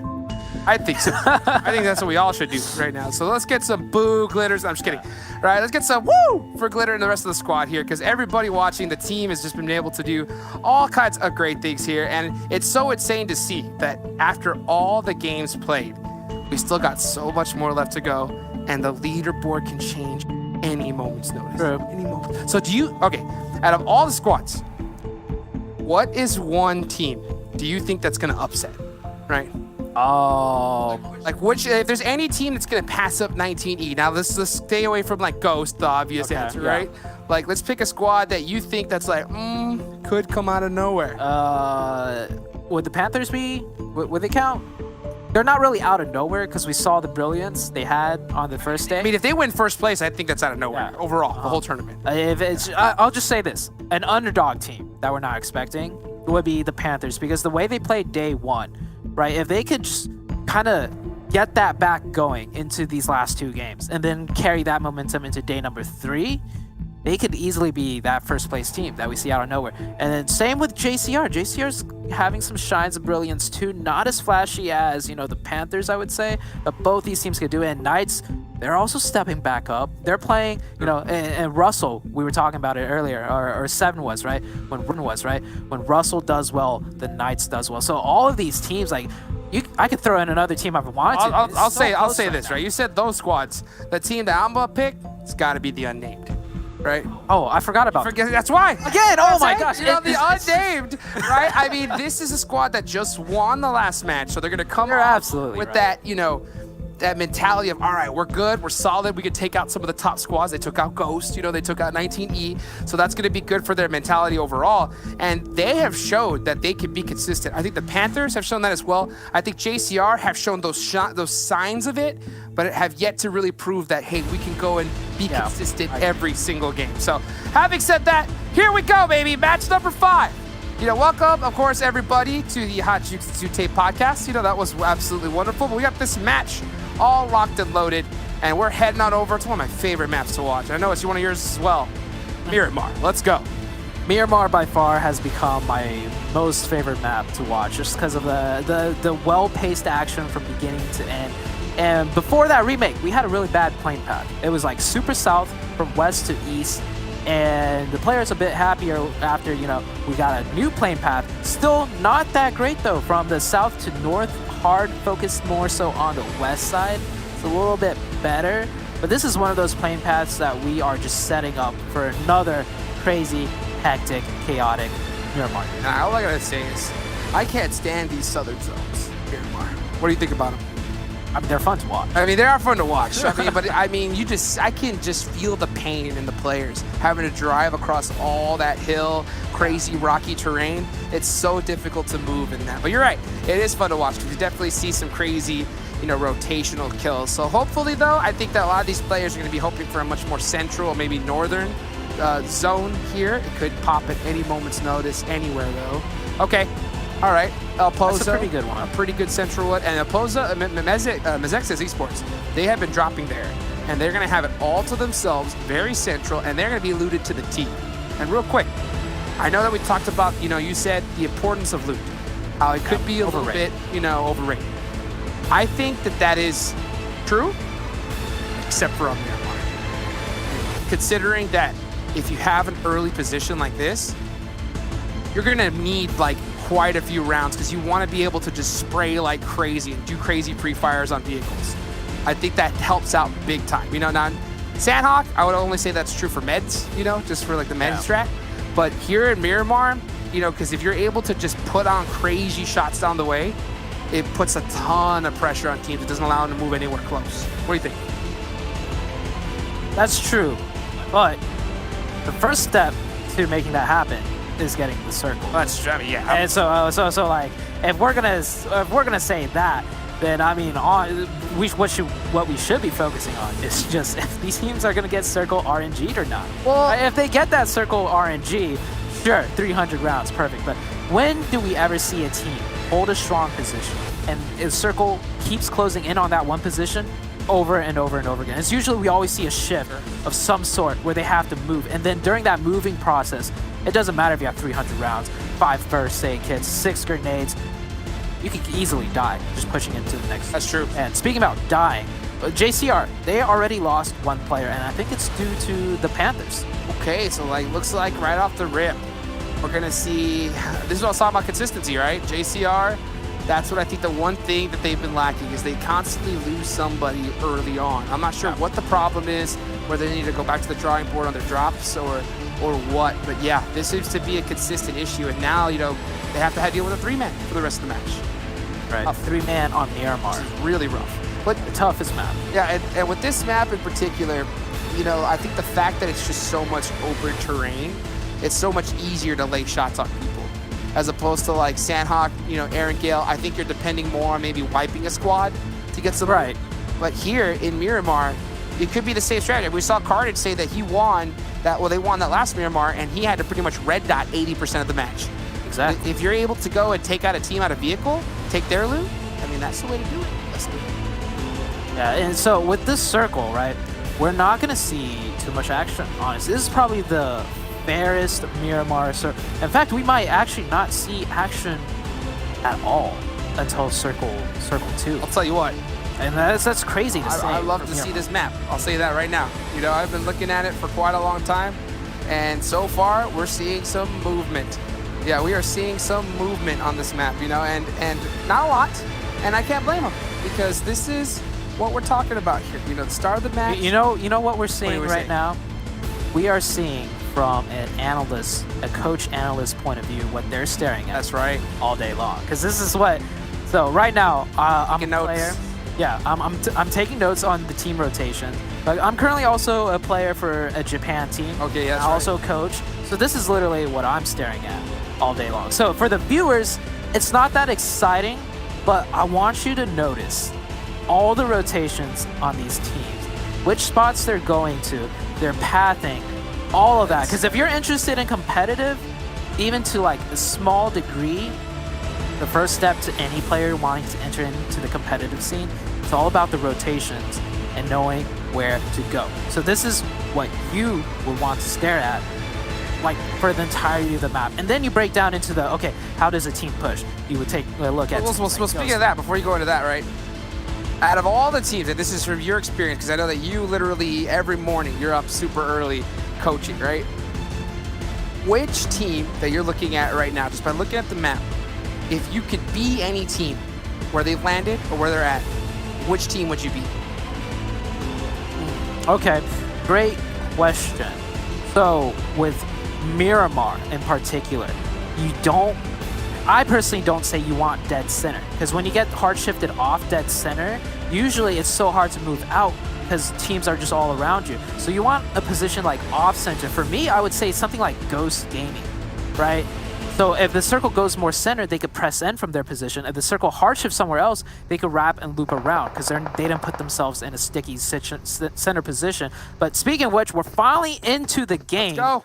And we got a fight already breaking out between the Hitlist and XSET. And this looks like a scramble fight. Both teams want this position. The Hitlist, though, they already have the high ground. And the off angle by Jat G. Nico already goes down. This is looking good for the Hitlist. Beautiful right there. Okay, here comes Jat G coming in hot. You can see. Oh my God, kill switch. Oh, he's gonna go for another one. I mean, they knew that angle was covered, but they ran up for it. Oh yeah, they did get 2 knocks. And XSET kill switch coming up huge. They did lose Nico in the process. They're gonna get this res off, but J7. I mean, this is huge for XSET. Yeah, I literally saw kill switch when they lost their first player. Kill switch literally just ran up and 1v2'd. And so kill switch literally won this fight, and he's about to get the third one right here. Good control peaks, missing a few shots. It's fine. They take that wipe, and XSET they only lose 1 player, and they control the center position on a really strong ground. Now, are they going to get the circles here, or are they going to have to rotate off? That all depends on the next circle shift. My question to you. It's XSET, 7th place, 82 points. Panthers are in 3rd with 92, so it's only a 10-point difference. What do you feel about XSET getting 4 kills as a 3-man for the rest of the game? Would you rather not have them take this whole engagement at all and have all 4 up, or get the 4 points but also missing somebody? Since this position in particular is dead center on the super high ground, I would say yes. I have to factor in the spot that they want in taking that fight. Now, if there's a random position, I don't know. Because XSET with 4 is so strong. And like, it's that early aggression that they're so good at, that they're known for. Early aggression, 4 kills, they lose a member, but that's 4 points. Speaking about early aggression, EFC may be looking to do the same. They're definitely a more passive team, but they're not doing as well. So maybe they're trying to switch that gear and play more aggressive, just like XSET just did. Well, we're looking at the #1 team right here. And by #1, I mean 1 placement point per game, HQA. They are already down 2 members, and they're getting bullied right now by EFC. So another tough game. I think it's about to happen here for HQA. I mean, already at the start, losing 2 members this early on, it ain't too good, but it ain't looking too hot right now because, you know, EFC, especially after getting those thirsts, they know it's HQA, and they're gonna hunt down these finishes. Yeah, I didn't even catch it, but when we tuned in on the fight, EFC already killed 2. Yeah. So this is an easy wipe and push. The nades are coming in. Look, EFC, it's a 4v2 situation, but they're still playing it calculated. They're still clearing the first couple rooms with nades, and then they'll push in. So it's not like they're just going haphazardly in. But now, here comes a push. Oops, check your corners. Oh, gotta check those corners, baby. You can't just go in like that. And I was surprised to not see, I was about to say, I'm thinking EFC's gonna be waiting, right, for the rest of their squad. Yeah. Just do it all 4v2, but they said, you know what, they were like, it's HQA. Let's just send it 2v2. I absolutely hate seeing that. It's a common mistake out of a lot of top teams even. When it's a 4v2 or a 3v2, you don't need that Overwatch anymore. Just send it. We saw Xenox. Full squad wipe Lazarus, right? There's no need for an Overwatch when it's a 4v2 or 4v1. You could just push in. And now it's a 2v2. I mean, that was a huge blunder. The Overwatch position from there it's useless. It really is, because you can only get sightlines through that one door. And the thing is, if your teammates get knocked, you cannot help them, and you can't even help suppress fire on them. If this was a rock, you know, then maybe we can kind of talk a little bit. But I mean, the fact that it's in a building, yeah, I mean, just send the whole squad, wait for them to get there. You already got 2 kills. Might as well play it safe than sorry. But what did you? Let's just play devil's advocate, right? Okay. EFC deciding to push 2 there. What do you gain other than a few seconds? As opposed to like, let's say they go and they get that push and get the kills on HQA. Okay. It works out for them. Okay. Right. What do you get? Just a few extra seconds of time, not having to worry about them? Because they're not moving. You get the kill point. I mean, yeah, well, you get the kill points, but the thing is this, right? Like, if it works out, right, you get the kill points, and you know, you get to be able to move a little bit quicker. But if you do it with all 4, you're still gonna get the kill points, and it's safer, but it takes a little bit of time for your teammates to get there. That's what I would have rather seen. Oh, that's what. Yeah. We'll see. Oh, okay. Look at this. Look. Yeah, the Unnamed squad, but sneaking up on the leaderboards. Getting second they get the spotlight, they start. Yeah. I feel like that's been a thing with them. It was a running joke between Miramar and I. Anytime we don't see TU on the screen, they're popping off somehow, like low-key popping off. And then the second they are on the screen, they don't do too well, so we stop talking about them. So I think that's the amnesia effect I keep getting with TU. And right now, TU on the screen, not looking too high again.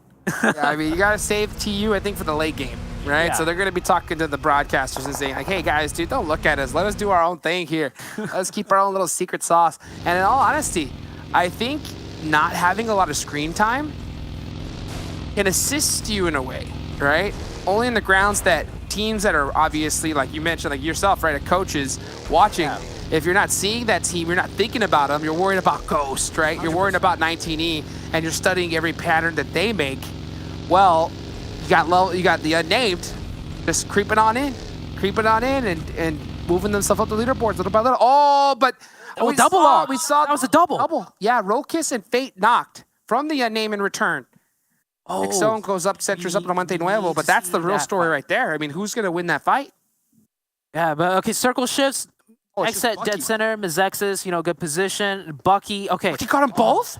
Yeah, Bucky, I was saying, Bucky got that double knock, but he could have gone for the thirst because from the mini-map, it looks like the two other players are far, but they get that reset. Now, Bucky should have just went for the suicide 2 kill points. Just try and get those thirsts, but now it's a 4v1. Lazarus catching a huge break. I don't know. Getting a full reset. Bucky said, I'm about to make some plays, son. You watch.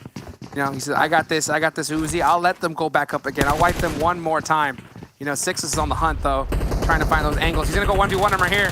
Jump out into nothing and says, see you later. I am out of here. Lazarus taking out the Unnamed. So having a great game, but now they're out early. So I think we missed it, but the Hitlist went out as well. Oh. So the Hitlist were out in 16th. Oh, no, that was the XSET. Oh, that's right. That is that XSET fight. Yeah, I'm sorry.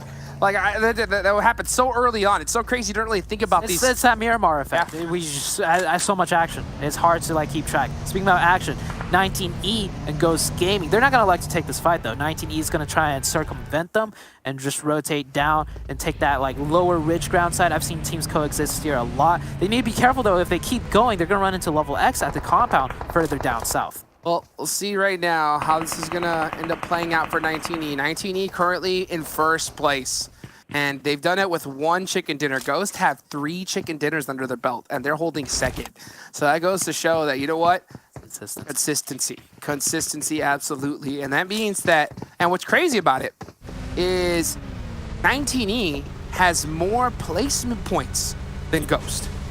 Even though they only have 1 chicken dinner, they have more placement points. So maybe Carnage was really onto something when he said that we should be about 50, 60 points ahead of them if we didn't make some simple mistakes. I'm pretty sure it happens to all competitive players when you think back to it. If I didn't mess up here, or if you didn't mess up here, that one mistake, we get into the next zone, we win that team fight, and that's huge points difference, and we're still on this HQA and EFC fight. Imagine if they just push together as 3 or even 4 and just finish this fight out. Now it's an absolute mess for EFC. HQA, they were already down to 2, so at least they picked up 2 kill points, and the EFC still hunting for it. Here it goes, Spring, hit your shots. And hit those, the Spring hit those. Blicky on the other side. Oh, they do! Yeah. The trap has been sprung. HQA out of there. So EFC did get the revenge, but I mean, I think that's still a tough L for them. Yeah, you got 4 kill points, but you're down 2 members for, in my eyes, no reason. That is a big L. Just once again, no need for Overwatch in a 3v1. Just manpower it over. You never know what might happen. And we got the next circle shift. It shifts up north. Mezexis is in a great position. Ghost Gaming on the edge. But I think Ghost Gaming on that right-hand edge, they control the highest ground. So they have more circle control than it may look like. And for all these teams in the south, they got to keep rotating up. These hard shifts on Miramar is so unforgiving. So tough. Mezexis have a really good position. And that was the squad when I was looking at it. I mean, they had El Pozo all to themselves, and it was a little off-center. I was like, I think they have a really brutal position. And now they're set up really nicely. XSET, Juicy, trying to do the same thing, you know, of getting a similar position, but ends up losing, I think, all of his remaining members. So this is what I was talking about in those mid-game rotations. They have Juicy go off on his own, and either he goes out or his whole team behind him goes out. So I wonder if they should just start rotating a little bit tighter together. They ran into the Knights, and I think Russell popped off and got 2. Now, Alucard coming in.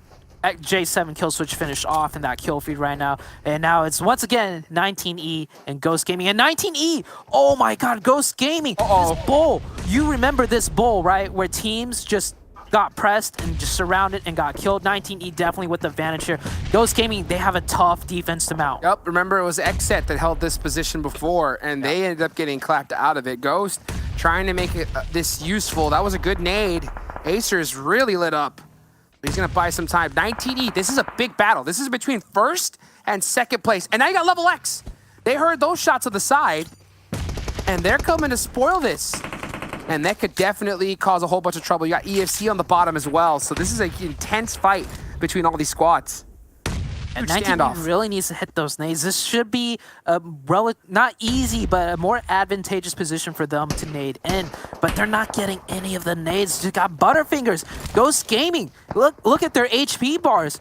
They have barely taken any damage from all the nades raining in from 19E. And time is ticking as the blue zone is closing. 19E is going to get pressed. And this is not looking well as each second passes by. Yeah, LeveLx, they're totally content with just holding this area and having all this hillside advantage to themselves. So they're taking their sweet time. And you're totally right. It's a little bit, I think, interesting because that hill behind 19E allows those nades to bounce off the back of it and right into them in that bowl. But look at this off angle from Acer. This is a huge one. He's going to have to make a play here on the side and catch one of them slipping inside these smokes. But guess what? HH24 right there at the ready. And now, after that knock, here comes Ghost Gaming. They are full sending it on in. Xenox up front and Personal with the Tommy gun. He's got all the sightlines in the world. Oh, Xenox popping off right now. Ghost is in trouble.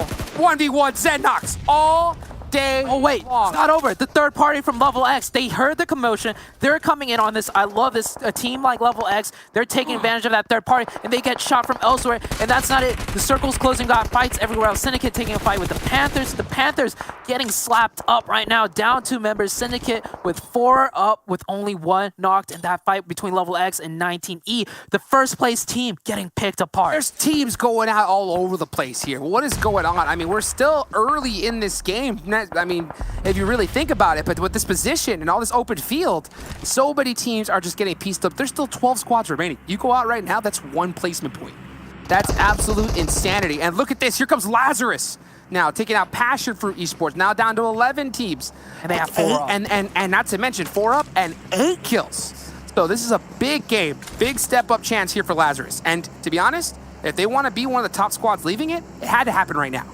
Yeah, definitely. And with that circle shift, Lazarus can easily push into Mezexis. Mezexis is probably going to give up those hill grounds. We see it right now. Batman already getting in that buggy to lead. And I was absolutely wrong. I thought LeveLx were going to piece up 19E when we left that fight, but 19E get a full reset, and they get the circle right next to them. Now LeveLx, they have to push into 19E again, but they don't have the advantage of the third-party opportunity. I feel like LeveLx might have maybe played a little bit more aggressive there, but it's looking good for 19E as with that full reset and that circle advantage right next to them. Working out beautifully. So 19E still up, still making plays. They know they got to be feeling great after taking out Ghost.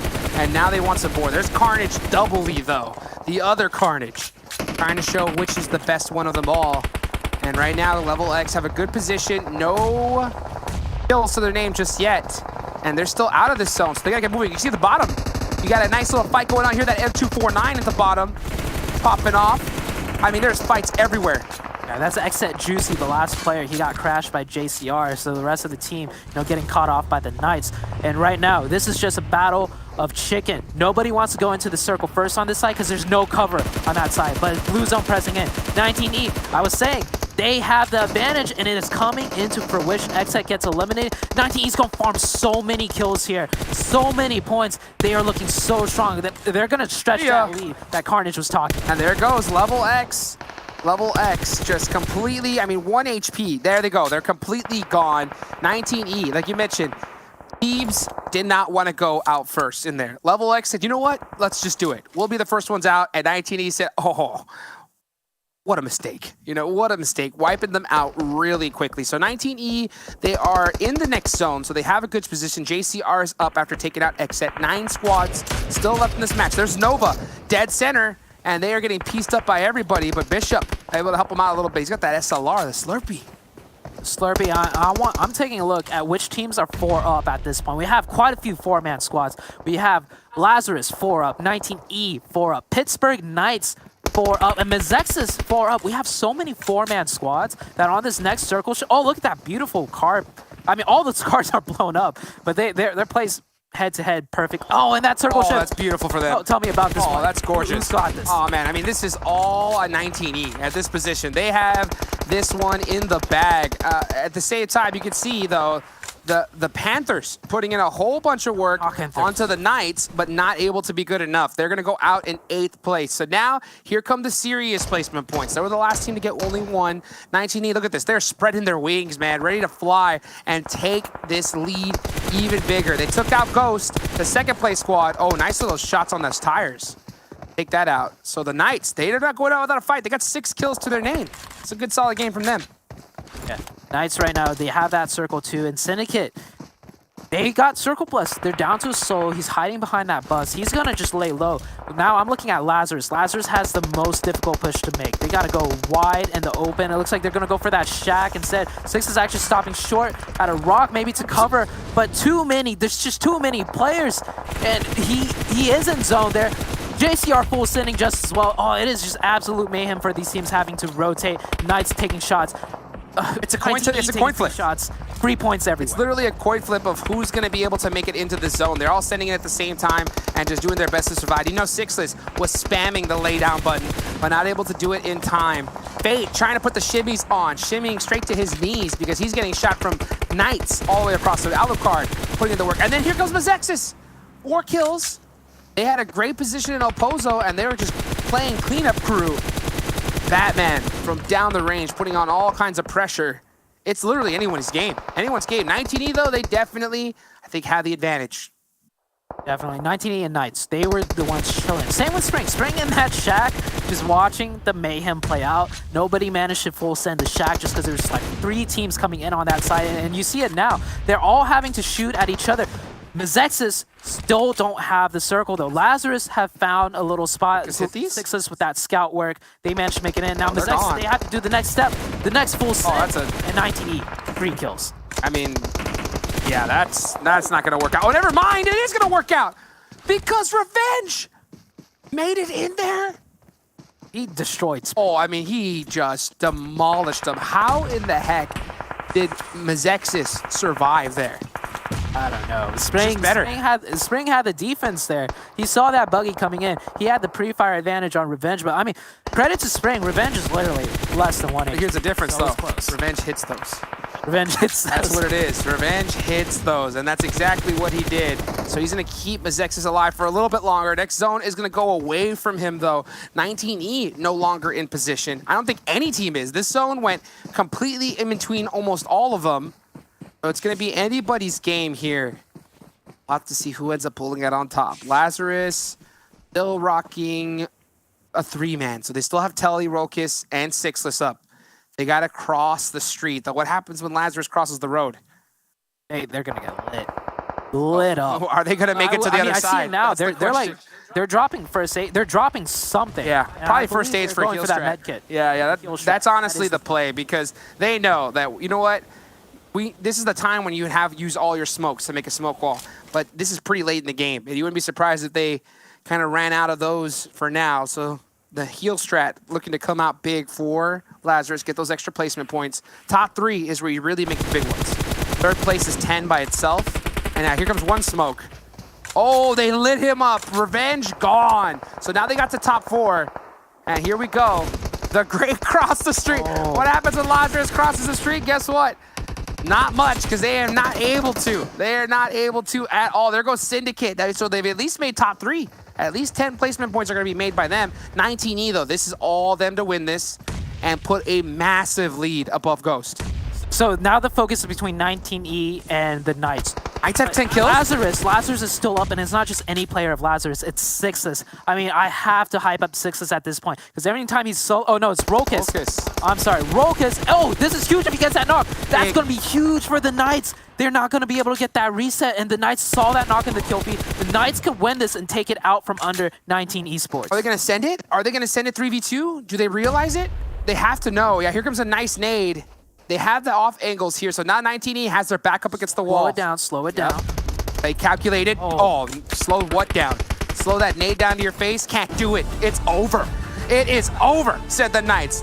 19E, I know that you wanted this chicken dinner, but guess what? You're going to have to sell it for second place because we are trying to storm our way to the top of the leaderboard because the Knights, they're coming with it. They're coming with it here in day number 2. And the Knights with the great performance, that puts them, you know, up for contention towards the top. We saw them at that last game. They kind of actually got killed by 19E. Remember 19E flanked around them? Now, on this map, they return the favor and like, not this time. We're going to take you guys out. And this, they get the chicken dinner with a good amount of kills. But 19 Esports, another consistent performance. And Ghost Gaming, the second place team that was trying to pass them up, 19E demolished them. Or should I say Xenox. Xenox on that defense with that Tommy gun. Left, right. Oh, stop that push completely. I mean, he literally was just looking at the side of their faces while they were looking straight. I mean, he had it, like it was just dinner time for Xenox. You know he's going to hit those all day long, and that's exactly what he did. So still, regardless, big points up on the board for 19E, especially the fact that they were able to eliminate Ghost early on. So the Carnage prediction maybe come true here at the end of the day. Come true here at the end of the day, without a doubt, because they have definitely made some big moves. The Knights, though. The Knights, massive kills. Double-digit kill, chicken dinner. And you got to give it up to Russell and his squad. Russell, the young lad. Dude's only 17 years old, and he is making some serious plays for this team. Yeah, Knights stepping up there. So we still have one more game left for today, and then we got another day. If the Knights can keep this momentum, they are in the contention for the top end placements now. One team that's starting to fall off though, the Panthers, right? And Ghost Gaming, I mean, they're not falling off, but I've not seen Ghost Gaming just get kind of pieced apart like that. Like, yeah, in that fashion. They had the advantage, they took it in control, they went on aggressive, but it just got completely stopped. Looking shaky. It's like Xenox just parted the Ghost Sea. I mean, they both split up 2-2 on each side, and he just walked up the middle, and he was like, oh, hello, boys, you know? Here you are, and just pieced them up, made it look easy. That was crazy. Usually we see Ghost just kind of send it full 4, you know, but seeing them kind of split up 2-2 there, I think that's what have been the kind of call to their demise. That smoke, especially dead center, kind of a crazy play. Let's go ahead and look and see all the plays that were made here as we go on over to the moments. Let's check out the recap. Let's look at the plays in person. And we can say here, right off the bat, yeah, that instant, the Hitlist fight with XSET. XSET able to get those kills, but down to a 3-man and not able to make it into that final zone. I think that's the XSET curse right now. Yeah, it's their late game. You talk about it all the time. The late game, their rotations, they get split apart, they lose players. And this, what we're seeing on screen, also a big mistake out of EFC. This could have been a huge game for EFC. We saw them towards the end. Spring was still alive towards the late game, and that's as a 2-man team when they lost those 2. So if they played that differently, they could have had a huge game on this Miramar one, but did not work out that way. TU getting here it is. Lazarus, and here's Xenox, the Ghostbuster. Shout out to Glitter at 7WG. I have a big feeling this one's going to be on the big highlight reel closer look that they're going to do, because, I mean, that is one heck of a play to see there from Xenox. The man does it again. You can see G3 got the M249 from JCR, trying to make some play happen. 19E had a beautiful position here. Look at Bishop busting out the 8X SLR from across the field, showing 19E, hey, we're going to get you here in a little bit.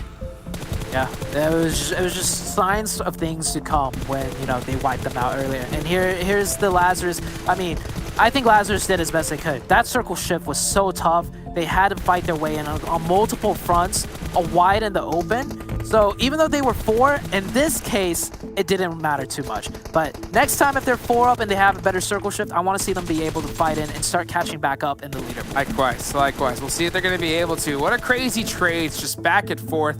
Lazarus didn't have a bad performance either. They were able to get some serious points. I want to see, though, where the Knights end up on the leaderboards after this one. Because we know for a fact, 19E, they crushed it, right? They're going to be able to stay in first place and even push themselves up a little bit further. The thing, though, is that 8th place, kind of all the way up to, 3rd, 4th, is very close. And Well, the last I checked, it was like 11, 12 points different. I mean, over 10 kills and 15 points in placement from first place, that's a big move. So we'll see what moves they're going to make here right after this break as we go ahead and wait for what our analysts and hosts have to say.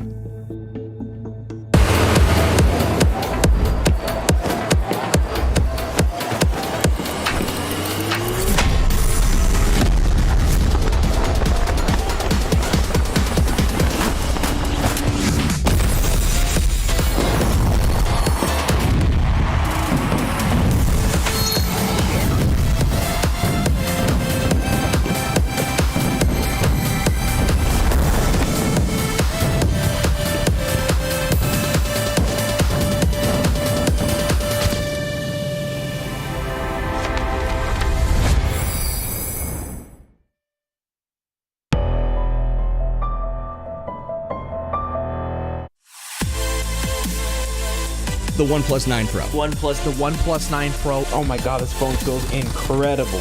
The best processor, 120 hertz, 12 gigs of RAM, and a Hasselblad camera. What more could you want? The hyper touch on this bad boy is phenomenal.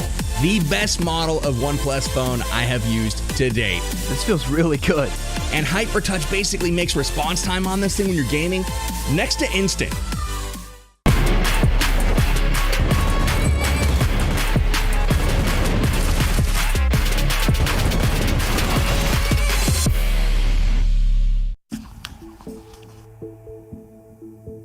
Welcome back to the PUBG Mobile Pro League. 7 and a Glitter joining myself, F. Dot, as we break down map number 5 here. A really exciting one in a day where we've seen a lot of teams kind of go through the motions. This one, we really turned up the action. I was excited, just got to be a fan and kind of watch everything happen here, 7. What was your take on this one?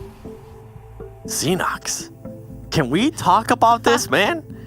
The talent, we've said it, so I personally have said this so many times. This player, to me, before this even started, he was super hyped up by everybody. He was hyped up to me by Carnage, and I was like, okay, he had a slow start. I was like, I'll give it some more time. And then he started getting comfortable with the players, with the veteran players, learning from them, being able to express himself a little bit more in the game. And so far, we have seen highlights after highlights from him, and he just keeps on putting performances after performances. Overall, man, 19 Esports is becoming a very scary team for me. Knights here on first place with 21 points. I mean, with Knights too. You were talking about points. Guess what? Knights being able to get another chicken dinner right there, be consistent. I know, Glitter, this is one thing you were talking about with Knights. It's good to see them there with 29 points. Yeah, I mean, maybe they're finally breaking their yo-yo pattern, so definitely happy to see it moving down the list. So Lazarus actually had 11 kills to name, a very, very strong performance for Lazarus. And then moving down the list, we see Syndicate with 11 points overall, matched by Mezexis. EFC finally in our top 8 here with the 9 points. Panthers back up in our top 8 as well with 5, and then XSET rounding out the top 8 with 5 points as well. But, EFC, one of those teams that I think we were looking at as struggling a little bit here in our second day of finals. And then for our second page, we've got Nova and JCR up there at the top with 3 and 2 points respectively, LeveLx, HQA, but then down at the bottom, a little bit surprising here, 7, Ghost and TU after wins today with 0 points. Those got Xenox, okay? That's just what happened. We're gonna leave it at that. They got Xenox. You'll see why we're saying that. Well, Ghosts may have Xenox, but the Knights have Russell. Him and the rest of the guys have been really, really strong here. And Knights have been one of these yo-yo teams, but this could be the game where they break the string and they just go to the sky. I mean, Glitter, you feeling it? Finally! Yes, I mean, maybe they heard me. I don't know. hopefully, but you can see there they were going up and down. You're going to see the same thing for all of these line charts as their yo-yo effect was happening, with the exception of those last 2 games. And not only that, but they actually went up in damage. They're even higher above the 2K damage point than they were at. There's even more points coming their way. So you'll love to see this, because if there ever was a time to break that cycle and turn it up, it is definitely in the tail end of our finals. Could you ever get it to sleep? Could you ever like sleep the yo-yo? No? Yeah, Nobody ever? Oh, well. Hey, there it is. Okay. They're just gonna leave me out here as the only yo-yo guy. All right, like I'm the only one that lived through the 2000s. Top players as far as the kills are concerned, as I quickly try and move the conversation forward instead of talking about yo-yos. Russell, there he is, up on top, 23, man. Big stuff for the Knights player here. Xenox as well at 22-7. These are some familiar faces, but I think Russell being on top is a big deal. Yeah, that's a huge surprise to me. Remember, at the end of yesterday, we had Poppy at the top. I believe it was 17 kills, but as you can tell, the Panthers so far haven't had the best of days, and he's currently hurting his personal performance. But overall, for Russell to be able to go all the way up there to 23 kills, that is huge. Xenox still being able to put up performances. I know he sent me a message and he was like, Seven, who's currently top killer? I want to be top killer. Well, guess what? You're very close to that. All right, I love to see it. And then you have Juicy there too, and Acer. So many different names. I'm loving this finals. Close. Xenox and Russell are the 2 players that we've got to look at. The number 1 player and the number 2 player as far as kills are concerned. But both of these guys, their teams have been playing well, and as a result, they have been playing well. And looking at them back to back, I look at Russell as sort of like the player that needs to step up here. Xenox has been doing it and continues to do it. Russell needs to step up, and it looks like he has. Yeah, and Russell has stepped up in a huge way. I mean, damage, he's leading that. Kills, he's leading that. Knockouts, he's leading that. And a surprise to me, actually, in regards to assists, just look at the assists right there. 17 assists in comparison to Xenox 8. That is huge for me. The heals, obviously, he's leading that too. And that's what you want to see out of your star player. And now, I don't want to give full credit to Russell. There is another player in Knights that has been performing pretty consistency. Just a little bit lower than what Russell's been able to do. Alucard has been able to play really well for Knights as well, but overall, what a performance there by Russell, being able to put up those numbers. And the assist is the one that just kind of blew my mind a little bit. Watching Russell do his thing has been a lot of fun, and we've seen it a number of times. Xenox, though, is Xenox. He does Xenox things, and we've got yet another Xenox play to dive deep into 7 on the 1s and 2s here as we jump into the telestration segment, because again, Xenox is just kind of doing Xenox, and I'm getting used to watching this young man perform. I just had to roll up my sleeves a little bit because you're about to see art in the making. Now, in this clip, we are going to fast forward a little bit more. Now, we're in the section where Xenox actually is going to get involved into this fight. Something to keep in mind is that you're going to have LeveLx all the way on top of a hill somewhere over here. And on top of that, you have EFC. So with 19 Esports, I'm pretty sure they currently have on the back of their mind, oh, we might get their party on this. So let's try to get into this fight. Let's finish it off quickly. Now, Xenox is going to start peeking over this little hill right here, over this ledge.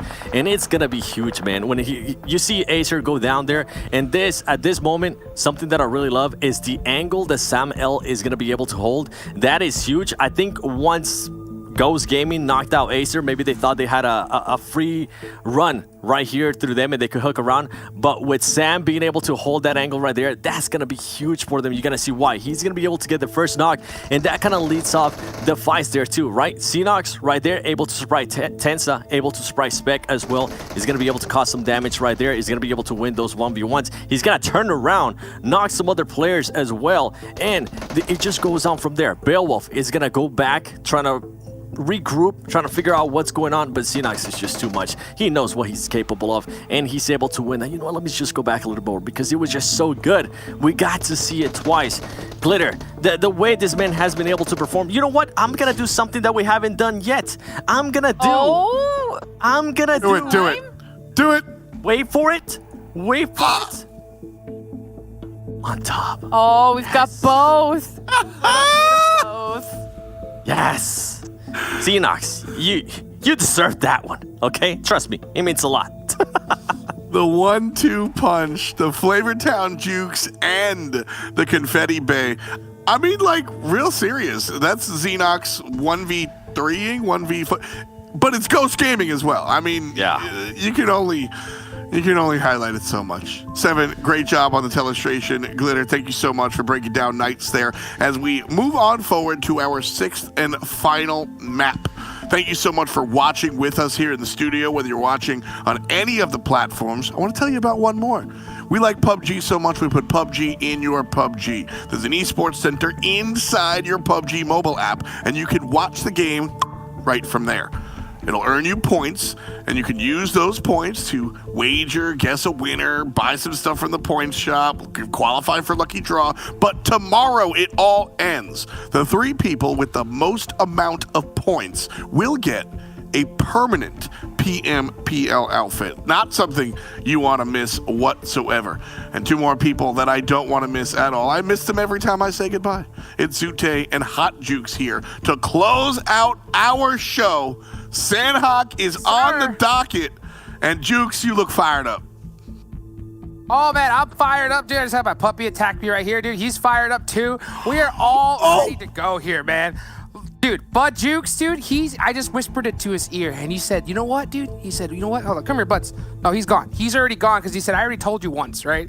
And he whispered in my ear, he said, Carnage. That's what he said. And then left. And then left, dude. I can't believe it. I didn't know you had a dog. I do.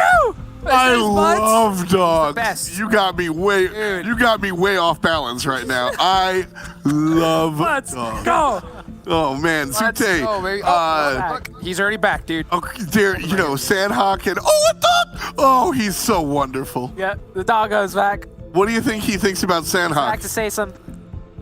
Hold on. I think he thinks hold the dog. it's a. Oh, here we go. Passing it over through the teleporter back onto my camera. But yes, we are getting into Sanhok. And Butts, what do you think about it?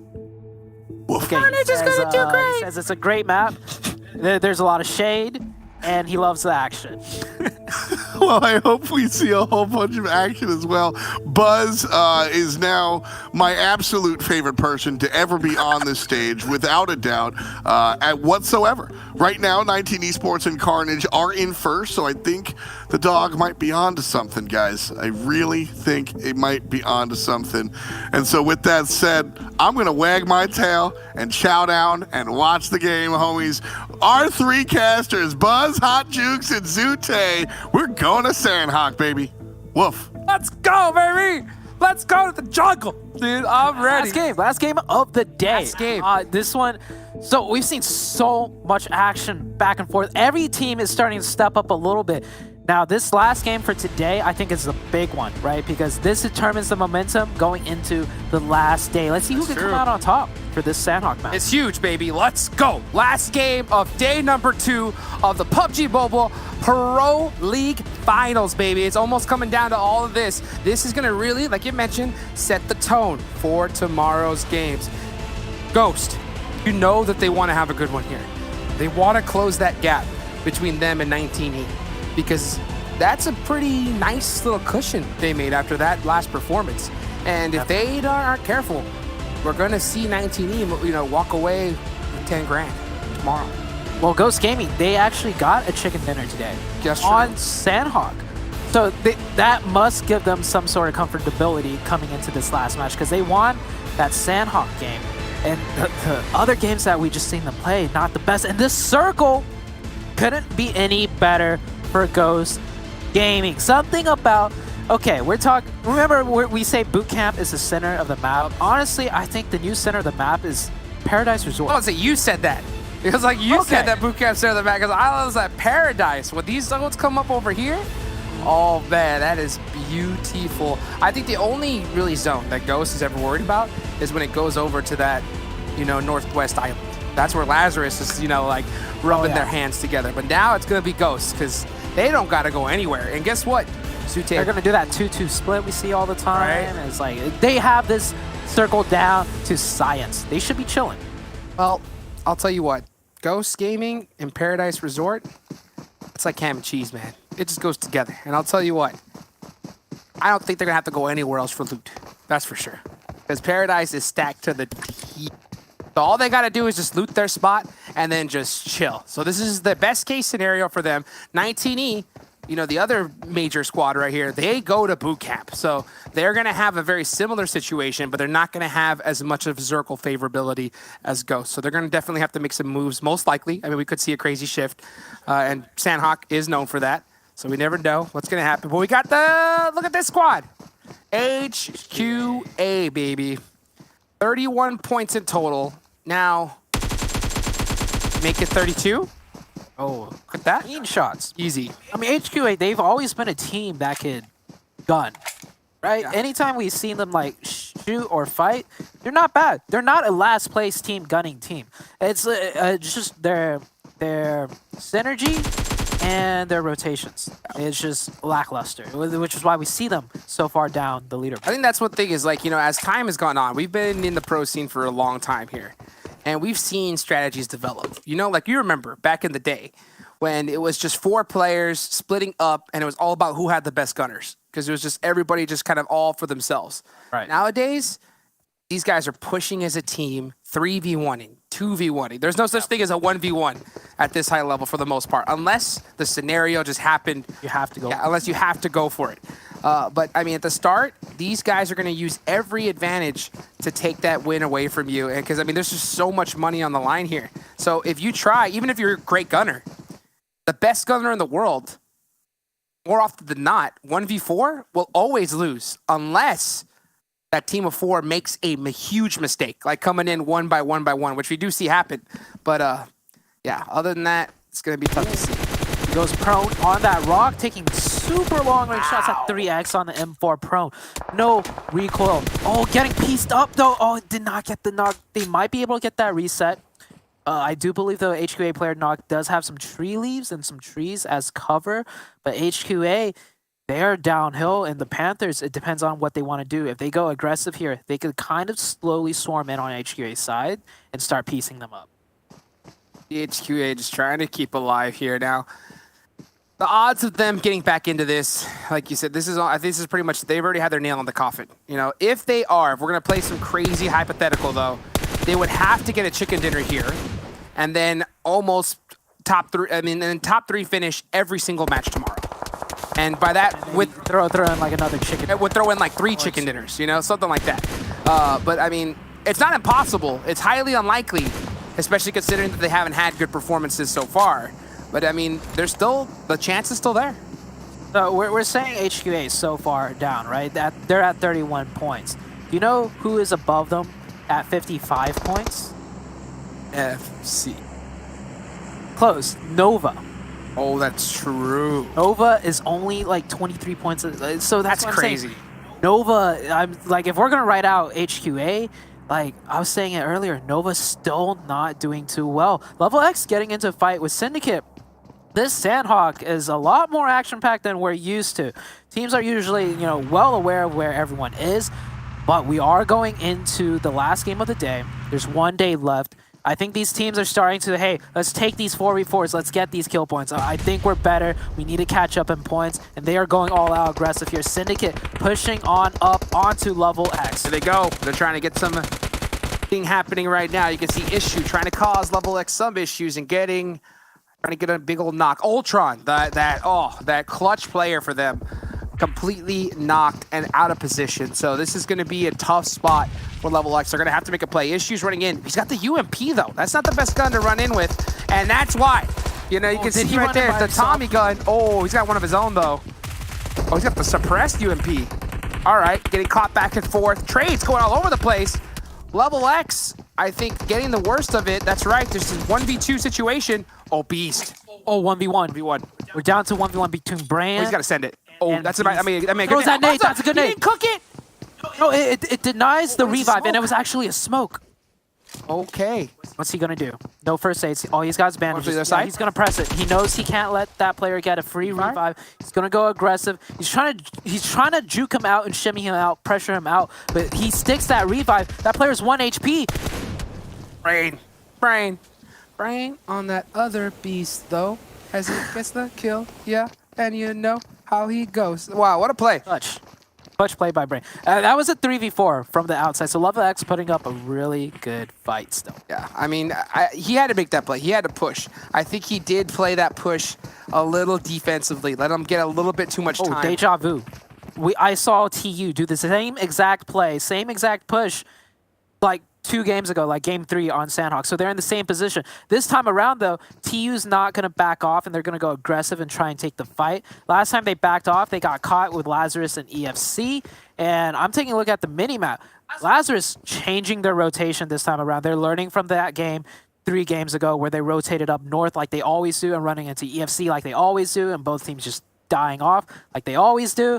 So same exact circle as game number 3 Sanhok, but we're seeing so much different plays in action. And same drop spots, but different decision making. This is a direct adaptability by all of these teams coming out. Like chess, right? I mean, you can go ahead to have the same players, same positions, but they're always going to be different outcomes. And you can see here that these guys are just doing everything they can, pulling out all the tricks in the books, mixing it up to try and keep these players guessing.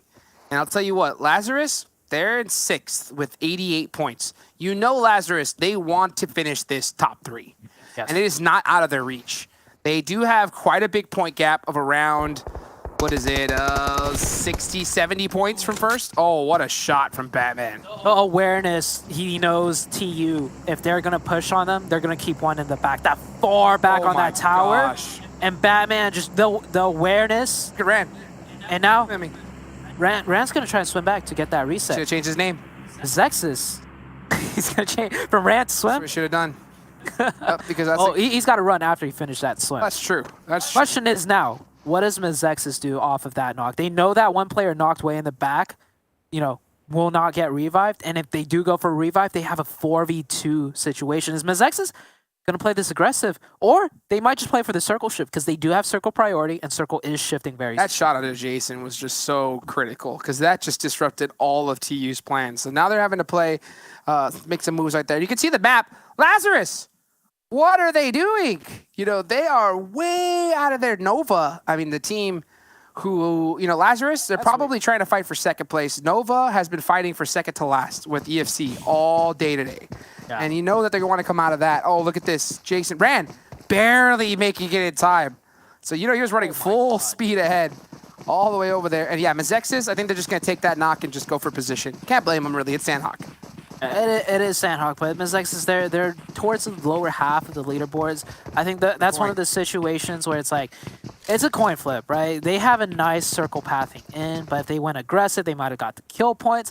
Speaking of which, Lazarus... Real quick, before you go to that reminds me of XSET, right? Right. Because, XSET, they'll go for those early kills, but end up losing one member. So it is that kind of coin flip if you want to go for placement and try to get those kills towards the end or early on. But it's Sanhok. With those zones, how fast they can move and go away, it may not be a bad idea to go for those early kills here. It just depends on what the team's comfortable. If they're not comfortable going for early aggression, that always plays out wrong. True. So they just do what you're comfortable with. But you also got to push your limits. You got to start evolving and learning. But at this stage of the tournament, it's too late. JCR, a team that is comfortable playing aggressive, we've seen them have those moments, right? Those sparks. And here's one. They're getting into fight with the Hitlist. I won't be surprised if they full commit this and just take the fight all the way through and just forget about the fact that they have circle. They want the kill points. Very good point. And you can see SOM is going to get another kill point right there. Going to get that confirmed. And they are just trying to run through the hit list. The hit list, Jatchi, great player. Wait, no, we can't talk about that. We got 19E and XSET going right at it in CQC. Here comes Carnage. Switching guns. The laydown, the drop shot. J7's 1 HP. And Sam going to catch him just at the last second.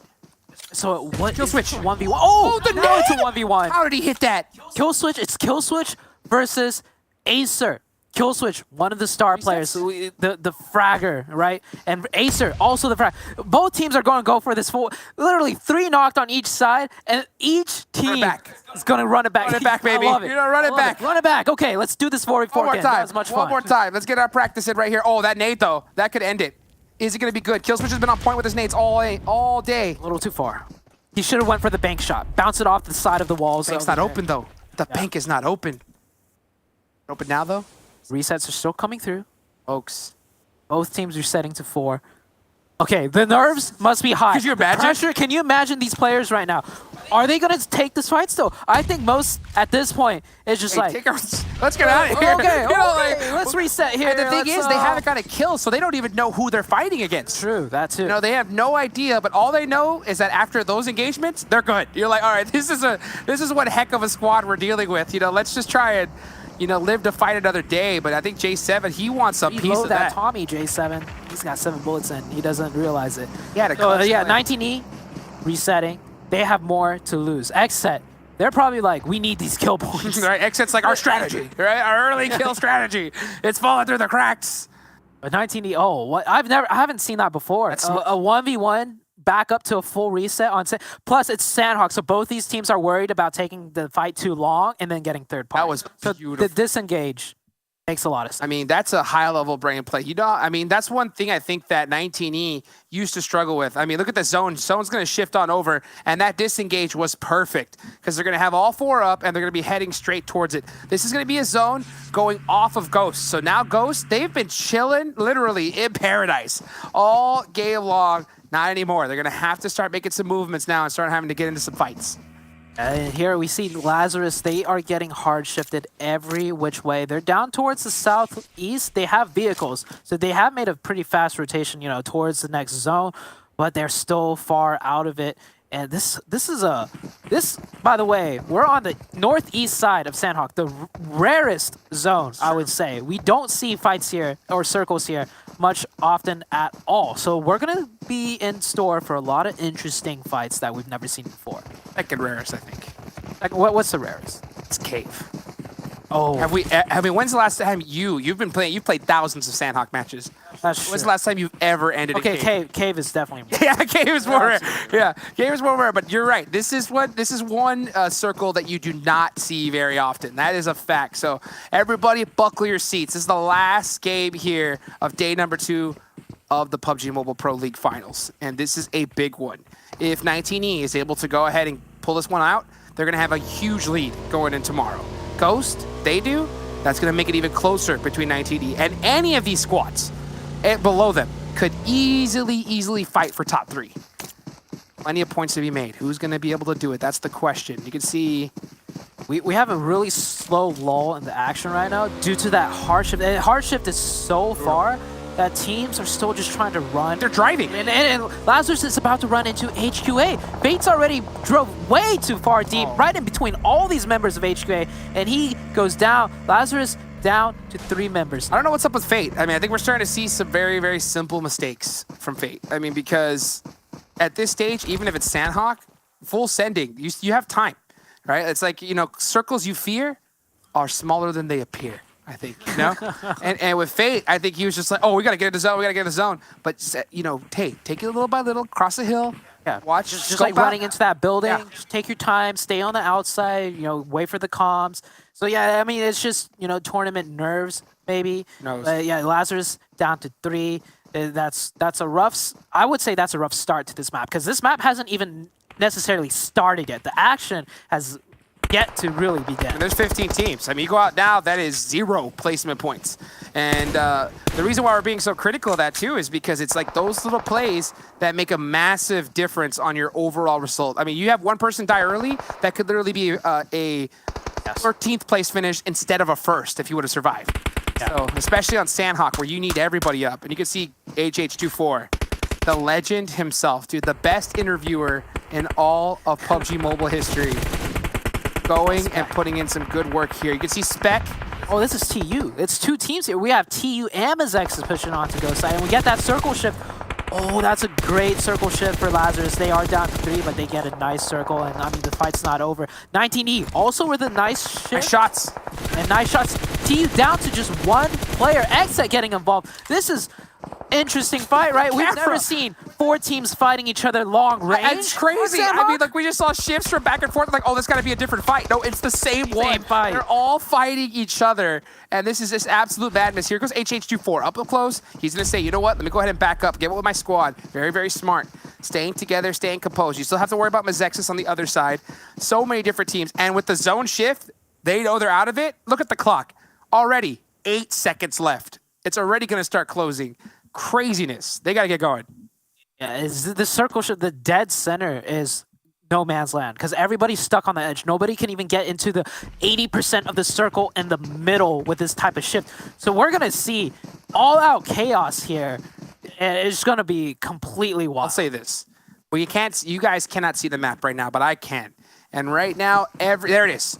If Ghost end up in that free center compound, I will blow my mind. I mean, I will literally freak out because, like, they are the kings of doing that. Somehow ending all the way on the edge and ending up in that center compound. If they do, right? If they had vehicles, they might full send. Who knows? Who knows? We'll see if it ends up playing out for them as the Panthers trying to catch HQA, the last remaining member, I believe. Oh, they only have a couple up.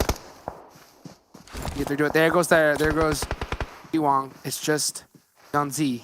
Last one up there. Ghost eliminated. Yep, there you go. They had to run right into they ended up in the lobby, not in that center compound. Yeah, that is it for Ghost. 0 placement points. So now 19E had to have seen that in the kill feed. So you know they're going to want to finish off strong here. And the Panthers now defending against EFC. They finished their defense with HQA. HQA just down to 1 member. He's going to just lay his head low. Pappy getting really aggressive here, kind of running into the open. I mean, that's confidence right there, but he could easily get pieced up on the side. It is a 2v3 situation here at the compounds. XSET getting pieced up by 19E. 19E making it into the circle. 19E's having a great stellar game right now, picking up the kill points left and right. EFC still continuing their fight with the Panthers. It all came off that reset, that crazy engagement with XSET. That's one I definitely got to take another look at because that was just beautiful. The two teams go at it, reset, and just decide, hey, it ain't worth it. And you could see right now, it's ended up being off big time for 19E. The Panthers, though, this was a team that was in first place at the start of today. They've moved down all the way to 4th. And by quite a bit. I mean, the 19E has passed them up by 50 points. So they want to have a strong finish going to tomorrow's matches to try and take back that first place. They have to get through the second to last place team, EFC. There goes XSET. This fight, though, is still raging on, and the circle is about to close. Pappy, of course, if anyone's going to open the fight, it will be Pappy. Getting one onto Coops, too. Coops, we hype him up so much on EFC, and Pappy, just like that, bop, you're out. On the back, though, HQA, Pappy, you got to watch out for that, because they are not done yet, and that is a huge spoiler for the Panthers. Oh, the worst case scenario. The second place team getting helped out by the last place team, HQA, you know? And now, look at this, gonna catch another one. So here comes HQA, putting in so much work. Here goes Fox, still just trying to keep it alive. He knows, he saw Ghost out. 19E done! Ooh, so that was a huge fight that we missed there because 19E, they were sandwiched. They're out early. And now we're starting to see teams, just because of Blue Zone, just get eliminated like crazy. This may be a big chance for the Knights. A huge one. The Knights with the dominant position in circle. All these other teams are scrapping. Passionfruit, you know, they can make it in. But if you take a look at the minimap, guys, on your right-hand side, Lazarus and JCR, they're scrapping. Alexski's down. Telly's the last one. Telly's up. Sixes is still up. Maybe in the back, first aiding. And all the meanwhile, Knights are just chilling. The Knights could spread their wings right now.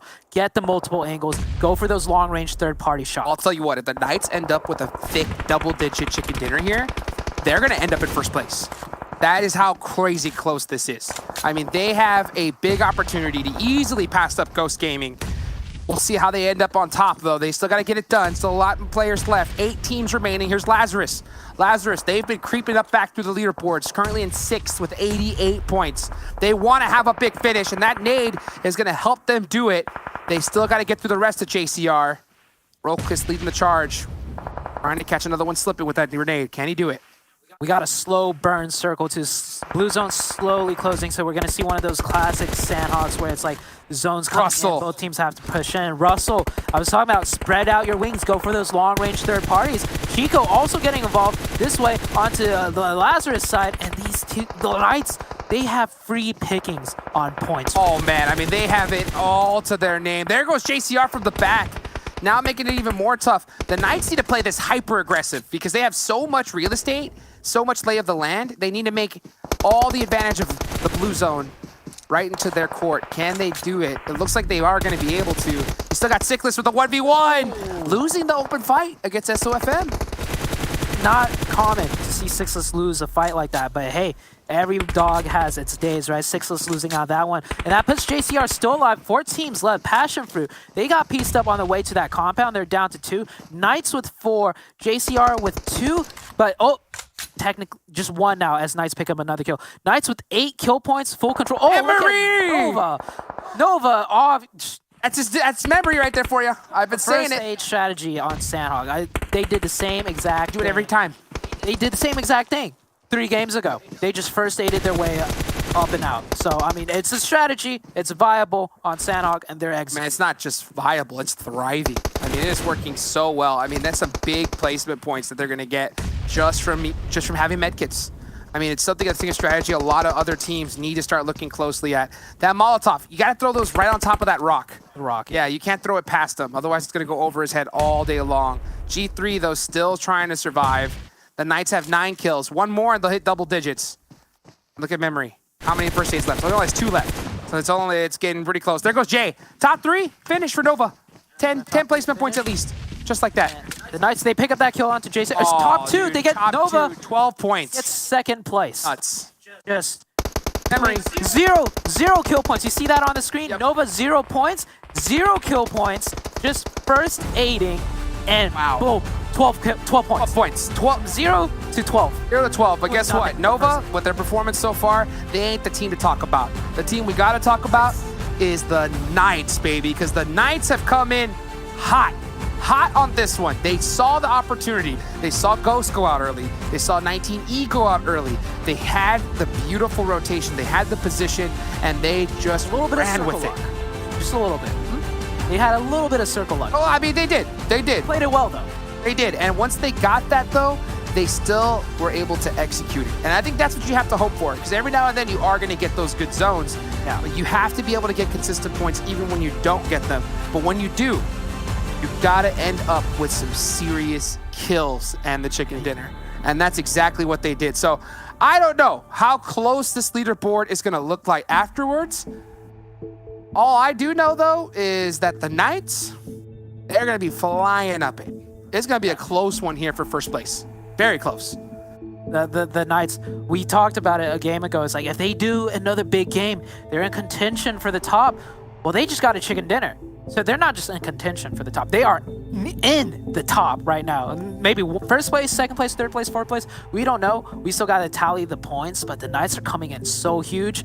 And the momentum going into the last day for the Knights, it is off the charts. But let's take a look back at that Sanhok map. Well, we will. The 4v4. I will say, we will hopefully see it from Glitter at 7 after this break, ladies and gentlemen. So don't go anywhere. That's going to be it for myself and Zute.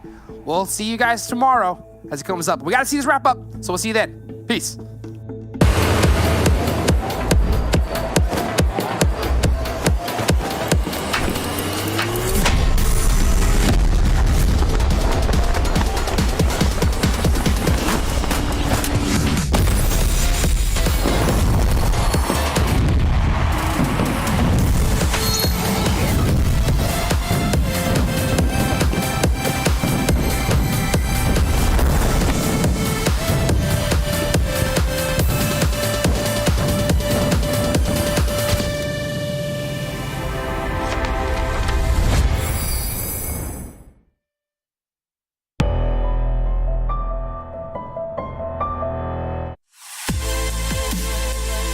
The OnePlus 9 Pro. The OnePlus 9 Pro. Oh my God, this phone feels incredible.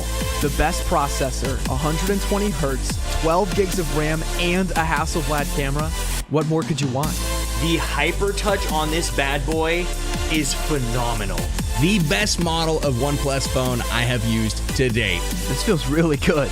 And Hyper Touch basically makes response time on this thing when you're gaming next to instant.